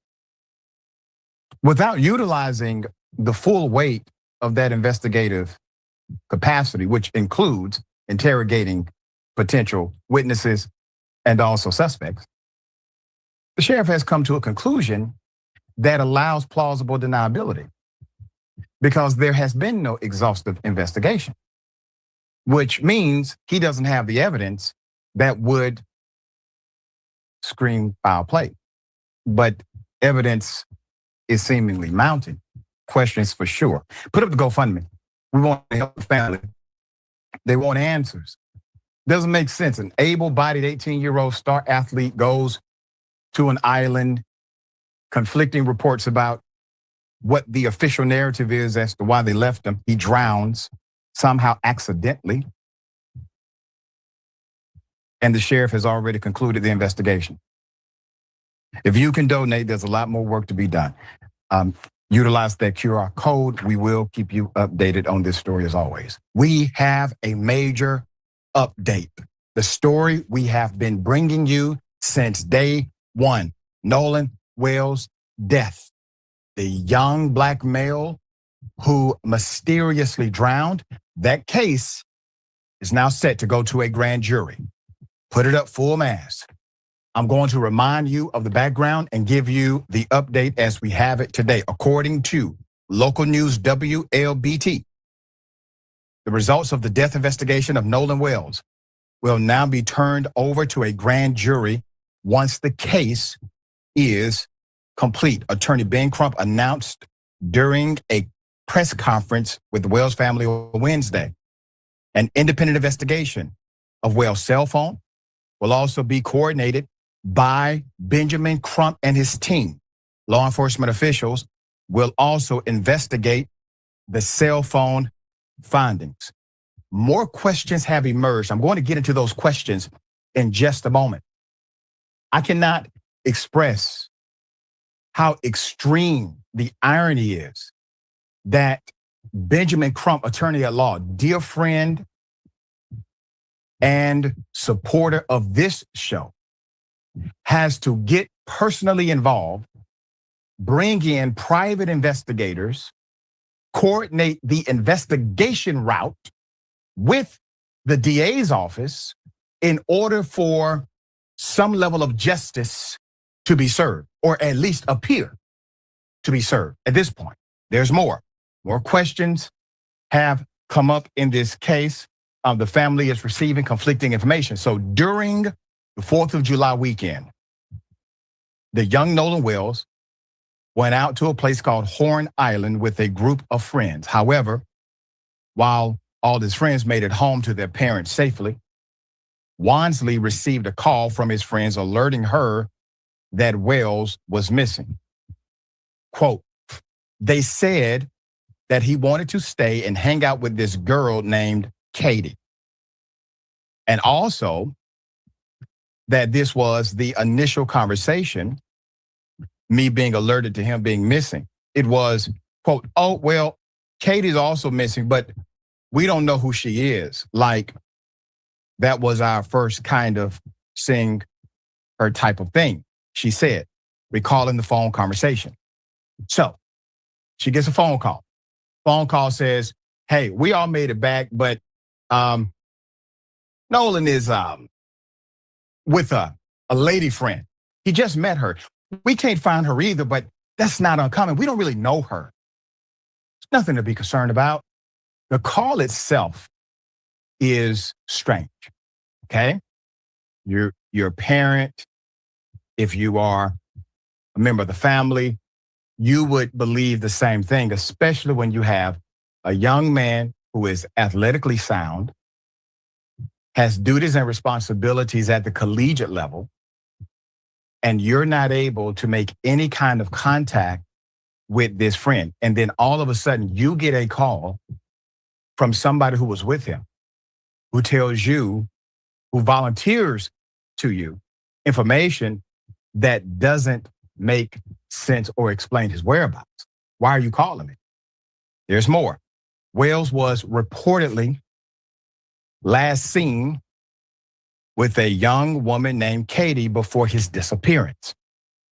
Though someone related to Katie took to Facebook to dispel rumors that she was missing. The family's attorney, Ben Crump, notes that one of the largest discrepancies lies in what happened after Wells spoke to Katie. According to attorney Crump, one young woman said Wells had been speaking with her on Horn Island and told her he was going back to get on his friend's boat. Now you have a significant discrepancy of intent and location. There's more. Meanwhile, his friends claim Wells told them he was going to stay back and talk to the young woman. The late 18-year-old's best friend, Javon Williams, who was also at Horn Island on July 4th, told the Biloxi Sun-Herald that he saw Wells after 4 p.m., noting that Wells was hanging out with a girl and other friends during the trip, and that they both left their phones on the boat that Wells took to the island. Okay. Once again, every piece of information that we currently have has basically been provided to us through the attorneys by permission of the family. These investigative elements were not in place when we first reported on this story. As a matter of fact, the official conclusion from law enforcement at that time was that there was no evidence of foul play. There was no evidence of foul play. That's what they told us, and we did not believe it. I didn't believe it here. You did not believe it there. And because of that, because the family refused to accept this, and because of the national attention that this case has garnered, you now have a sheriff who went on record recently saying that the tips from the community have been very helpful. He said this during an interview on camera, and then made it seem as if it's because of his investigation. The sheriff says, well, we put out a call to people to give us information if they have it. No, you all concluded early, without any investigation, at least not a proper one, that there was no foul play. And we called you on it. There's more. Quote, the fact that you have the young lady who said that Nolan said he was going to get back on the boat with the boys. And then the boys said, no, Nolan told them he was going to stay with the girl. Which one is it? Somebody must be telling the truth, Crump told Martin. And again, we cannot overstate it enough.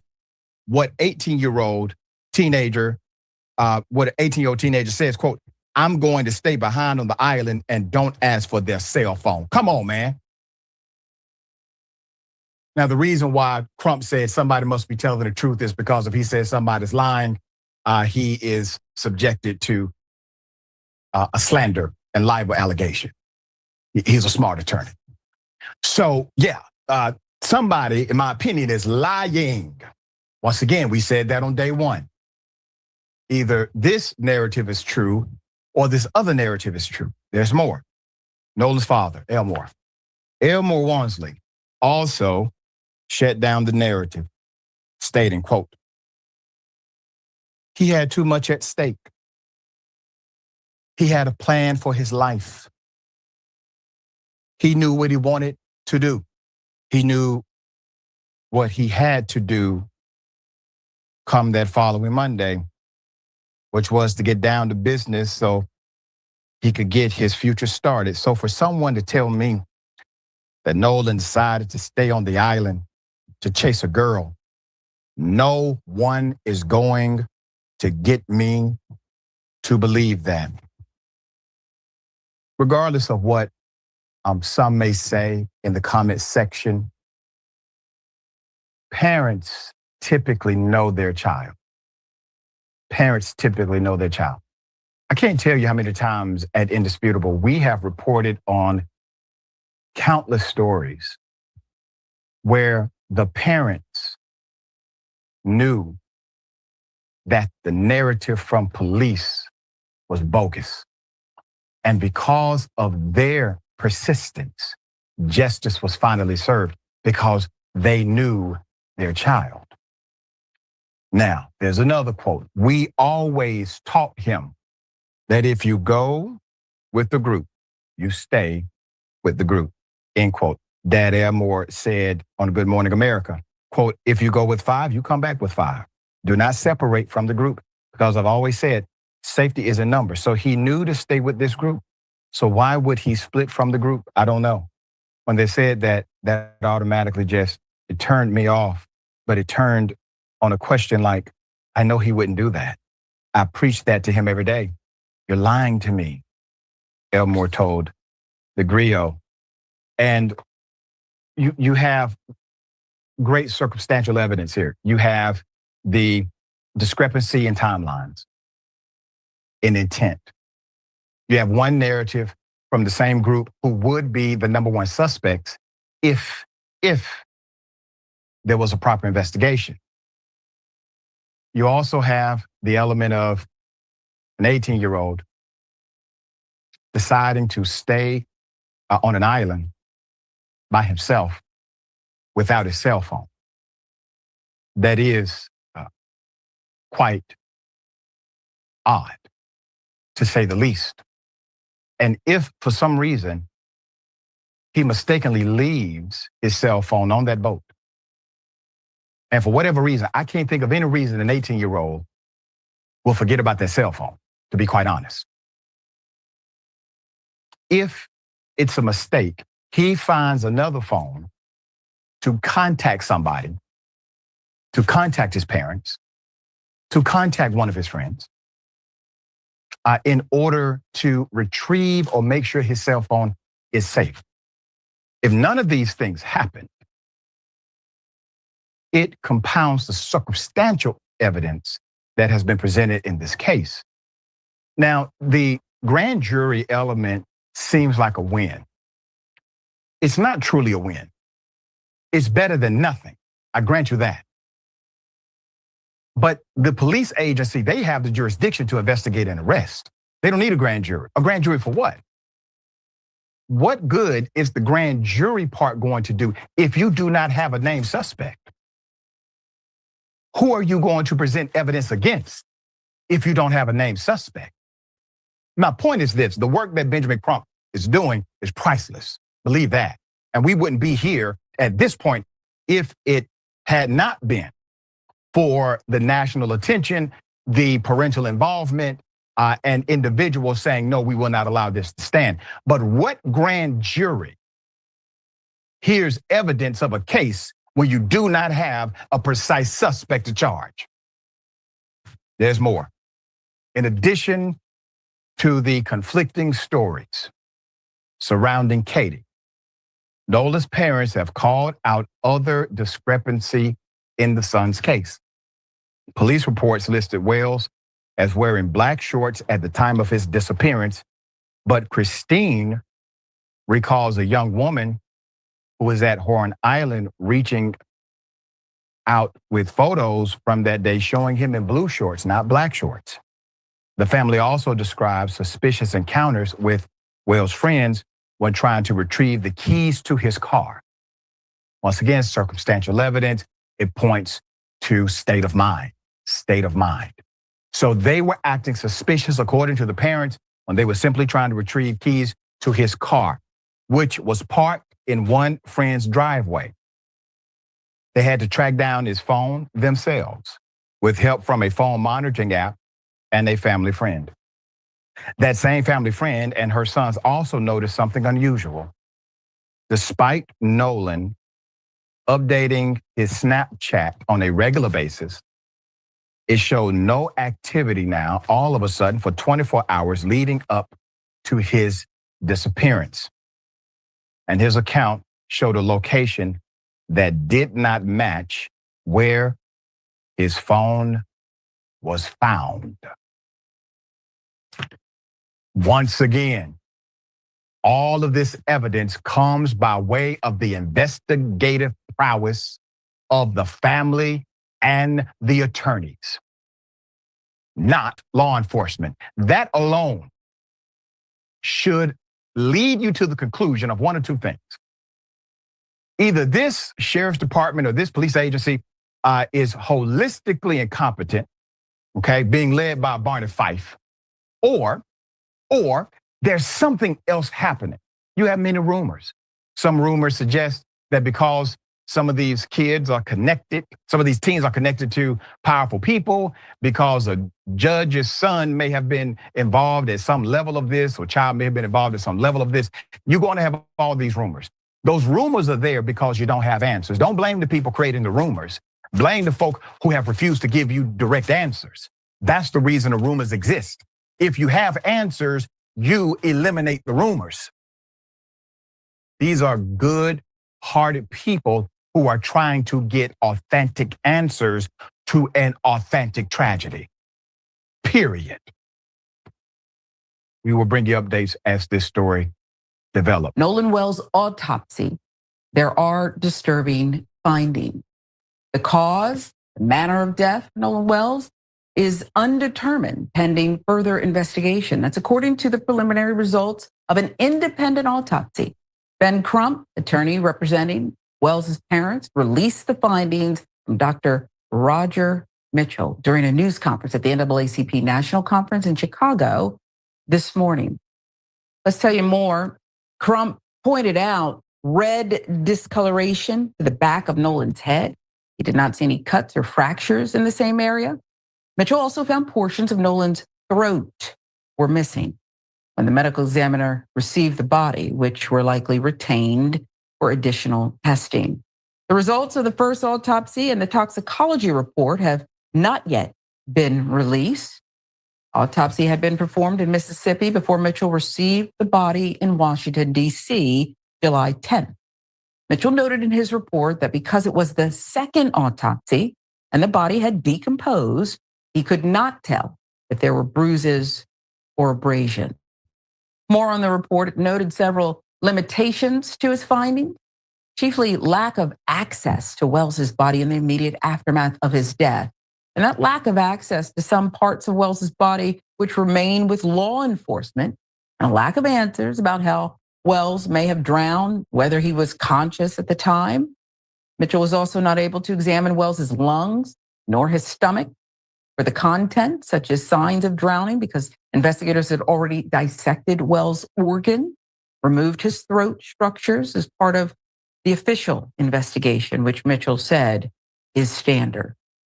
Now there's more, and it involves 7 key questions that do remain. How Wells went into the water before being found on the beach of Horn Island 2 days after his party, what his body's position was when it was found. Did he have water in his airway? Was there any evidence of injuries to his neck? The remaining key questions, according to Mitchell, are Was there evidence of intracranial hemorrhaging or bleeding? What was in Wells's stomach? And what did the toxicology determine? So during Wednesday's press conference, NAACP President Derek Johnson accused investigators of mishandling the case. Quote, "We are accusing them of being derelict in their duties to follow up and to ensure that regardless of what happened, there was a proper investigation," he said. Last week, the NAACP passed a resolution urging law enforcement, including the U.S. Department of Justice, to complete an in-depth and openly transparent review of how Nolan came to be left on the island and of all activities leading up to the time when his body was recovered. Wells was laid to rest in Mississippi following a memorial service in Ocean Springs, at which the Reverend Al Sharpton officiated. In a fiery eulogy, Sharpton promised a $100,000 reward for any new information about the circumstances surrounding Wells's death. Half of that sum will be covered by the actor and producer Tyler Perry, who, as we reported, also paid for the funeral, Sharpton noted. The AP giving us updates here. So it's just a lot. And I saw a posting by Nolan Wells's mother last night. It is enormous, heartbreaking to think of what the family is going through. Bad enough to lose a child, but like this, and not knowing what your child may or may not have suffered through at the very end of his life. A child who had brought so much joy and had so much life left to give.